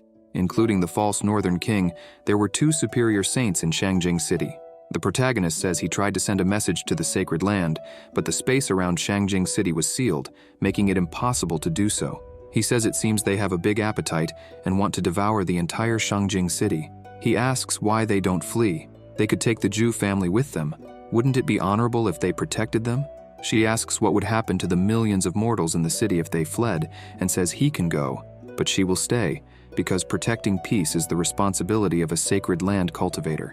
Chu takes his master's hand and says that, in that case, she should go to the palace immediately. No matter what they want to do, they will need to destroy the Great Star Arrangement core. She asks, "And what about you?" The protagonist replies that he values his life and won't die so easily. Of course, he will stay hidden in the embassy and wait for her return. He asks her to be careful and take care of herself. His master says he has a heart and tells him to stay there and not leave. He replies that he will, and says she also needs to take care. Above the palace, a great explosion occurs. Lord Millfaces says it's a surprise to know that Qi Mengdi was in Shangjing City. Mengdi says, "So it was you who were pretending to be the Northern King?" He responds with a sarcastic face and asks, "So what?" Mengdi charges at Lord Millfaces and uses the sword skill, Icy Decimation. The monster wonders if she was using a divine sword skill right from the start and counterattacks, saying break, and hits her. Mengdi, with an enraged look, charges at Lord Millfaces with all her power, startling him and prompting him to call her a crazy old woman. He asks Alma Negra not to stand there and to help, as he was no match for her. Alma Negra appears and blocks Mengdi's attack with his black hand. He laughs and says it's a disgrace for Millfaces to ask for help. The Lord tells Alma Negra to shut up and says she is ridiculously strong for someone in the intermediate superior saint domain. Alma Negra suggests they fight together, 2 against 1. Even though she's strong, they could defeat her. Suddenly, an aura comes from the palace's direction. Lord Millfaces says someone has broken the seal where Zhou Long was imprisoned. Alma Negra tells him to go deal with Zhou Long and not let him recover. Otherwise, they'd be in big trouble if he joined Qi Mengdi. Lord Millfaces wonders who could be trying to ruin their plans. Mengdi says she won't let him go and tries to advance on him, but Alma Negra steps in front of her and tells her not to be so hasty, as they haven't finished yet. She uses sound transmission to ask her unfaithful disciple if he hadn't said he would stay hidden in the embassy, calling him a liar. She warns that Lord Millfaces was coming after them and tells him to be careful, saying that if he can't fight, he should flee. He tells her not to worry. Alma Negra comments that he had heard she possessed the heavenly fragrance constitution, and that dual cultivation with her would greatly increase his cultivation. He says it's useless for her to keep resisting, and questions if she's seen what was behind him. There was a sinister flag behind him, which was absorbing the bodies of sacrifices. Mengdi realizes it is the genocide banner, and says he had already activated the blood sacrifice arrangement. The banner starts absorbing the bodies of the city's people when Zhou Long appears, saying, "Rising Sky Peak Master, I came here to help you defeat Alma Negra." She asks him if her unfaithful disciple is okay. Long says the Holy Sun said he would buy them some time by luring Millfaces. She calls for him to immediately eliminate Alma Negra. Alma Negra, distressed, says, "Stupid Millfaces, you couldn't kill them." Mengdi and Zhou Long charge at him, saying that he and Millfaces caused much chaos in the world, activated the genocide banner, and were defying the heavens. "Today will be the day of your death." Mengdi uses her ice ability and launches several ice stakes at Alma Negra, wounding him. He curses her and begs to be released. Zhou Long seizes the opportunity and lunges at Alma Negra with his spear, piercing him and defeating him. Long calls Mengdi to help the Holy Sun. Mengdi begins to circulate her qi and thinks of her unfaithful disciple, who is only in the spiritual domain. Could he withstand the attacks of a superior saint?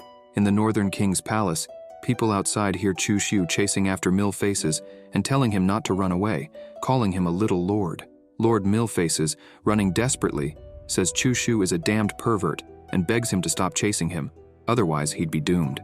Suddenly, Lord Millfaces is thrown out of the Northern King's palace and falls to the ground. People wondered if he really was Lord Millfaces and asked if he wasn't a superior saint. What had happened for him to be in that state? They look up at the palace and see Chu Shu, the holy son of the sacred Taisu land, and wonder if he was the one who left Lord Millfaces in that condition. Mengdi, sulking with jealousy, watches her disciple and thinks he has beaten a superior saint. It was expected, but she questions if he needed to show off in front of so many women. The protagonist jumps from the palace towards Millfaces with his sword and says he will send him to hell. The monster uses the genocide banner to defend against Chu Shu's sword attack. The people end up falling to the ground, saying they feel the presence of an emperor. Chu, with a smile, says it was just an item that held a bit of an emperor's presence and questions. So what if someone in the emperor domain arrives? I refuse to kneel. No one in the world could force me. Lord Millfaces laughs and admits that Chu Shu is strong, but says he cannot kill him because, with the genocide banner supporting him, neither he nor anyone else could defeat him. Then, Tai Suzy appears from the dimension and says, "Let me see if I can't kill you then." Chu thinks that Elder Mo was very efficient. She warned Tai Suzy the moment the seal weakened. That's when the Golden Monkey Lord appears, saying there was no need for her to intimidate the weak. Suzy tells the Golden Monkey that they are shameless because they came to human territory, killed people, and used them as sacrifices for the genocide banner. And she asks, "Am I intimidating the weak?" The monkey responds that they were wrong and asks the price to let the fox go. The protagonist says that he was the one who defeated Lord Millfaces, so he wanted his storage ring and a Luopuo golden lotus because he never did anything for free. The Golden Monkey Lord thinks that the ring is the least of it, but he wanted a treasure. Do they think monsters are rich? Tai Suzy tells him not to forget that they still owe 3 treasures. The Monster Lord agrees, but says the Golden Lotus will take some time since they need to find the primordial mist and check if a lotus has formed. In 3 days, he will bring all the items to her. Tai Suzy says she will keep the genocide banner for 300 years in exchange for the mortals who died, and orders the monkey to take that fox away and not let her walk in the human world again. The Golden Monkey says she won today and leaves, taking Lord Millfaces with him. In Shangjing City, inside a tea house, Chu was hiding in the VIP area, listening to people say that the Holy Sun was incredible. He was only in the spiritual domain. After the ancient era of emperors, the sacred Taisu land is the last dominant force. They have Tai Suzy, who is the master of the sacred land, and now a powerful holy son like Chu Shu. How could they not be envious? Chu should become Tai Suzy's successor. In Shangjing City, inside the Taisu embassy, Elder Hua asks Mengdi where her disciple is. She says she has no idea where he's wandering and asks if there is something to discuss with him, offering to call him. Hua asks if she wasn't going to take a walk and relax, as she said, and questions what she is doing in Shangjing City. She wonders if Mengdi is protecting her beloved disciple from the shadows. Mengdi tells her not to talk nonsense, saying she was just passing through and sensed a monster performing a sacrificial ritual. Hua responds, "Sure, if you say so." Mengdi says that in any case, she will not return to the sacred land. Hua says that even if she goes back, there would be nothing to do there, so she will stay around here and questions if she is not welcome. Mengdi, somewhat embarrassed, says that she is always welcome. The protagonist appears in the room, and Elder Hua stands up, smiling happily, saying he has returned. Chu asks when she arrived in Shangjing City. She responds that he looks tired. He says he will offer some tea. His master, seeing this, wonders since when they had such a good relationship. Hua says that his master is watching. Chu Shu says he will offer some tea to Sister Hua and asks if his master wants some as well. Mengdi, sulking, turns her head and says she is tired, so she won't. The protagonist takes Hua's hand and leaves, telling his master to rest. His master, annoyed, thinks how that damned unfaithful disciple dares to flirt with the sacred master. Moreover, after he took her hand, she got all cheerful and didn't let go anymore. Elder Hua and Chu were walking when the protagonist gives her a hairpin and says it suits her. Hua, blushing, tells him to stop playing around because his master is watching. Hua thinks it is so embarrassing to be seen like this by her best friend. She hopes that Mengdi does not think she is trying to steal her disciple. Chu tells her not to worry, as they weren't doing anything wrong, so the master wouldn't say anything. The protagonist notices that his master was hiding and thinks she was following them the whole way. She must want to join in. Mengdi, irritated, wonders why Hua was getting embarrassed and questions if her unfaithful disciple knew who Hua Luofei was. It seems he doesn't know. If he knew that Luofei is the sacred master, he wouldn't act like this. Feeling jealous, she thinks about why she feels so uncomfortable seeing him with the sacred master. Could it be? Impossible. It couldn't be jealousy. It's impossible. She's only here for the sacred master. Annoyed, she thinks that she needs to teach her unfaithful disciple a big lesson. A little girl selling flowers asks Chu if he wants to buy some for his companion. The protagonist picks one up and says, "Look how beautiful this flower is, but she is even more beautiful than that flower." Hua, shy, says he flatters too much. Mengdi, watching them, says it's ridiculous. How could he say something so disgusting? She wonders if her unfaithful disciple has ever said something like that to her, and says he has no talent and doesn't understand things. Hua uses sound transmission to tell Mengdi not to misunderstand, because she only treats him as a younger brother and elder sister, and argues why she doesn't return with her. No one in this world would be able to hurt him. Chi Mengdi, annoyed, thinks that she's explaining herself, but thinks that younger brothers and elder sisters don't hold hands, don't hug in public, and don't go shopping together. That damn unfaithful disciple. She knew she should have killed him when she had the chance. Hua uses sound transmission again and asks Mengdi what's wrong, why she isn't saying anything. Chi Mengdi says she's fine, that they are best friends. Of course, she trusts her and tells her to have fun because she will go back first. Mengdi, with a cup of tea in her hand, thinks she wants to leave together with her and questions how far this younger brother and elder sister act will go. The protagonist takes the tea and serves it to Elder Hua. She says he also needs to take some tea instead of just serving her. Chu tells Hua to look at how beautiful the city's night view is and says it must have been exhausting to travel from the sacred land to Shangjing City. He asks why she doesn't stay the night to rest and places his hand near Hua's chest. Mengdi, with an angry face, wonders where that unfaithful disciple is putting his hand and questions why they are so close together. The protagonist senses that something is wrong with his master and feels like she is getting agitated.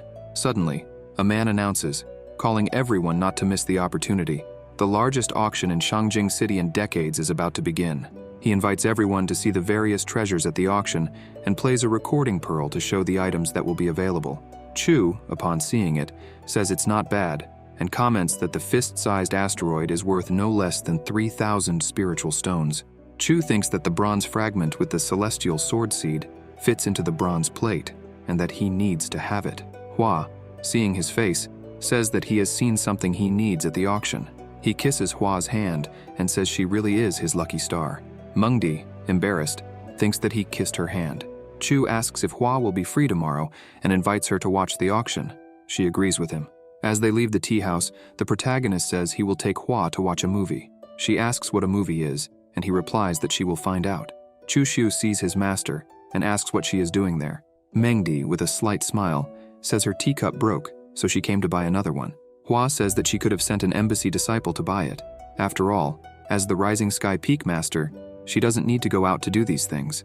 Chi Mengdi questions that she calls her Mengdi when her unfaithful disciple isn't around, but now that he's with her, she calls her the Rising Sky Peak Master.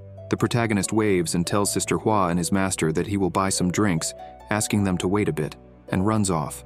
Elder Hua tells Mengdi that he doesn't know about her identity and says she is now just an elder of the consented peak, and asks her not to tell him anything, as it would be too embarrassing. Mengdi, putting that aside, questions why she is being so kind to Chu Shu. She is the sacred master, so please keep that in mind and don't forget. Hua responds that he doesn't know her identity and asks her not to misunderstand because Chu Shu and she will continue to call her sister, and there's nothing she can do about it. Mengdi questions whether brothers and sisters hold hands or hug and caress each other. Hua says she is misunderstanding. Mengdi turns her face away and says that she saw everything with her own eyes. Hua asks if she is jealous because that's not good. He is her disciple, and she is still pregnant with a father she doesn't know. Chi Mengdi asks what she is talking about, saying she is not jealous, just thinks that behavior is not appropriate for someone her age. Hua Luofei, blushing, tells her not to worry because he said that women who are 3,000 years older than men are worth more than gold. That was very cute. Mengdi, furious, asks if he really said something like that. Hua, embarrassed, asks her to calm down and says that even if she had something with him, what would be the problem? They are cultivators and age is not an issue. Besides, neither of them is married, so why not? Mengdi, irritated, says that she has changed. She thought she was her best friend, but now she wants to be the wife of her disciple. The protagonist arrives with 2 cups of cherry blossom, a special drink from Shangjing City, and tells them to try it. Hua says that they have already met with the Rising Sky Peak Master. He asks why they all don't go together to watch this movie. Chu says it's a great idea and thinks that Sister Hua understands him, as expected of her. The protagonist takes his master's hand, smacks Elder Hua's butt, and they head to the place to watch the movie. Upon arriving, Chu thinks it's a coincidence. The play is about Tai Suzy when she was adventuring as the Holy Daughter. How does she feel listening to her own story? There are many people around, and a boy asks his mother if the Holy Daughter was the master of the sacred Taisu land. The mother responds yes, saying she was the cultivator who was in the sky yesterday. The boy says he wants to be a powerful cultivator, so he can protect her. Seeing this, Chu says that the sacred master is truly amazing. Mengdi, saddened, thinks that the unfaithful disciple doesn't even know that the woman he is talking about is right next to him.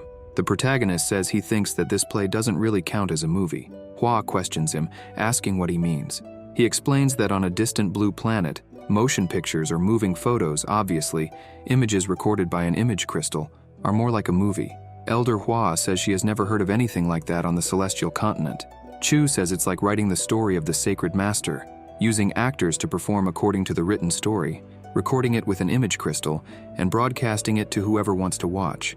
It would be much more interesting than a cardboard puppet show. Mengdi, hearing this, remembers when her disciple recorded the 2 of them doing dual cultivation, saying he would show it to everyone if she disobeyed. Hua Luofei comments that it's a great idea and worth trying. When a young cultivator approaches them, he says Brother Chu is very clever, and admits he didn't want to listen, but he was passing by, heard the idea, and found it very interesting, so he couldn't contain himself, and asks him to continue explaining. Chu asks who he is, and the cultivator introduces himself, saying he is Hong Yu, and asks if he has heard of the Ye family. He is Ye Hong Yu, the 3rd young master of the Ye family. The protagonist questions what business the young master of the Ye family would have with him, and thinks that his cultivation is not low. He's already in the spiritual domain. Hong Yu asks if he could explain this projection idea in more detail, and believes they could make a profit. Chu asks if Brother Ye is interested. He confirms, saying they could work together. Chu would provide the ideas and receive 30% of the profits. What does he think? The protagonist and Hong Yu start writing the idea on paper.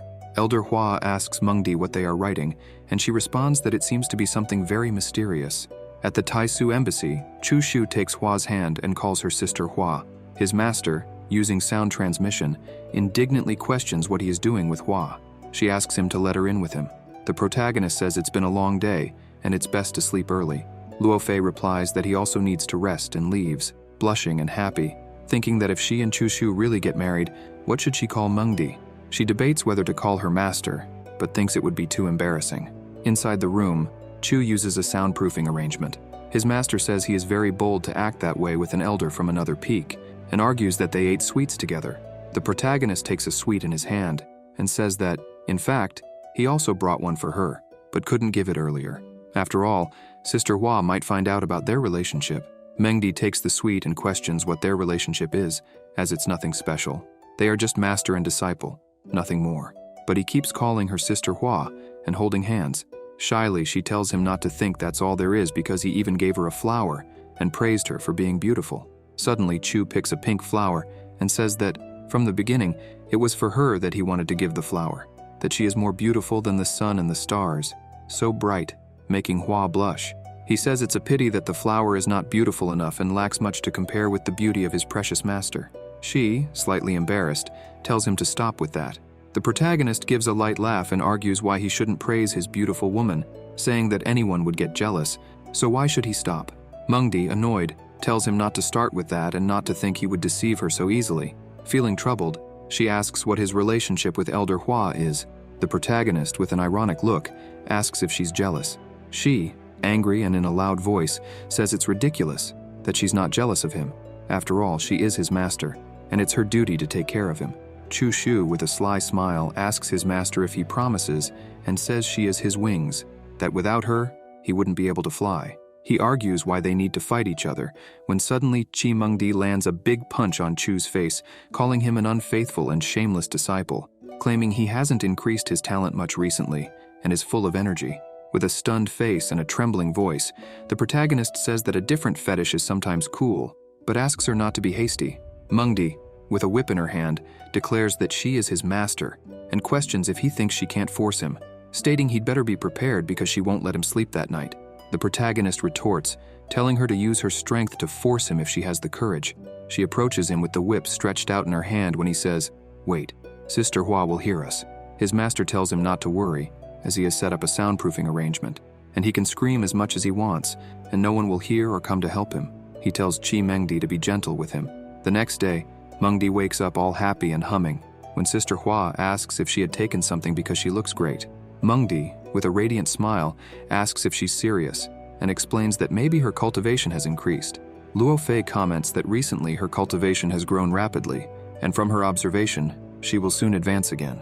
She mentions that to advance in the superior saint domain, it is necessary to go through epiphanies, and says that her mind seems to be at peace after leaving the sacred land. Mengdi deduces that it's thanks to the secret dual cultivation art of the 8 trigrams, and admits that dual cultivation greatly helps in understanding the Tao. Hua Luofei asks where Chu Shu is, and questions if he's cultivating. Mengdi, embarrassed, says he probably is, and thinks that they spent the whole night doing dual cultivation non-stop. Her unfaithful disciple must be sleeping. Chi Mengdi asks why Luo Fei hasn't returned yet, and questions if she is worried about it.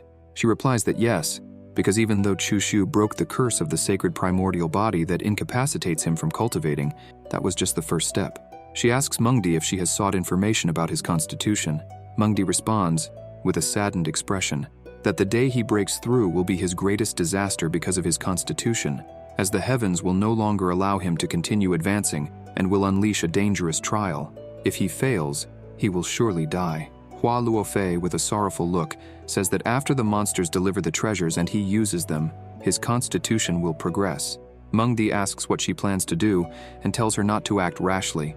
With a determined look, Luofei says that maybe she can save him at the crucial moment. At the auction tower, many people are gathering. Chu, heading to the auction, thinks that he wanted the company of his master and Sister Hua, but didn't find them at the embassy, so he ended up going alone. When an old man with a mustache calls the Holy Sun to follow him, he is Dong Tina, the elder of the auction tower. Chu thanks him. Some cultivators waiting in line get annoyed, asking why he's cutting in line. Another one laughs and says that if he were the Holy Sun, he could also cut the line. A female cultivator says he is amazing, as expected of the expert cultivators of the sacred Taisu land. In VIP room 1, the old man tells the Holy Sun that the auction will soon begin and says he will ask the servants to bring a drink. Chu tells Elder Dong that he can take care of his business and doesn't need to worry about him. The servants arrive and tell Chu Shu to accept the drink. Elsewhere, a young woman was questioning Elder Dong why the first VIP room wasn't available. The young man says his brother is Zhou Yi and that he is about to become the Holy Son of the Tai Yi sacred land. He demands to know who the shameless person was that stole their spot. Dong replies that the Holy Son of the Taisu sacred land is in the first VIP room. The young man, in an arrogant tone, says, "So what if he's the Holy Son of the Taisu sacred land? He's just a cultivator in the spiritual domain." He goes on to say that the Tai Yi sacred land is not afraid of him and orders him to leave immediately. Hong Yi, walking by and seeing the commotion, says that he was wondering who was throwing a tantrum, but sees that it's just a brat. He questions what he's yelling about and asks if he thinks he's important just because he has a powerful older brother. The arrogant young man tells Hong Yi that he'd better show him respect. Hong Yi punches the young man hard, sending him into the wall and knocking him out. He then asks Elder Dong to place him in the second VIP room and not let the brat bother Brother Chu, because if Chu gets angry, he might end up dead. The elder agrees with him. Chu thanks Brother Hong Yi for that. The other cultivators wondered if that young man in red wasn't the third young lord of the Ye family. Another one says that, from his tone, it seems he has a rare relationship with the Holy Son of the Taisu sacred land. With the Taisu sacred land and the Yi family together, the auction begins, and a woman welcomes everyone to the auction tower and announces that she will be the auctioneer. The woman says that in her hand is the first item, a silkworm armor, naturally formed over 10,000 years of natural qi absorption, forged by a natural phenomenon. Once equipped, it becomes impenetrable to sword or poison, and she asks everyone to place their bids. Chu bids 100,000 divine spiritual stones, thinking that he would make some bids and see how things go. The arrogant young man bids 1,000,000 divine spiritual stones, thinking that the Taisu sacred land is nothing because they only bid 100,000 divine spiritual stones. The woman shows the second item and says it is a divine Luolan herb. Once consumed, your cultivation speed will increase by 1.5 times. The protagonist bids again, saying he will offer 200 divine spiritual stones. The arrogant young man looks at Chu and raises the bid to 2 million divine spiritual stones, thinking that he won't let him get anything from this auction since he stole the first VIP room. The cultivators ask who the guy in VIP room 2 is, openly provoking the Taisu Holy Sun. One of the cultivators says that the arrogant young man is Zhou Yu of the Taiyi Sacred Land. He wanted to take the Taisu Holy Sun's VIP room. He's just an arrogant young master, not worth mentioning. The woman conducting the auction presents the final item and says that, as they can see, it is an asteroid of a certain ore, and next to it is a bronze plate of unknown use. But the material is extremely hard, so it must be something extraordinary. She asks them to start bidding. The cultivators go wild and begin placing multiple bids. The protagonist bids, outbidding the others, with 200,000 divine spiritual stones. Zhou Yu bids again, outbidding Chu once more, saying 1.2 million divine spiritual stones. The arrogant young man thinks that the broken bronze plate is from the same bronze fragment that his grandfather left before he died. It must contain some answers. The protagonist, with an angry look, bids again, saying 1.3 million, and thinks that this idiot can have everything else, but the bronze plate will be his. Zhou Yu looks at Chu again with an arrogant look, raises the bid to 1.4 million, and thinks that Chu wants to compete with him. He questions how far Chu will continue raising the bid. The protagonist raises the bid to 2 million, and thinks that with the 3 million he took from Millfaces, he had already spent 1 million buying ingredients for the poison, so 2 million was all he had. Zhou Yu, with an enraged expression, showing his middle finger, bids 2,000,001 divine spiritual stone, thinking that those were all the divine spiritual stones he received from his master. When he returns, he will certainly be reprimanded, but it will all be worth it if he can get the bronze plate. The woman conducting the auction says that the current bid is 2,000,001 divine spiritual stone and asks if anyone else will make another bid. Chu crosses his legs and has a gloomy look, while the other cultivators wonder if the Taisu Sacred Land won't increase the price. Others laugh and say that the Taiyi Sacred Land is not an easy target, and others say that Zhou Yu really wants to offend the Taisu Holy Sun. The auctioneer announces that the auction has ended and congratulates Mr. Zhou Yu for obtaining the asteroid ore and the bronze plate for 2,000,001 divine spiritual stone. Zhou Yu calls his servant to leave and collect their items. The protagonist tells Hong Yi that he has some business to take care of and advises him to enjoy himself. Hong Yi asks Chu if he needs help because, aside from his appearance, he is a good fighter. The protagonist says he doesn't need help as he can handle it alone. Zhou Yu and his servant Hooded are leaving, sailing on their boat. Yu thinks that, judging by Chu Xiu's reaction to the bronze plate, he must have the bronze fragment that completes the plate, and he says it was wise to leave quickly to avoid incidents. Suddenly, the protagonist appears on a boat next to Zhou Yu and says that Chu Xiu of the Taisu Sacred Land is there to borrow something from Mr. Zhou Yu. Seeing him, Yu thinks that Chu really pursued him. His servant says that the auction was fair and questions why the Holy Sun is blocking their path to force them to hand over the item. The protagonist retorts, saying there's no forcing. He just wants to borrow something from young Master Yu, and asks the servant if he didn't hear him correctly. Zhou Yu thinks that if he hands over the item, it will never return to him. The servant says that if the Holy Sun does that, what would be the difference from a robbery? The protagonist, with a serious look, says that it's fine if he doesn't want to lend it, but calling him a bandit is ridiculous, and then draws his sword. Chu asks Elder Mo to distract the inferior saint while he deals with the other. Mo agrees and tells him to be careful, advancing towards the inferior saint.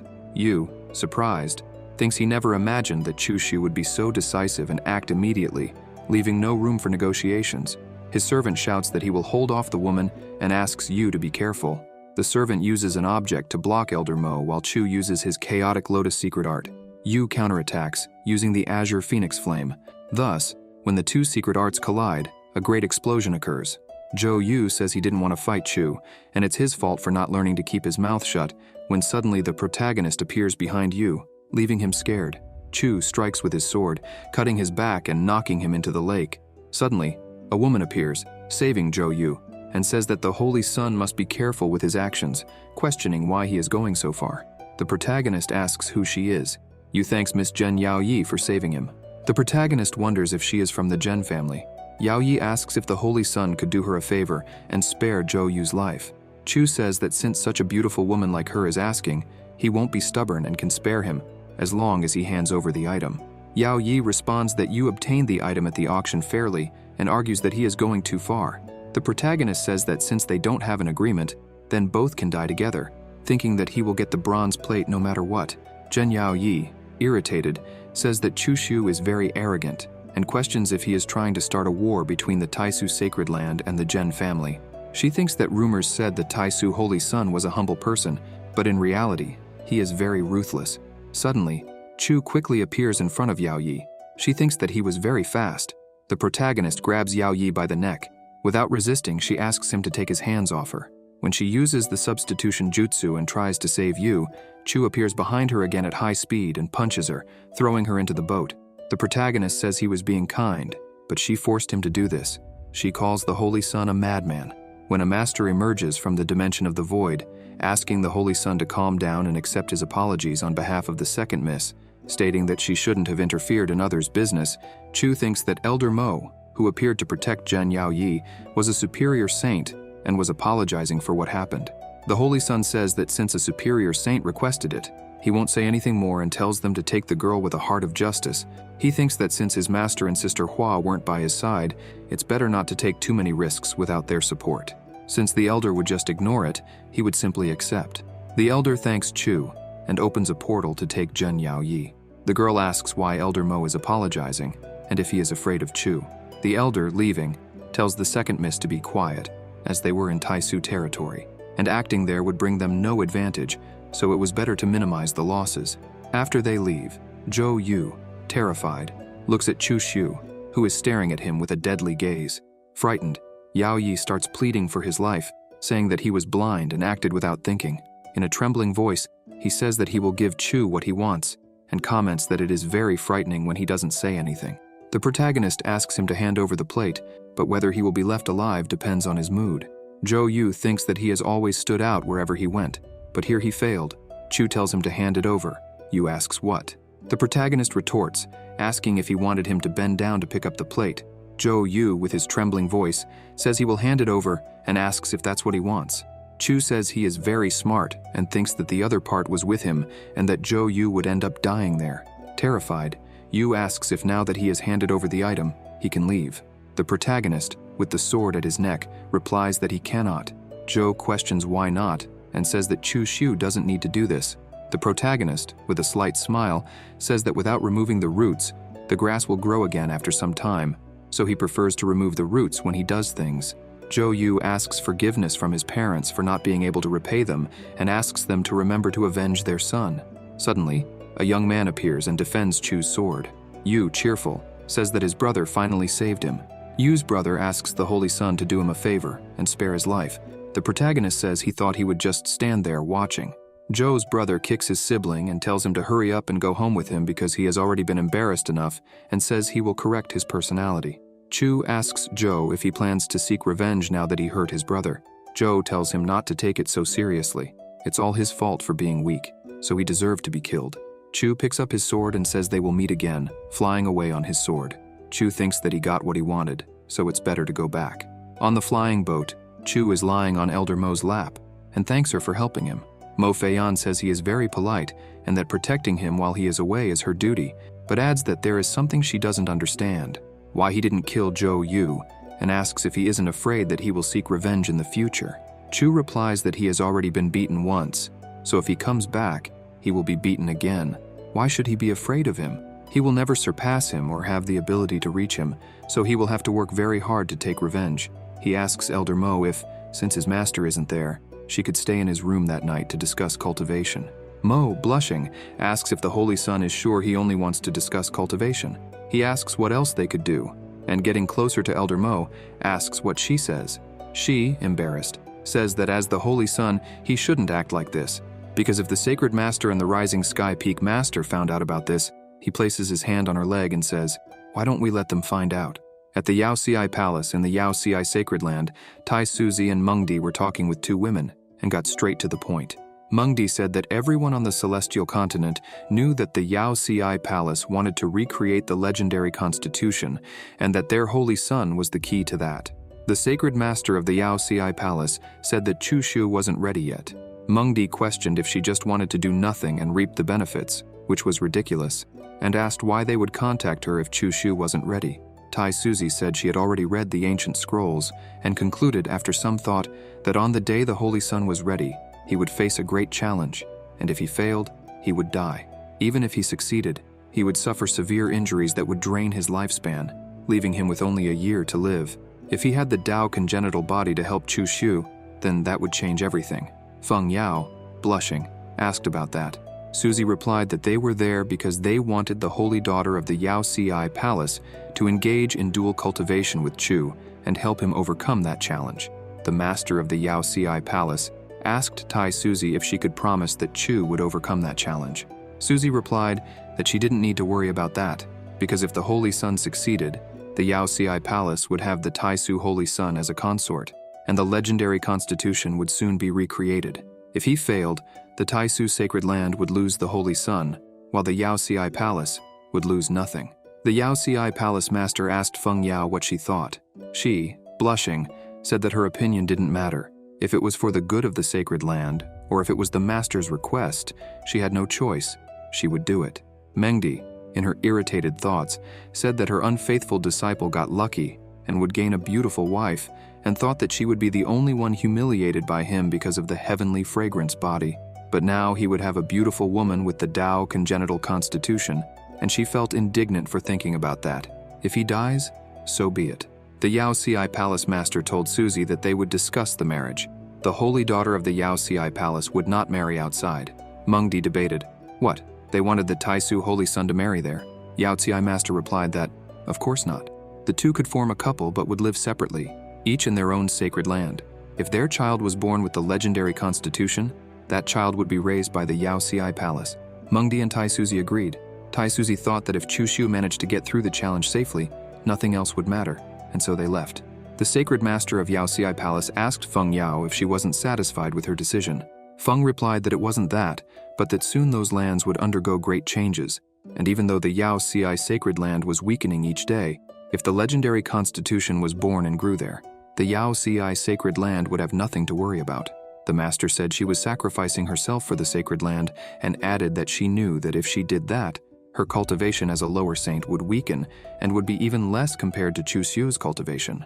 Feng said yes, but that Chu Xiu would have a great foundation after dual cultivation, and she could learn a bit from his Tao cultivation.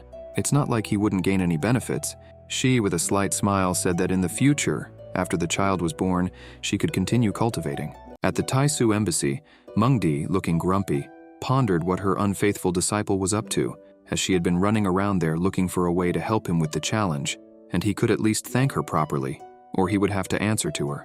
Just as she was entering the room where Chu Xiu was, Elder Mo Feiyan came out blushing.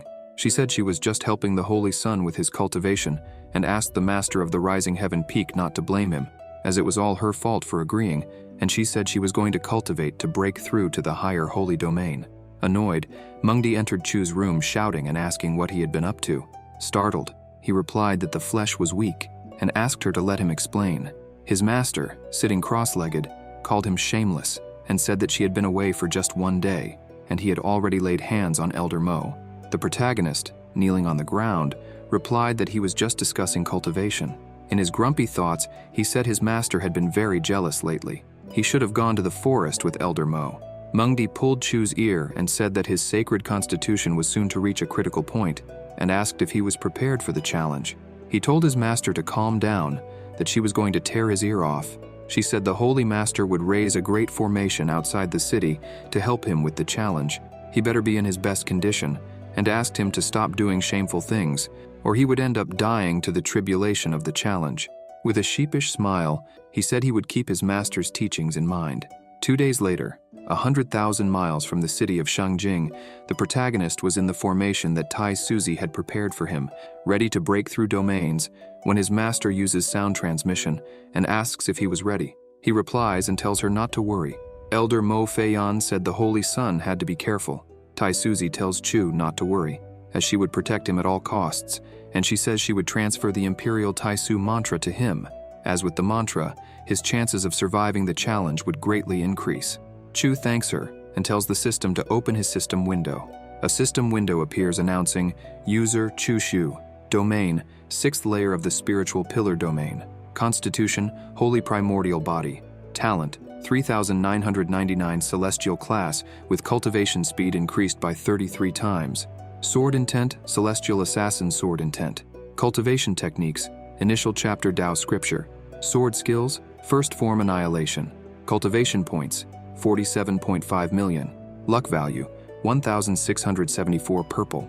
Combat power, 35 times the strength of someone in the same domain. The protagonist picks up the fruit and tells the system to help him with the challenge and bites it.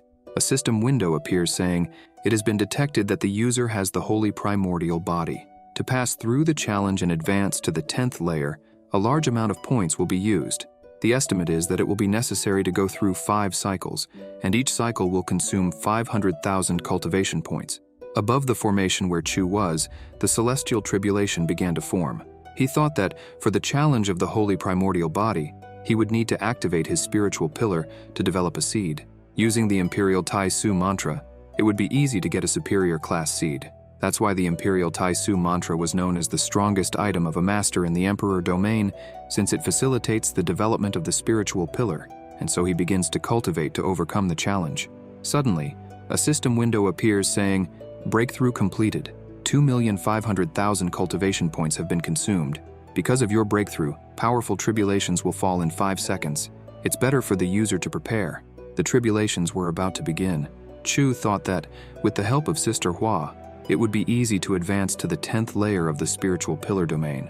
And so the celestial tribulation begins and falls upon the formation where the protagonist was, causing a massive explosion at the site.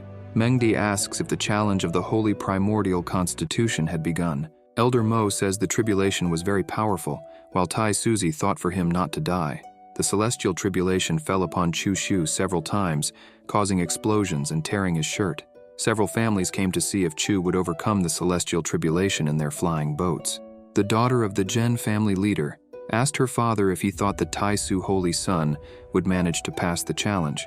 He replies that if he could pass the challenge of the holy primordial body, he would soar to great heights in the future, but if he failed, his fate would be doomed. Yu from the sacred land of Taiyi tells his brother, the holy son of Taiyi, that the heavens had acted, hoping that a few more tribulations would fall so he would die. He tells his brother that, after Chu Xu's death, they would together seize what he had obtained at the auction. His brother, the holy son, replies that he feared he wouldn't have that chance. Ye Hongyu, from the Ye family, said he believed in Chu, that he wouldn't just die like that. He needed to succeed, as he still needed advice on movies to make a hit on the continent. The Monkey Lord said that a constitution challenge was something difficult. If he failed, Tai Suzy would act to try to save him, having to block the tribulations. She would be severely injured, and that would be the best opportunity for them, the monsters, to defeat the humans. If they could bring down Tai Suzy, it would be like tearing off an arm of humanity, and they would no longer be a threat to the monsters. 2 hours later, Ye Hongyu tells Chu to hold on, as he would make it. The holy son Taiyi tells his brother Yu that celestial tribulation was strong, but it was still not the tribulation of the challenge of the holy primordial body. It was just an advancement tribulation. His brother, scared, questions, saying that was just for his advancement, then how powerful would the true tribulation be? Suddenly, around the skies, various lightning and thunder began to appear in the clear sky. The daughter of the Zhen family leader, scared, says the real challenge would begin now. The protagonist, seeing the tribulations, shouts, calling her. Mengdi, worried, thought her unfaithful disciple couldn't die. She swears she would stop complaining and fighting with him in the future. And so the tribulations begin to fall again on Chu. The protagonist thought he had various forms and styles from the Tao Palace of various cultivators. He could say it was the manifestation of their hearts. Even though time washes everything away, it seemed that it was still very new. Centuries had passed, and it seemed that his spiritual pillar was still the same. In his thought, he said he had cultivated the 5 elements and 9 origins. Heavens, what quality of seed would he obtain if he succeeded? And with a look of excitement, he thought whether it would be of the divine class or even the legendary emperor class. The monsters asked the golden monkey why they didn't attack right away. The monkey lord replies that it still wasn't the right time, as the holy son was still going to face the challenge.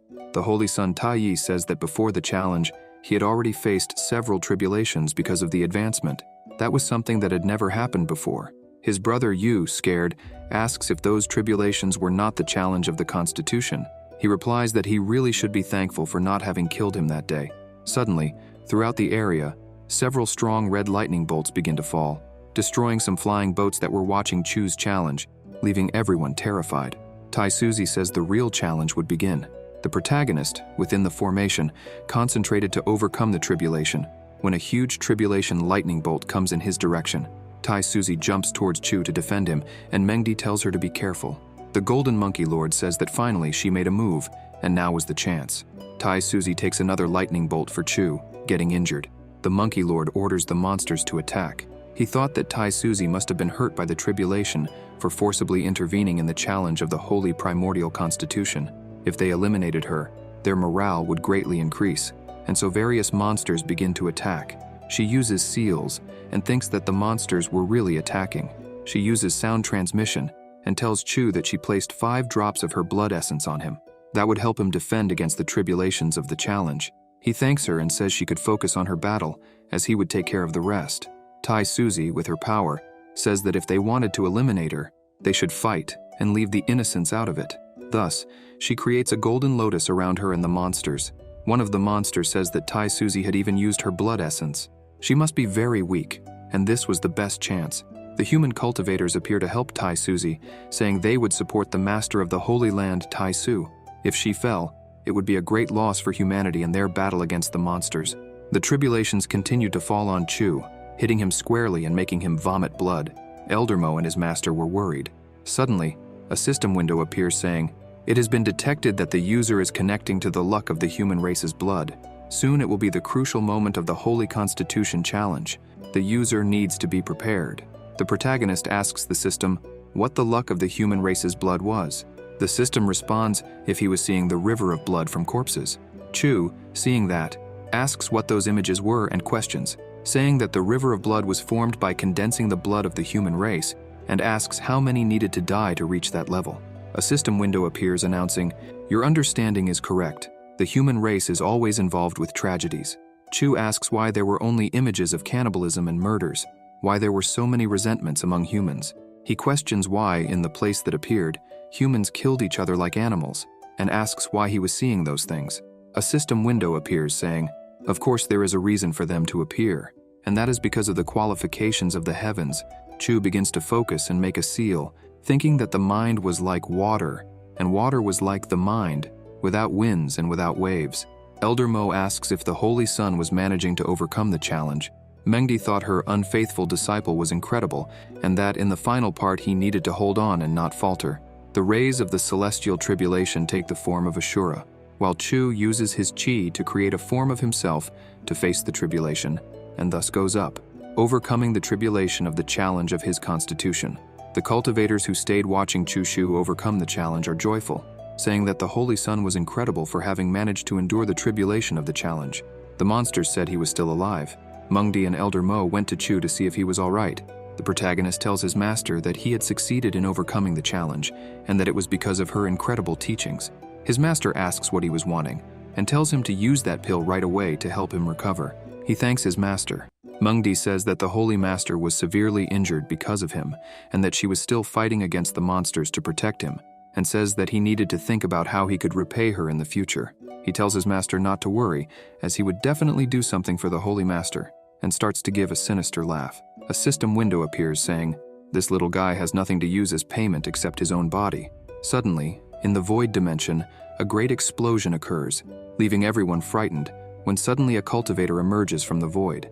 Mengdi says that a superior saint had fallen.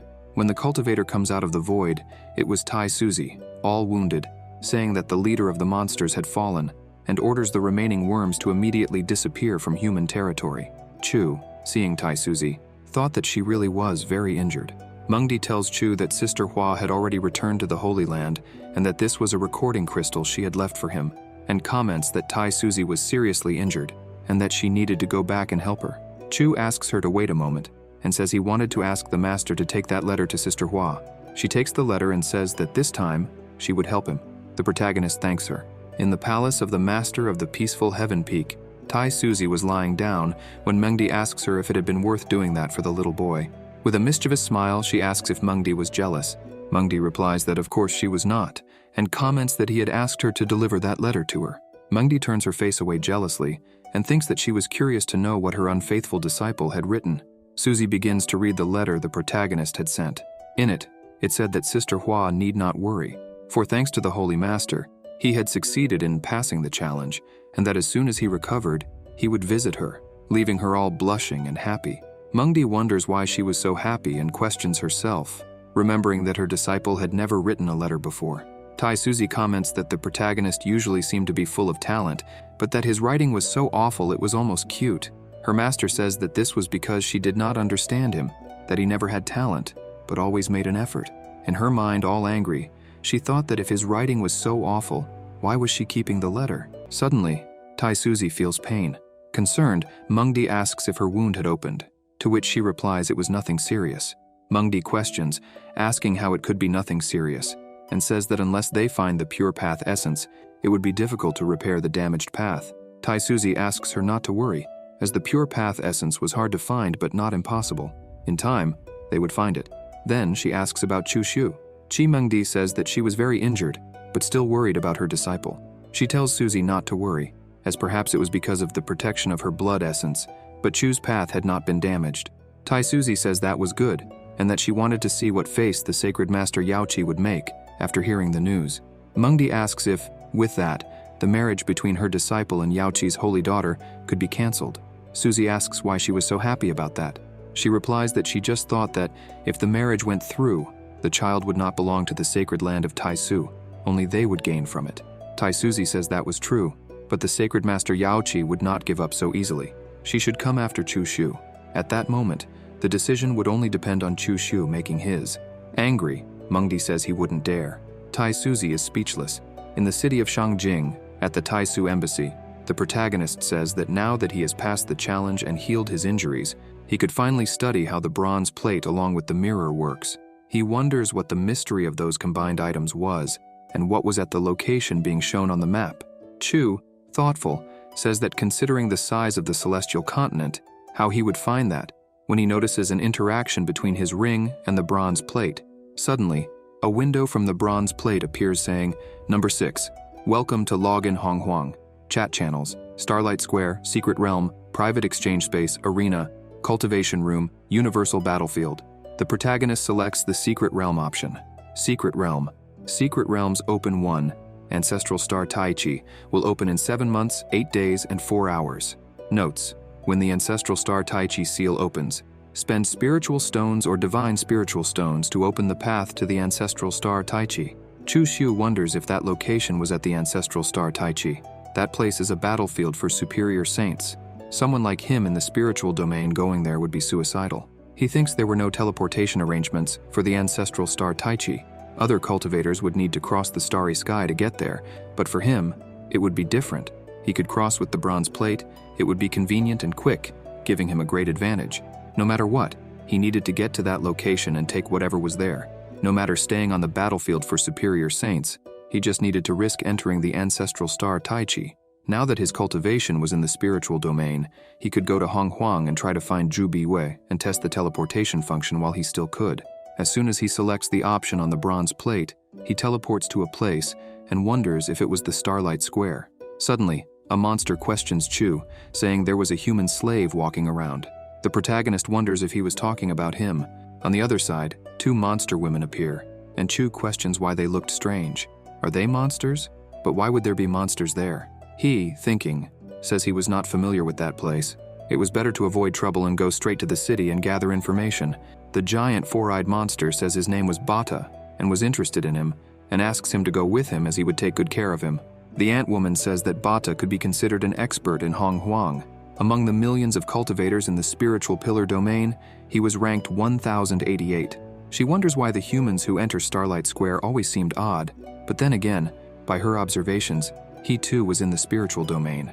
The elf woman says that if that little guy tries to fight Bata, he would definitely lose.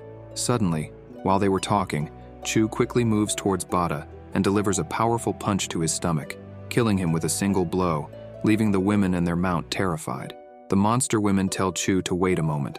He responds and asks if she needed something. The elf woman tells him not to misunderstand, as she noticed it was his first time at Starlight Square, so he must have many questions she could answer.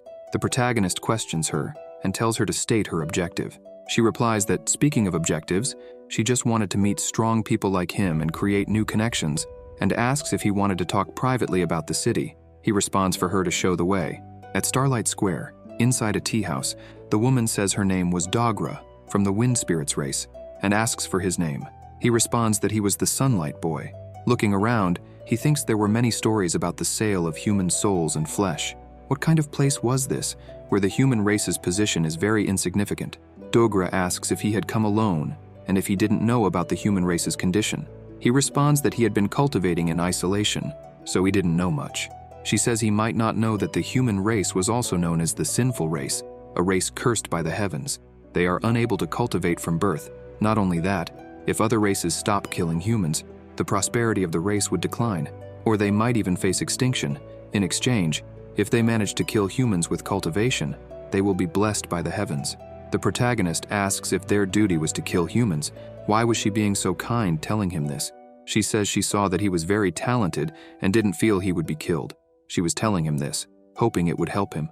Chu stands up from the table and thanks her and says it was getting late. He needed to return. She asks if he was already leaving. Chu, in his thoughts, says he would be a fool to trust her. At least it was good they didn't attack to sell his flesh or soul. Dogra gives Chushu a communication plate and says it was her communication plate. If he needed help in the secret realm, he could always contact her. The protagonist says it was no problem. Chu throws away Dogra's plate and thinks only a fool would keep that. If the celestial continent were located because of that, it would lead to a great war, and so he presses the button on the celestial plate. Celestial continent. Dogra, with a slight smile, thinks he was very cautious, but that only shows that from where he came, there were more than just him who could cultivate. She needed to pass that information to her race. In the celestial continent, in the city of Shangjing, at the Taisu embassy, the protagonist returns to his room with the bronze plate in his hand. He thinks he never imagined that the human race would be treated so horribly in the universe, and wonders what the relationship between the celestial continent and Starlight Square was. Elder Mo Feiyan enters the room and tells Chu that someone from the sacred land of Yao Xi wished to meet with him. He asks what business the sacred land of Yao Xi had with him. She says she didn't know, they just said they needed his help. The protagonist gets very close to Elder Mo, making her blush. She says it was still day and asks Chu to remove his hand from there or they would be seen. He tells the elder to ask them to come in. At the Taisu embassy in Chushu's room, the protagonist asks what the holy daughter of Yao Xi and Elder Yi Meng wanted. The elder thought something wasn't right. He didn't seem to have suffered any injuries on the trip. She asks the holy son if he knew that the master of the sacred land of Taisu had gone to the sacred land of Yao Xi a few days ago to propose marriage. Chu thought it was no wonder he hadn't encountered Sister Hua and her master on the day of the auction. They were busy, and looking at the holy daughter, he wonders if she was his fiancée. With a slight smile, he says of course he accepts, and thinks he had no reason to refuse, since what they were offering him was advantageous. The elder says that, according to the contract, if the holy son were to have a child with the holy daughter, the sacred land of Yao Xi would take care of and raise the child. Chu responds that that was a no then, and asks Elder Mo to show them to the exit, leaving them confused. He thought it was incredible because they wanted him to be just a breeder, and questions why he, Chu Xiu the demon, would need someone to take care of his child. Elder Mo Feiyan leads them out and says the holy son wished to cultivate, so she would take them to the exit. Elder Yi Meng apologizes and thinks they were too passive since the holy son of Taisu had not been injured, and because of that, there wasn't much room for negotiation. It was better to discuss the matter of marriage another time. She tells the holy daughter of Yao Xi that it was unexpected, as she saw Chu Xiu looking at her breasts and undressing her with his eyes, and says he must have been attracted to her. The holy daughter says it didn't go as planned. The master says she still believed there was a chance, but it was better to return to the sacred land and try again in 2 days. The holy daughter tells the sacred master that she could return alone as she wanted to stay, and make Chu Xiu fall in love with her.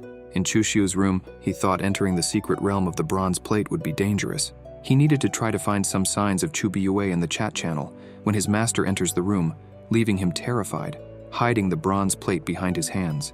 She says she had heard that the sacred master and the holy daughter of the sacred land of Yao Xi had been there. He wondered why his master was there. Mengdi comes close to Chu and says she saw that the holy daughter of Yao Xi was a gentlewoman, besides being one of the most beautiful in the entire celestial continent, and says he was lucky to marry her, calling him a disloyal disciple. The protagonist, preparing tea, responds that the holy daughter of Yao Ci was indeed beautiful, and thanks the sacred master for bringing them together. Chu, embarrassed, thinks his beautiful master was jealous again. Mengdi, upset, asks Chu that by his tone he also agreed with the marriage. He responds how could he, and says how could the holy daughter of Yao Ci compare with his beautiful master. His master, annoyed, asks when she said she was his, and tells him to stop that. He responds if she had asked his opinion before going to the sacred land of Yao Ci, and even questions her for saying she was his. She says it was for the Constitution challenge, and only by cultivating together with the holy daughter of Yao Ci, he would be able to heal the damaged path. The protagonist, with his hand on his master's waist, says he understood, and is happy that they were worried about him, and asks how the injuries of the sacred master were. Mengdi says it wasn't good, as only the essence of the path could heal her. He grabs the bronze plate in his hand and says that mirror was something he got in the secret realm when he fought against the leader of the monsters. With it, it was possible to enter a place called Honghuang, and maybe it was possible to find a path essence inside. The protagonist thinks he remembered someone talking about the path essence on the chat channel. Maybe he could enter and try to get it. His master asks where that was. He responds he hadn't discovered it yet. He only knew it was a place where humans were not welcome. Many races hunt humans, especially human cultivators. Mengdi asks if there was such a place and wonders why she had never heard of it. Chu, with a serious look, says he never imagined that humans were so pitiful in the starry sky outside. But if there was a path essence in Honghuang, he needed to enter and get it to repay the sacred master, no matter how dangerous it was. Mengdi says she would go with him and take the opportunity to investigate that place, Honghuang, while they were there. He responds that was great, as he wanted to test if he could take someone with him. Suddenly a system window appears saying, "Master, you do not yet have the right to bring people to Honghuang." Both are puzzled. Chu Shu says it seemed he could only enter alone, and says that if other races reached the celestial continent, the human race would face a great calamity. He needed to tell the sacred master. She needed to prepare. She, with a firm voice, says no. Chu questions what she meant by that. She responds that it was too dangerous for him to go alone. Taking the opportunity, he places his hand on his master's chin and asks if she was worried about him. Mengdi calls him a fool and says she was only afraid that no one would be able to bring his corpse back if he died inside. The protagonist says his beautiful master was so cute and tells her not to worry, as he was not powerful yet, so he would not go in alone. She asks her disloyal disciple to stay there with her. He takes the opportunity and throws his master on the bed, saying it was getting late, and asks why they shouldn't practice a bit. She, angry and blushing, asks him to leave, but in the end she gives in, and they end up performing dual cultivation. A week later, on the city streets, various cultivators said the great artifact forging master was coming to the city of Shangjing. Others said it had been a long time since the last time the great master appeared there, and now that he was coming, it would attract experts from other forces.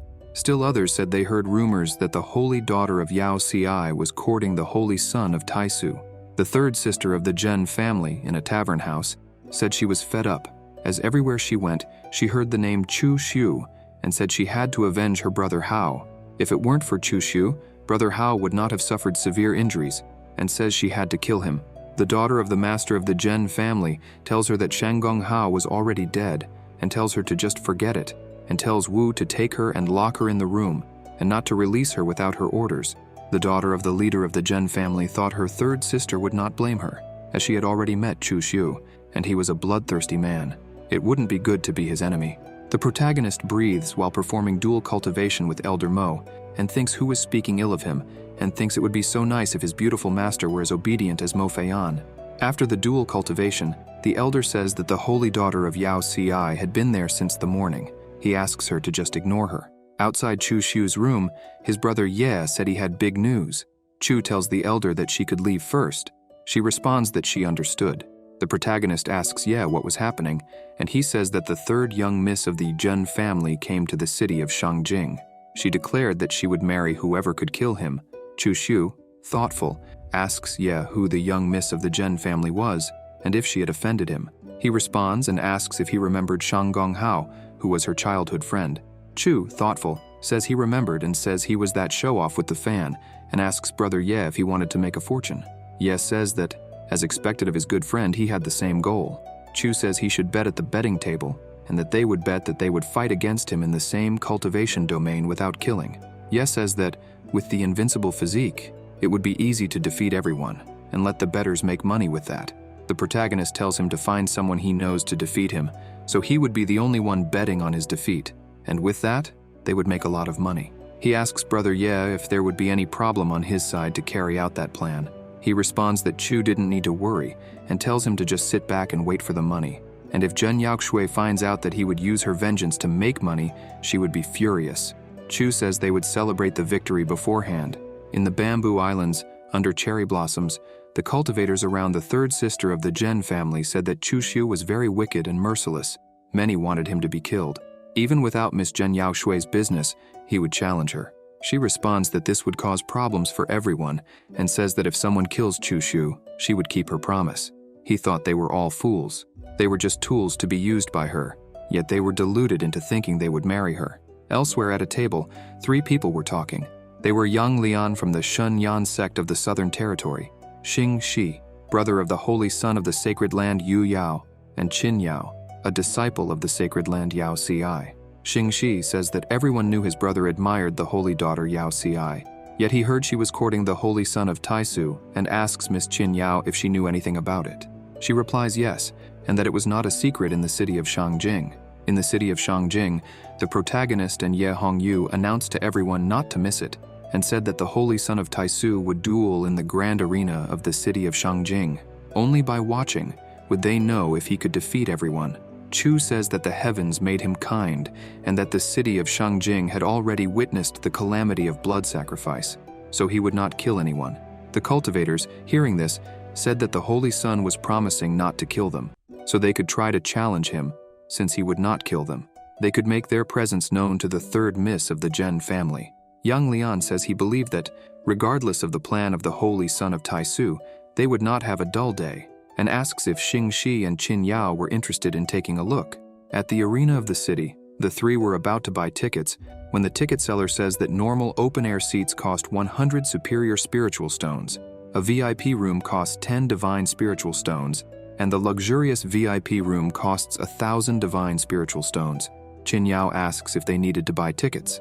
The ticket seller asks which ticket they would like to buy and says that the luxurious VIP room was the best seller and that first come, first served. Yang Lian responds that he wanted the luxurious VIP room.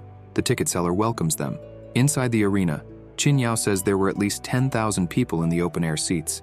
Yang Lian says it was 100 superior spiritual stones per person, so it was 1 million superior spiritual stones, and there were 10,000 normal VIP rooms costing 10 divine spiritual stones, which would total 100,000 divine spiritual stones. There were also 1,000 luxurious rooms costing 1,000 divine spiritual stones, giving a total of 1 million divine spiritual stones. Seeing the situation, Yang, surprised, says that the holy son of Taisu must be a business genius. Inside the VIP booth, the servants enter offering tea and saying that Master Ye considered that the audience might get bored. So he opened the betting table, and the guests were free to bet on the matches and asked them to bring that sphere. Qin Yao asks what that was. The servant explains that it was the film developed by Master Ye, and inside it had some interesting clips and recorded sounds. She could rent to watch the film by paying 4 divine spiritual stones. With 30 divine spiritual stones, she could buy it and take it home. She replies that she didn't need it, as she was just curious. When the servant shows them a film of 2 people performing dual cultivation, they are shocked and say that it was possible to use the recording crystal in that way. Inside the arena, Zhen Yaoshui said she had a mortal hatred for the holy son of Taisu, Chu Xiu, and promised that whoever killed him would become her husband and marry into the Zhen family. The cultivators, excited, said that marrying into the Zhen family would help them rise to the top. It's centuries of a shortcut. It would be a great opportunity. Ye Hongyu announced that the moment everyone was waiting for, the challenge of the Holy Sun, had arrived, and asked everyone to welcome the first opponent. The first opponent said that since he was the enemy of Miss Yao Xue, he was also his enemy, and thus jumped into the arena. The protagonist also entered the arena. The cultivators said that he had finally appeared and called for the bets to be opened because they wanted to bet on the victory of the Holy Sun. Others said that he was invincible against those in the same domain because of his sacred constitution, so he too would bet on his victory. The extra said he would avenge Miss Yao Xue, and thus charged forward, throwing a punch. The protagonist defended against the extra's blow, catching the punch with just one hand, and pushed him, throwing him far and easily defeating him. Brother Ye announced that the first round was a victory for the Holy Son of Taisu. Zhou Yu questioned his brother if he didn't find Chu Shu strange. His brother replied that something was indeed odd, but he couldn't quite put it into words. Then he said he understood. Yu asked if he had noticed something. He said that the holy son of Taisu was getting stronger, and that the one fighting in the arena was just a puppet controlled by his will. Zhou Yu asked if Chu Shu wasn't fighting. What was he doing? Inside a room in the arena, the holy son was lying down, receiving a relaxing massage from the servants, and told them to do it a bit stronger when the holy daughter Yao Ci said she thought he would fight himself. He replied that a puppet was enough, because if he fought, it would be bullying the weaker ones. As they talked, the puppet won another round. The holy daughter said she heard from Elder Mo that he wanted to ask something of the great master Wu Hen, but he rejected him. She said she knew him and could help him with that. The condition was that he stayed with her for a day so they could get to know each other better. The protagonist replied that it was no problem. As they talked, the puppet had already won the 7th consecutive round.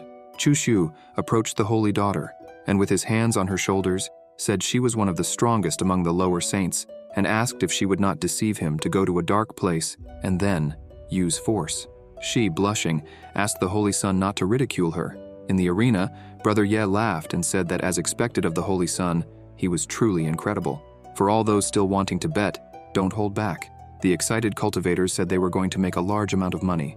Ye thought it was almost time for the harvest and announced that he would now introduce the next challenger, Dong Du.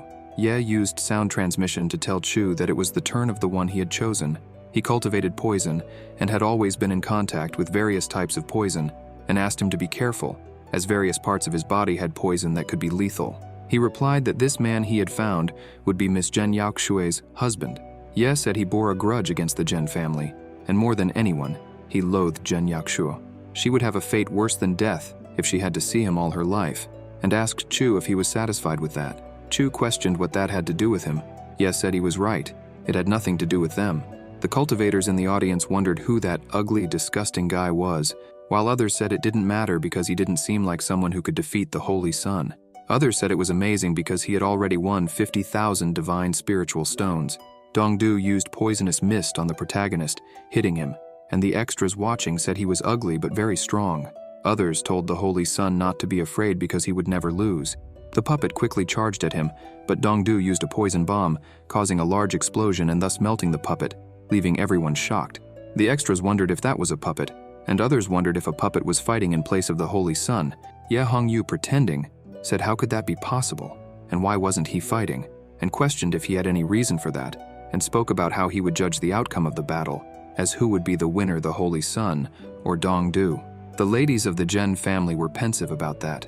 Suddenly the protagonist jumped into the arena, leaving all the extras thoughtful, and some said something was wrong with him.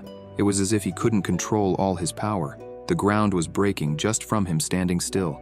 Chu Shu explained that, as they could see, he had been cultivating in isolation since the day he faced the Constitution challenge. The reason was simple. He could not control his drastic increase in power and was afraid of killing the challengers. One of the extras stood up in the middle of the audience and said that the Holy Sun was worried about not containing his power and accidentally killing his peers, which is why he fought using a puppet. For that reason, he even risked being defeated and stated that the Holy Sun was incredible, exciting everyone, and some said they wanted to see how the end of that battle would be. The protagonist said that the puppet had more than 50% of his power and that the challenger Dongdu had proven his power by destroying his puppet, and said that Miss Zhen Yaoxue had a deep misunderstanding about him, and the Zhen family helped him when he was facing the Constitution challenge. And even though he wanted to repay that favor, it was a pity, but he lost the fight. So the victory was Dongdu's. Du, stunned, thought he was very good at acting. Two cultivators in the audience said that the Holy Son of Taisu was really a good man who knew how to separate gratitude and grudges. Another said that the Holy Son of Taisu did not need to do that to repay the favor. Chu, with a slight smile, told Miss Zhen Yaoxue that he hoped she could forget that grudge and, if possible, he really wished to be her friend. Ye Hongyu told him to wait and questioned what the outcome of the bets for the last round would be. The extras revolted and said that if the Holy Son of Taisu lost, they would lose 70,000 divine spiritual stones, and questioned Ye, saying he should reimburse them. Yao Shui, angrily, said that the damned man, besides using her to make money, was further embarrassing her name in the end. Her sister said he was despicable and shameless. Dongdu asked if, since the Holy Sun admitted defeat, the previous promise of Miss Zhen Yaoxue still counted, and questioned if he would be her husband. Yaoxue, annoyed, loudly said that he was working together with Chu Xiu behind the scenes and questioned if he thought everyone there was stupid. The extras commented that the Holy Son had intentionally lost the battle to end the grudge between him and the Zhen family, even knowing that outsiders would laugh at him for being defeated. Others said that the young miss of the Zhen family was very ridiculous, as the Holy Son of Taisu had surrendered, so she had to fulfill the promise. Yaoxue's sister said she had misspoken, and the Zhen family would not go back on a promise. If Mr. Dongdu wanted, he could go to the Zhen family territory to discuss the marriage. Yaoxue's sister quietly told her that if they continued denying, they would only be a laughingstock, and said they would go back and think of another plan, and if Dongdu dared to enter their territory, he would not leave alive. Dongdu, laughing, said that it was a promise and told them to wait for him, that he would bring treasures. Elsewhere, the protagonist was having tea with Elder Mo and the Holy Daughter. Elder Mo said that the young miss of the Zhen family must hate him to death. He replied saying that it was she who declared she would marry because of a grudge, and that, if she had the courage to challenge, she would end up dead with a single slap. Brother Ye suddenly entered the room saying that they had become rich. Chu asked how much they had earned. He replied that, excluding Dongdu's share, they had made almost 60 million. The protagonist said he was amazing with his high efficiency in making money. Ye said he would later send someone to deliver the divine spiritual stones, when suddenly a subordinate of Ye burst in shouting that there were terrible news, as the divine spiritual stones had been stolen, leaving Ye and Chu speechless. Ye, angrily, asked what had happened and if he knew who had done it. The subordinate, with a trembling voice, said that the only thing he saw was that the person who stole them wore a black cloak. Suddenly, an explosion occurs at the Ye family's mansion. Yaning's guardian, Ye Hongyu, tells a person dressed entirely in black that if they hand over the storage ring, he would spare their life. The person in black responds that he couldn't be held there, and that Ye Hongyu definitely couldn't kill him. Thinking cautiously, he planned to send the storage ring elsewhere. The guardian lunges at the person, calling them cursed. The person in black thinks that it was the Ye family's killing technique and uses his blood travel ability, dodging the guardian's move at high speed when Elder Mo appears to assist, saying that if he was trying to flee, he better forget it, and begins to gather her chi in her hand. She then fires a laser, hitting and piercing the thief's arm, making him furious. He thinks there's no reason to fight there, and he needs to escape quickly. Elder Mo comments that he managed to escape and becomes irritated. The guardian thanks her for the help, and she responds that he used the blood travel technique and gained absurd speed. He says she needn't worry because he had marked him with a secret ability, and he wouldn't escape his reach. Later, in Chu's room, he asks Elder Mo if she had said that the person in black had used the secret art Ji. She replies that the way he used the secret art to fight against Elder Ye Hongyu was very similar to his style. She wasn't mistaken. Chu, thinking, says that he must have known he was marked by Hongyu and chose to send the storage ring elsewhere, meaning he had someone helping him, or perhaps it was a force that possessed the secret art Zhe. Elder Mo suggests that it was probably the Ouyang family from the Eastern Territory. Chu replies that it was surprising since he had been planning to pay them a visit. He just didn't think they would come so openly to him.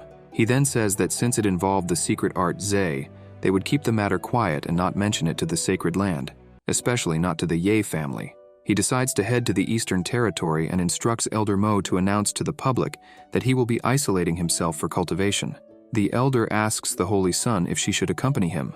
Chu embraces her and responds that of course, and he thought that now he could deal with the Ouyang family, obtain the secret art Zi, and reclaim the divine spiritual stones before the Ye family. Outside the city of Shangjing, aboard a flying ship, the protagonist and Elder Mo Feiyan were in disguise.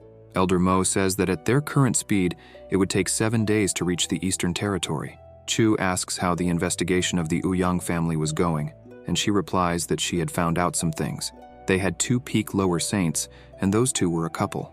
Elder Mo Feiyan adds that the person in black who risked everything to steal the divine spiritual stones did so because the other lower saint of the Ouyang family was about to break through to the upper saint domain. The protagonist says that if they think they can steal the stones and use them to break through, they should think again. She asks what the Holy Son plans to do. Chu Xiu replies that since they couldn't act in the name of the sacred land, he would act in the name of the second disciple sister. Elder Mo asks who the second disciple sister was, and he sarcastically replies that it was the second disciple brother. Later in his room, Chu embraces the elder while thinking that it didn't matter if it was sister or brother. In any case, Xiao Yifeng, he would avenge him and tell him to take a good look at samsara. He then begins dual cultivation with the elder. On the morning of the second day, they disembark from the flying ship and disguise themselves as husband and wife. They stop at an antique stall, and the elder asks her husband what he thought of the bracelet. He replies that if she liked it, she could buy it. Suddenly, a little blue-haired girl bumps into Chu Shu, and when he grabs her arm, he tells her she was an ill-mannered young girl, but very skilled at stealing. She apologizes, saying she didn't mean to, and asks for forgiveness. The protagonist, looking at the little girl, thought he had seen her before and said she didn't need to be afraid, as he wouldn't hurt her, then asked her name. She replied that her name was Qing Yi Yi and called him Sir. He thought it was no wonder she seemed so familiar. She was the daughter of someone he knew. He began to remember when she and Hong Yi were weak and gravely injured, and they met an old man from the Qing family while fleeing, and they only managed to recover because he helped them.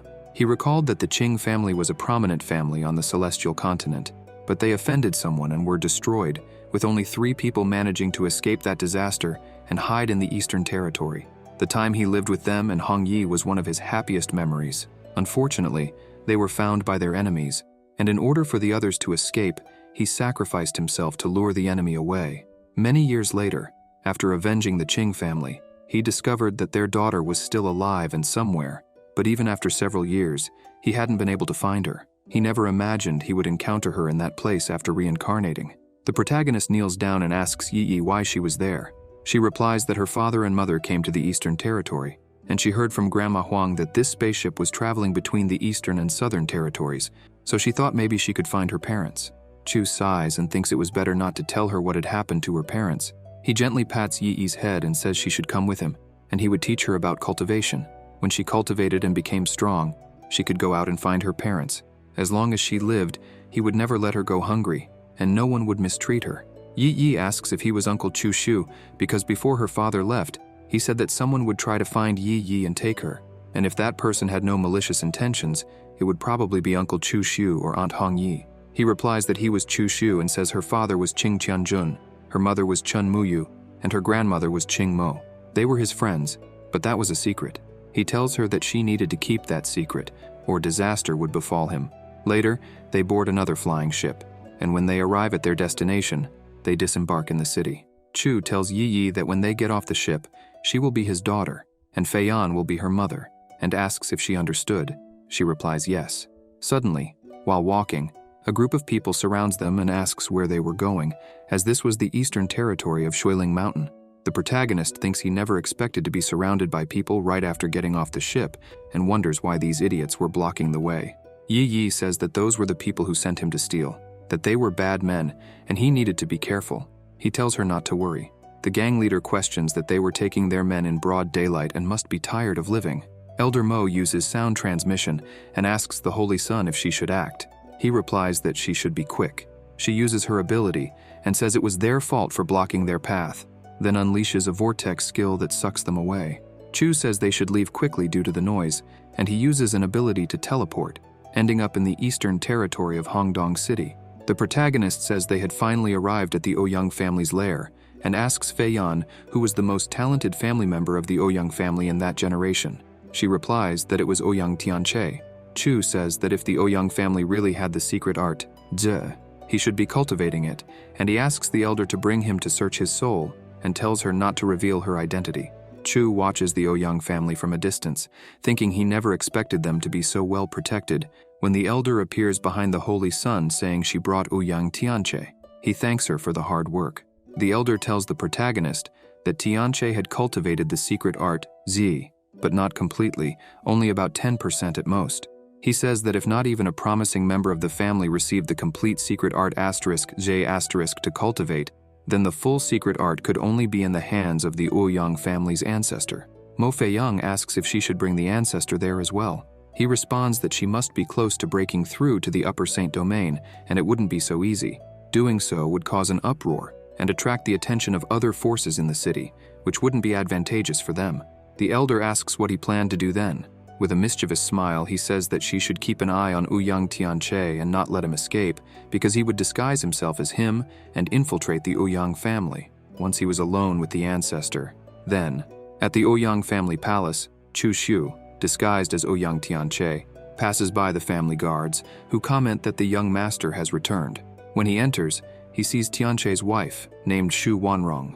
She stands up and says that his father had arrived a little while ago and told him to go to the temple immediately upon his return because the ancestor wanted to see him. He replies that he understood and wonders why she was making that face. She asks, with a sad expression, if he would be coming back that night. He thinks that the way she asked suggested that Ouyang rarely returned and left her to sleep alone, then turns and says it would depend on his mood.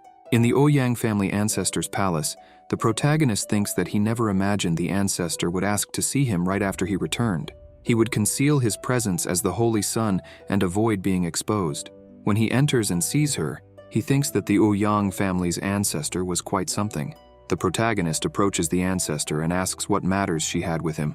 She responds that it had already been a month since the last time she saw him, and she had missed him. She stands up and walks over to him, saying that she should pamper him while his grandfather hadn't returned yet. Chu, in his thoughts, says he knew something was up.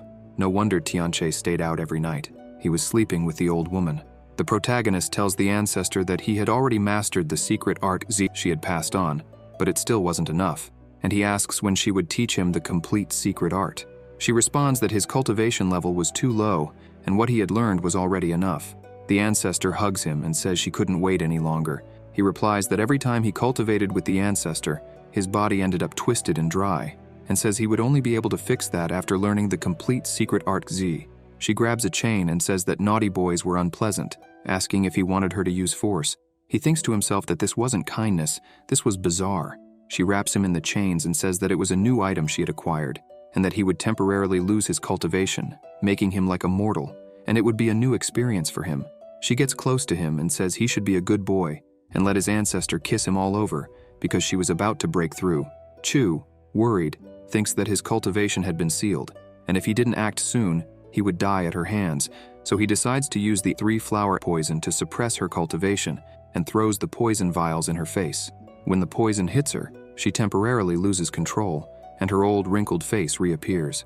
Seeing that, Chu thinks, thankfully he didn't fall for her trap. Otherwise he'd end up like the old man and the sea.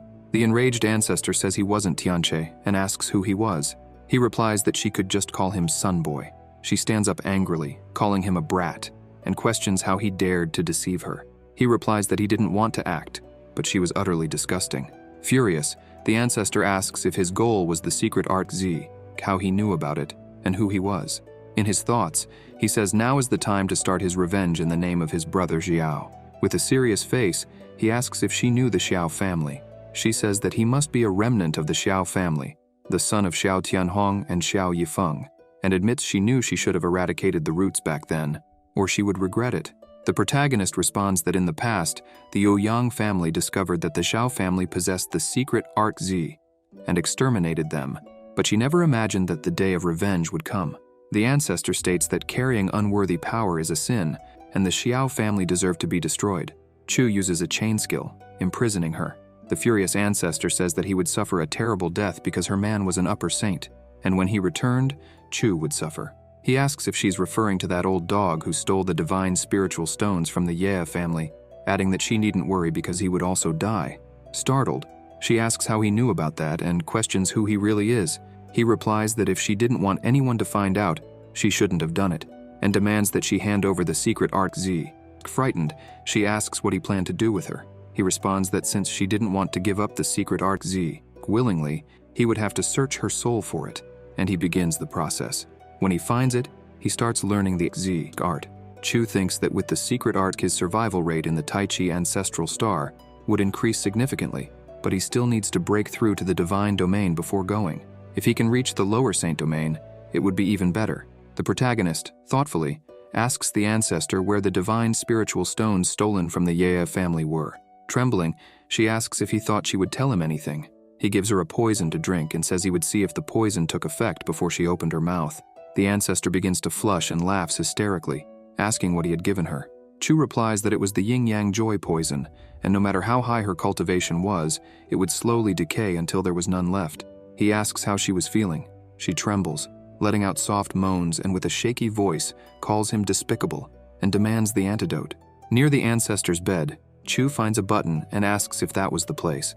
She, with a trembling voice, confirms that the divine spiritual stones were there. He turns and asks why there were only 4 million divine spiritual stones, when there should have been 6 million, demanding to know where the rest were. She responds that the others had been taken to buy cultivation supplies to help her break through. The angry protagonist calls her a shameless old woman for using the stolen money to buy cultivation supplies.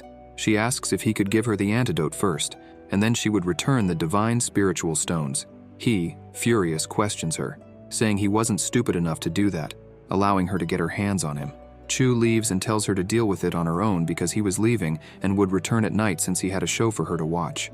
Ouyang Ye, Tianche's father, asks him if the ancestor had said when she would break through. Chu responds that there would be a party that night because she wanted to meet with the family members before breaking through. Ouyang Ye says he will inform the others and leaves, commenting that soon the Ouyang family would have another upper saint. Chu thinks that when all the Ouyang family members are present, the show will begin. Later at night, Chu says that almost everyone has arrived and tells Elder Mo that if something happens to him, he will break a glass as a signal. She agrees and advises him to be careful. At the party, many people are gathered. A young man tells Brother Tianche that he heard the ancestor had recently gotten her hands on a large amount of resources and asks if it was true.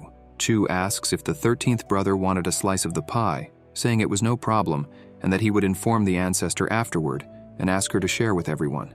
The young men there say that Brother Tianche is very generous and toast to him. The 13th brother then asks Tianche why the ancestor hasn't arrived yet and suggests he go call her. Chu replies that he will go fetch her. The protagonist returns with the ancestor in hand and tells everyone to look because she was now present. Seeing the ancestor's condition, everyone became enraged and questioned how she had ended up like that. They said that Tianche was disrespecting the ancestor, who had always treated him well, yet he repaid her kindness with pain, and they wondered if Tianche was planning to rebel. They drew their weapons, saying that he had forced them to take such measures. The protagonist took a vial of poison and threw it in their direction. The young men shouted that it was poison, and to hold their breath. Chu said that even if they held their breath, that kind of poison couldn't be avoided so easily. The poison they inhaled left them confused and motionless. Chu Shu gave a command, telling them to kill each other, and thus a terrible massacre began. Holding the ancestor, the protagonist asked if she was enjoying the show and remarked that they could have lived longer. Unfortunately, she had stolen the divine spiritual stones, so it was all her fault. He used the ancestor as a shield when an arrow flew in their direction, saying he had acted on instinct and apologized, asking if it hurt, adding that it was very dangerous there. He then said he would visit the treasure room and asked if she had any problem with that. Chu remarked that he wouldn't take her along because the show wasn't over yet, and as the ancestor, she should stay until the end. He said he'd leave her in a VIP seat, tying her up with a rope and hanging her up. Watching the massacre, she wondered why her family had provoked a maniac like him. Tianche's wife asked if he was heading to the treasure room. He confirmed and said that he wasn't her husband. She, with a slight smile, said she realized that yesterday when he arrived. Ouyang Tianche's eyes always looked at her with coldness and despair, but in his eyes, she saw dominant pride. Chu wondered, dominant pride, huh? And asked, since she had realized he wasn't Tianche, why didn't she expose him? She replied that she had always wanted to destroy the Ouyang family, so when he returned home, she was going to suggest they work together, but he was too quick. She asked if he knew why she was waiting there. He asked why, and she said she wanted to find something in the Ouyang family's treasure room. Once she found it, if he wanted to kill her, she wouldn't complain. Chu asked what she was looking for. She replied that it was her sister's corpse and mentioned that he must be wondering why the corpse would be in the treasure room. The protagonist said he wouldn't ask, as she must have her reasons. Seeing that he had changed his expression, she wondered why he reacted that way, even though she was clear, and asked if he still wanted to kill her. Frightened, she begged him to wait, saying she had secret information that might interest him, and asked if he had heard of the legendary 9 secrets. Chu thought she wanted to talk about the secret art Ji, and said she was smart, but somewhat ignorant. The smarter and more ignorant a person is, the faster they die. She explained that the secret art Du was known to the Ouyang family, and they had clues about it. The protagonist thought that, judging by her reaction, she wasn't lying. She said she only wanted the chance to recover her sister's body. After that, the young master could do whatever he wished with her. Chu Shu told her to talk more about it, and said that if he was pleased, he might let her live after all, because he was a kind person and didn't like to kill without reason. She thanked him and thought to herself that he certainly liked killing, as he had just killed everyone in the hall. How could he claim to be kind and dislike killing? She explained that in recent years, the Ouyang family had been searching for the whereabouts of the 9 secrets. and that one day, Ouyang Tianche, while drunk with his father, had mentioned the secret do. The protagonist said he had searched the soul of the Ouyang family ancestor, but didn't find anything about the secret do. She replied that Ouyang was an ambitious man and was trying to get his hands on the 9 secrets to compete against his ancestors, as he was never truly talented. Chu says he hopes she hasn't lied to him and tells her that he has poisoned her. If he finds something about the secret Dao, he will give her the antidote. If he finds nothing, she won't receive it and will die in 3 days. She, tense, thinks that he is very cautious. In the Ouyang family's treasure room, Chu enters and, after 6 hours, manages to store all the treasure. The woman, seeing this, thinks his aura was powerful. He almost destroyed the room, and she thinks it was good because he could search everything thoroughly. Otherwise, he might suspect that she was trying to share the treasure with him. Chu asks Tianche's wife if she was looking for the mechanism. She says that according to her investigation, there should be a secret room behind that wall. Suddenly, Chu kicks the wall, and the door falls, revealing a secret room. The protagonist asks why it smells like something dead in there. It was disgusting.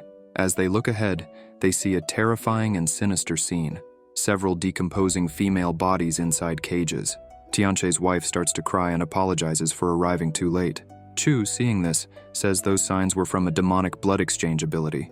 No wonder the 2 old men from the Ouyang family became upper saints so quickly. She asks how he knew about that ability.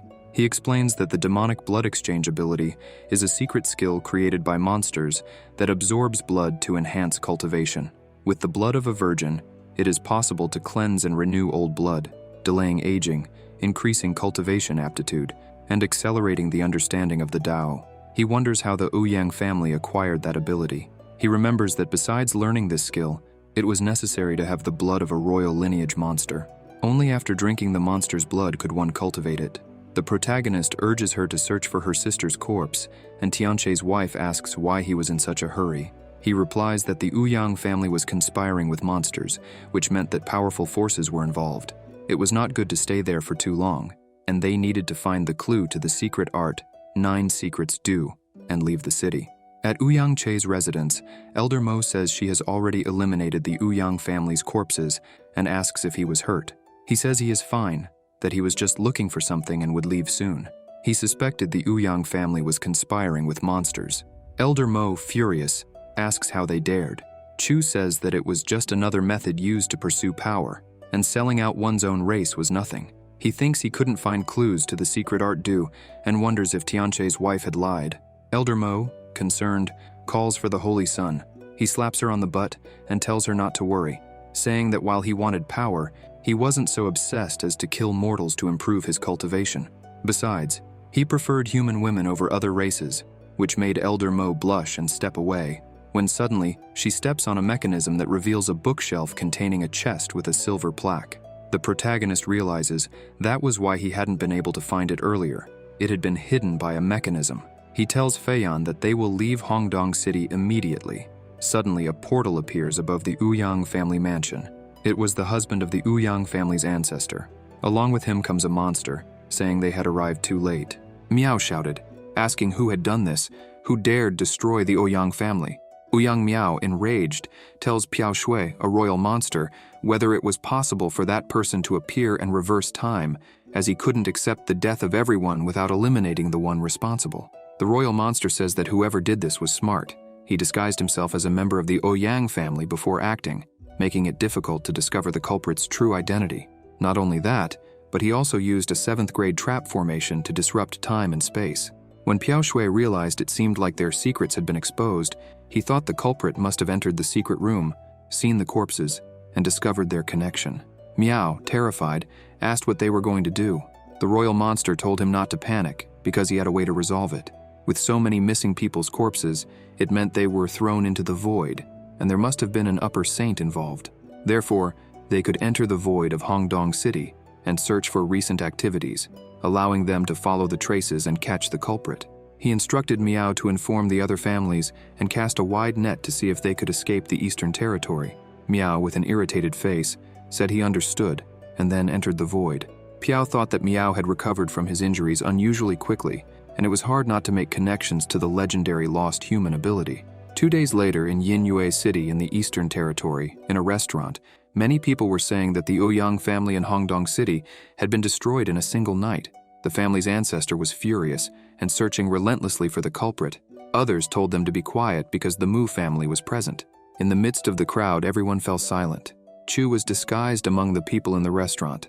After the Mu family left, the cultivators resumed talking, saying that the Mu family and the Ouyang family were great partners, and now that something had happened to the Ouyang family, they wouldn't sit idly by without finding the culprit. In a room, Elder Mo and Yi Yi were present. The elder gave her a new outfit and asked if she liked it, to which Yi Yi replied that she loved it. When Chu entered the room, Elder Mo asked how things were going. He sighed and said it was complicated. The Ouyang family wasn't the only one conspiring with monsters. Elder Mo asked the Holy Sun if she should draw their attention, giving him and Yi Yi a chance to take the flying ship back to the Southern Territory. Chu asked the elder if she knew the consequences of that action, and she replied that she could die. She wasn't foolish enough to fight so many enemies head-on, so she would do everything to escape to the Taisu sacred land, where she would be safe. The protagonist lightly slapped Elder Mo on the head and called her silly, saying if she thought she was the only one who knew that every cultivator heading toward the Taisu sacred land would be watched, even someone like her, a superior saint. She angrily responded that she knew this, and said that without long-distance communication with the Taisu sacred land, it would be difficult to request support or leave the Eastern Territory. They couldn't stay hidden there much longer. The protagonist said, of course not, and added that if they wanted to play, then they would play with him. Chu Xiu told Mo Feiyan to go out and buy the things he needed. She asked if those ingredients were for the poison he planned to use, and the protagonist nodded in confirmation. Meanwhile, Miao told Piao that several days had passed, and they still hadn't found the culprit. Maybe they had already left the Eastern Territory. Piao replied that Miao worried too much. They still had people watching all the borders of the Eastern Territory, and even a superior saint wouldn't be able to fly without being seen. Besides, they weren't without clues. Those leads came from their associate, Tang. A few days ago, a couple with a little girl arrived in the Eastern Territory from a flying ship coming from the Southern Territory. They reached Zhuiling City. The woman's cultivation was high, probably a superior saint. The very next day after they arrived, the Ouyang family was eliminated. He asked if Miao didn't find that a bit too coincidental. Miao remarked that in the Southern Territory, the only forces they had offended were the Ye family and the Taisu sacred land. Piao says that if they truly are from the sacred land of Taisu, this would mean trouble, not only for his family, but also expose the connections of the Tan family, the Mu family, the Yang family, and the Qi family with real monsters. If they don't eliminate them soon, everyone will have to leave human territory and seek refuge in the monster's territory. Miao says he can no longer sit still. He would go out to look for them. The sacred monster Piao thought that, before that, he needed to discover Miao's secret. If it really is a lost secret art, he would make a fortune. Suddenly, a void portal appears, and Lord Mil Faces asks what idiotic thought Piao Shui was having, and he responds that he was impressed with him, as he had quickly recovered his true body. Mil Faces says he was lucky that Lord Butterfly had helped him, or he wouldn't have recovered in less than a decade. Piao says he heard he was tricked by a cultivator of a lower domain than his, and even had his superior saint armament destroyed and nearly died at his hands. The monster tells Piao not to ridicule him, as he would be worse off if he had encountered the cultivator. He replies that it was just a cultivator in the spiritual pillar domain, and he could kill him with a slap. Mil Faces imagines the Prota chasing after him, just as he had done to him, and says he was free to try. In the city of Lingfeng, in the Eastern Territory, the Prota climbs on top of a house in the middle of the city and calls the people. He says they must have already heard that the Ouyang family had been destroyed, and says it was he who did it. The cultivators there question him and ask if he didn't know that several families were after him, how he could have the courage to appear, and call him crazy. Chu says they must not know the reason he destroyed the Ouyang family, so he would tell them all. And then he uses the recording crystal to show a horrifying scene of what the Ouyang family was doing to virgin women. The cultivators, seeing that, wonder what it was, why there were so many drained corpses of women. The Prota says it was a recording of a secret room of the Ouyang family, and that they were conspiring with the monster race, cultivating the demonic blood exchange ability, and these poor women were the sacrifices. So he was announcing in the city of Lingfeng that the Ouyang family was conspiring to use the demonic ability to kill the human race. The cultivators ask if what he was saying was true, and if he had proof. The Prota replies that if they go to the Tan family with him, they will find the proof they want. Tan Rushuang, the lower saint of the Tan family, appears in the square where they were gathered, saying that he was very arrogant and that they were looking for him, but he decided to show up. He was very brave. Suddenly, Elder Mo appears behind her and effortlessly breaks her neck, throwing her to the ground. Chu thanks her for the help. The people, seeing that, can't believe what happened and question, saying that Tan Rushuang had been killed with just one blow, and they ask if that senior's cultivation was of superior saint level. The Prota says that the lower saint of the Tan family had died, and calls everyone to go to the Tan family to save the poor women of the human race. The men think that by saving them, they would do very well and accept the request.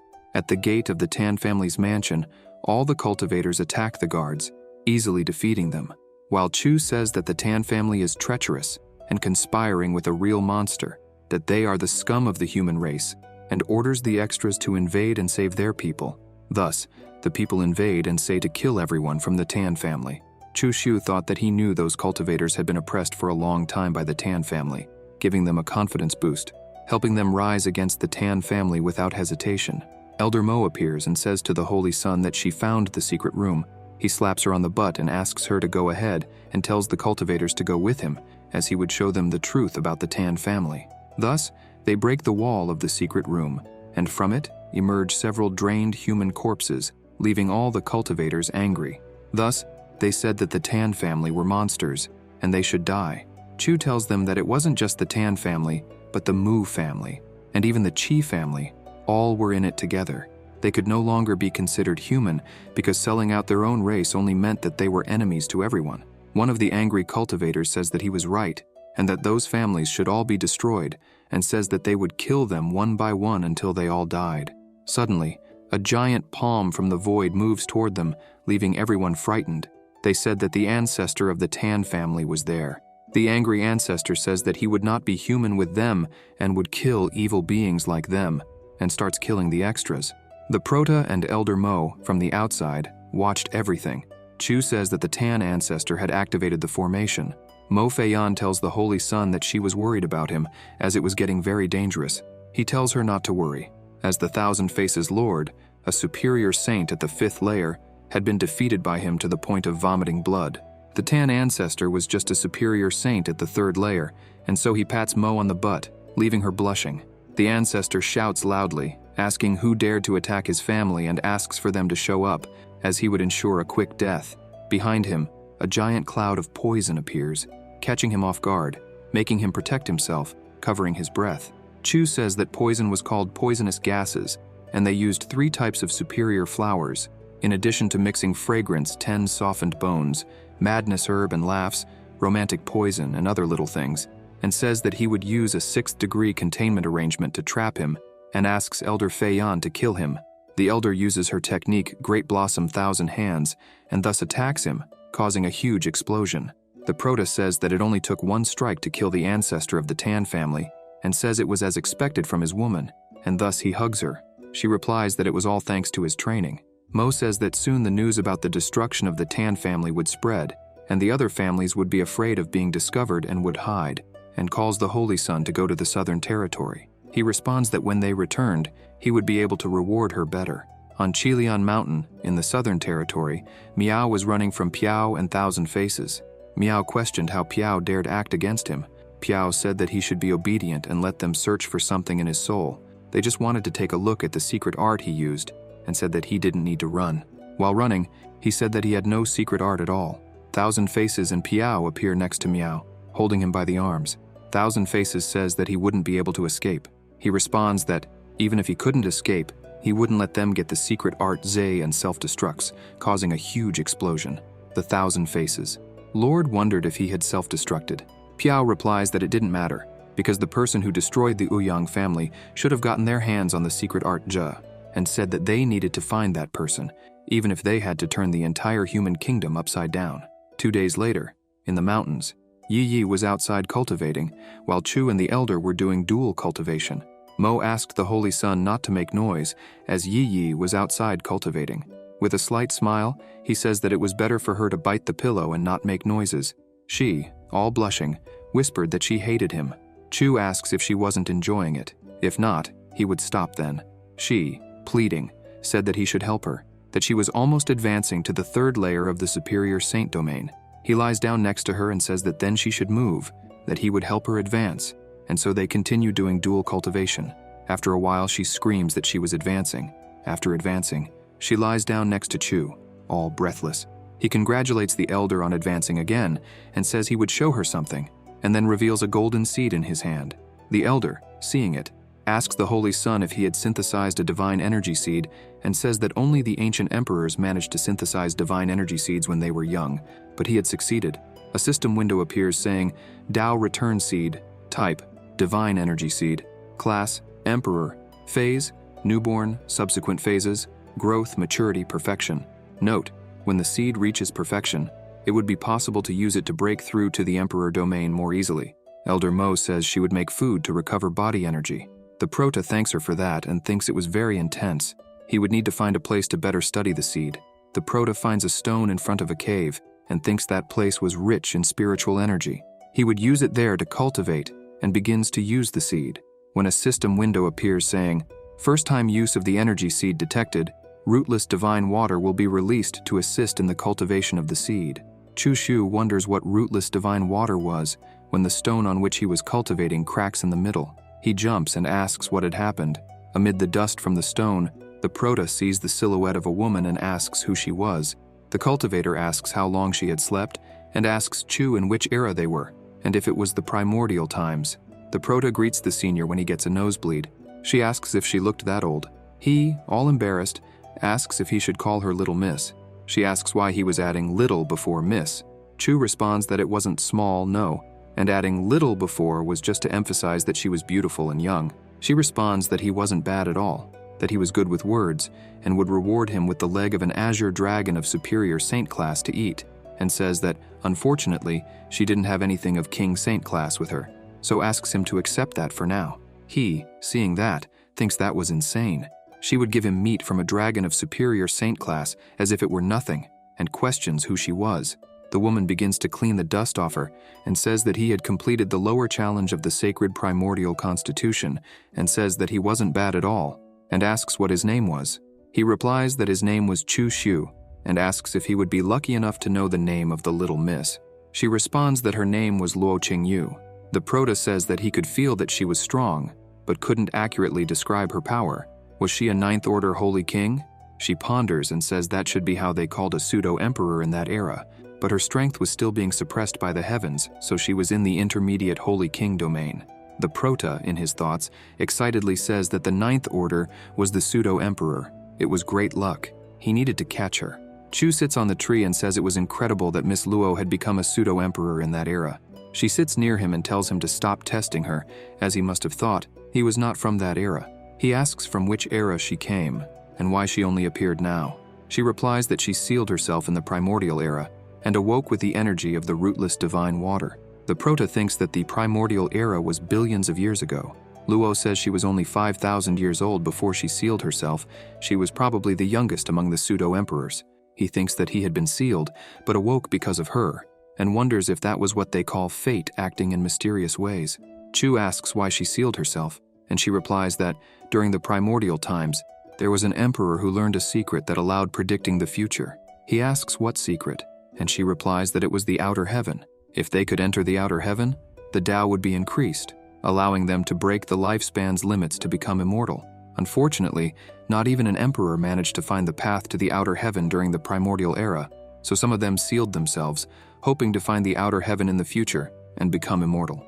The protagonist asks Miss Luo if, following her words, this meant that there were several pseudo-emperors like her who had sealed themselves. She replies that she didn't know exactly how many had done that, but she certainly wasn't the only one. Chu asks what about the emperors? Did they also seal themselves?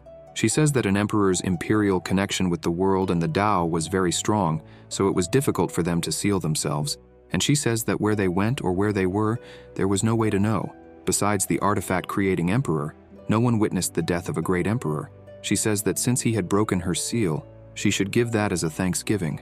On that jade plate was sealed her energy clone. In times of danger, he could break that plate, and her clone would help him solve the problems.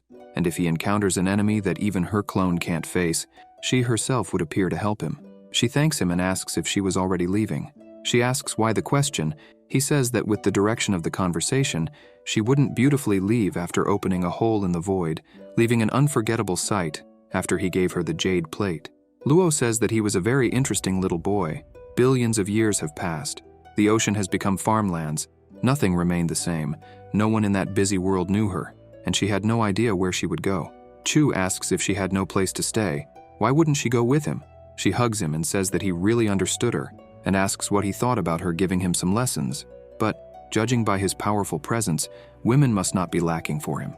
He, startled, thought that women from billions of years ago were so impulsive and open about relationships, and thinks that this woman was like a succubus, the kind that, once started, wouldn't stop until she drained him completely. She comes close to the protagonist and says that they hadn't even started yet, and he was already all embarrassed. He replies that it wasn't that, because if he continued with that, he wouldn't be able to hold back. He, tense, thought he couldn't predict what she would do. If she wasn't trustworthy, he would just be drained to death. Not always a hole is salvation. Luo asks if he was scared. He says yes, it was better to leave that for another day. She calls him little boy and says that if she was different, he should not act without fear as he did, or he would be killed.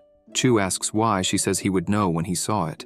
The protagonist, pensive, wonders what she meant by that. Could she change personality, or was it a multiple personality disorder, and wonders if he wouldn't be in danger. Luo Qingyu says he didn't need to worry. She wouldn't kill him just like that. For now, it was just he didn't try anything with her. Chu, somewhat tense, wondered why she was smiling like that. He didn't feel safe at all. Suddenly, Luo places her hand on her head and says she was leaving. The protagonist calls her by name. Suddenly, she responds that she didn't like that name. He asks what he should call her then, Miss or Senior. When Chu realizes, there was an ice stake in front of his eye, being shocked. She said that Miss Luo couldn't be because she wasn't that young anymore, and Senior Luo made her feel strange. With a trembling voice, the protagonist asks if it would be strange to call her Aunt Luo. She responds with a slight smile that she liked it.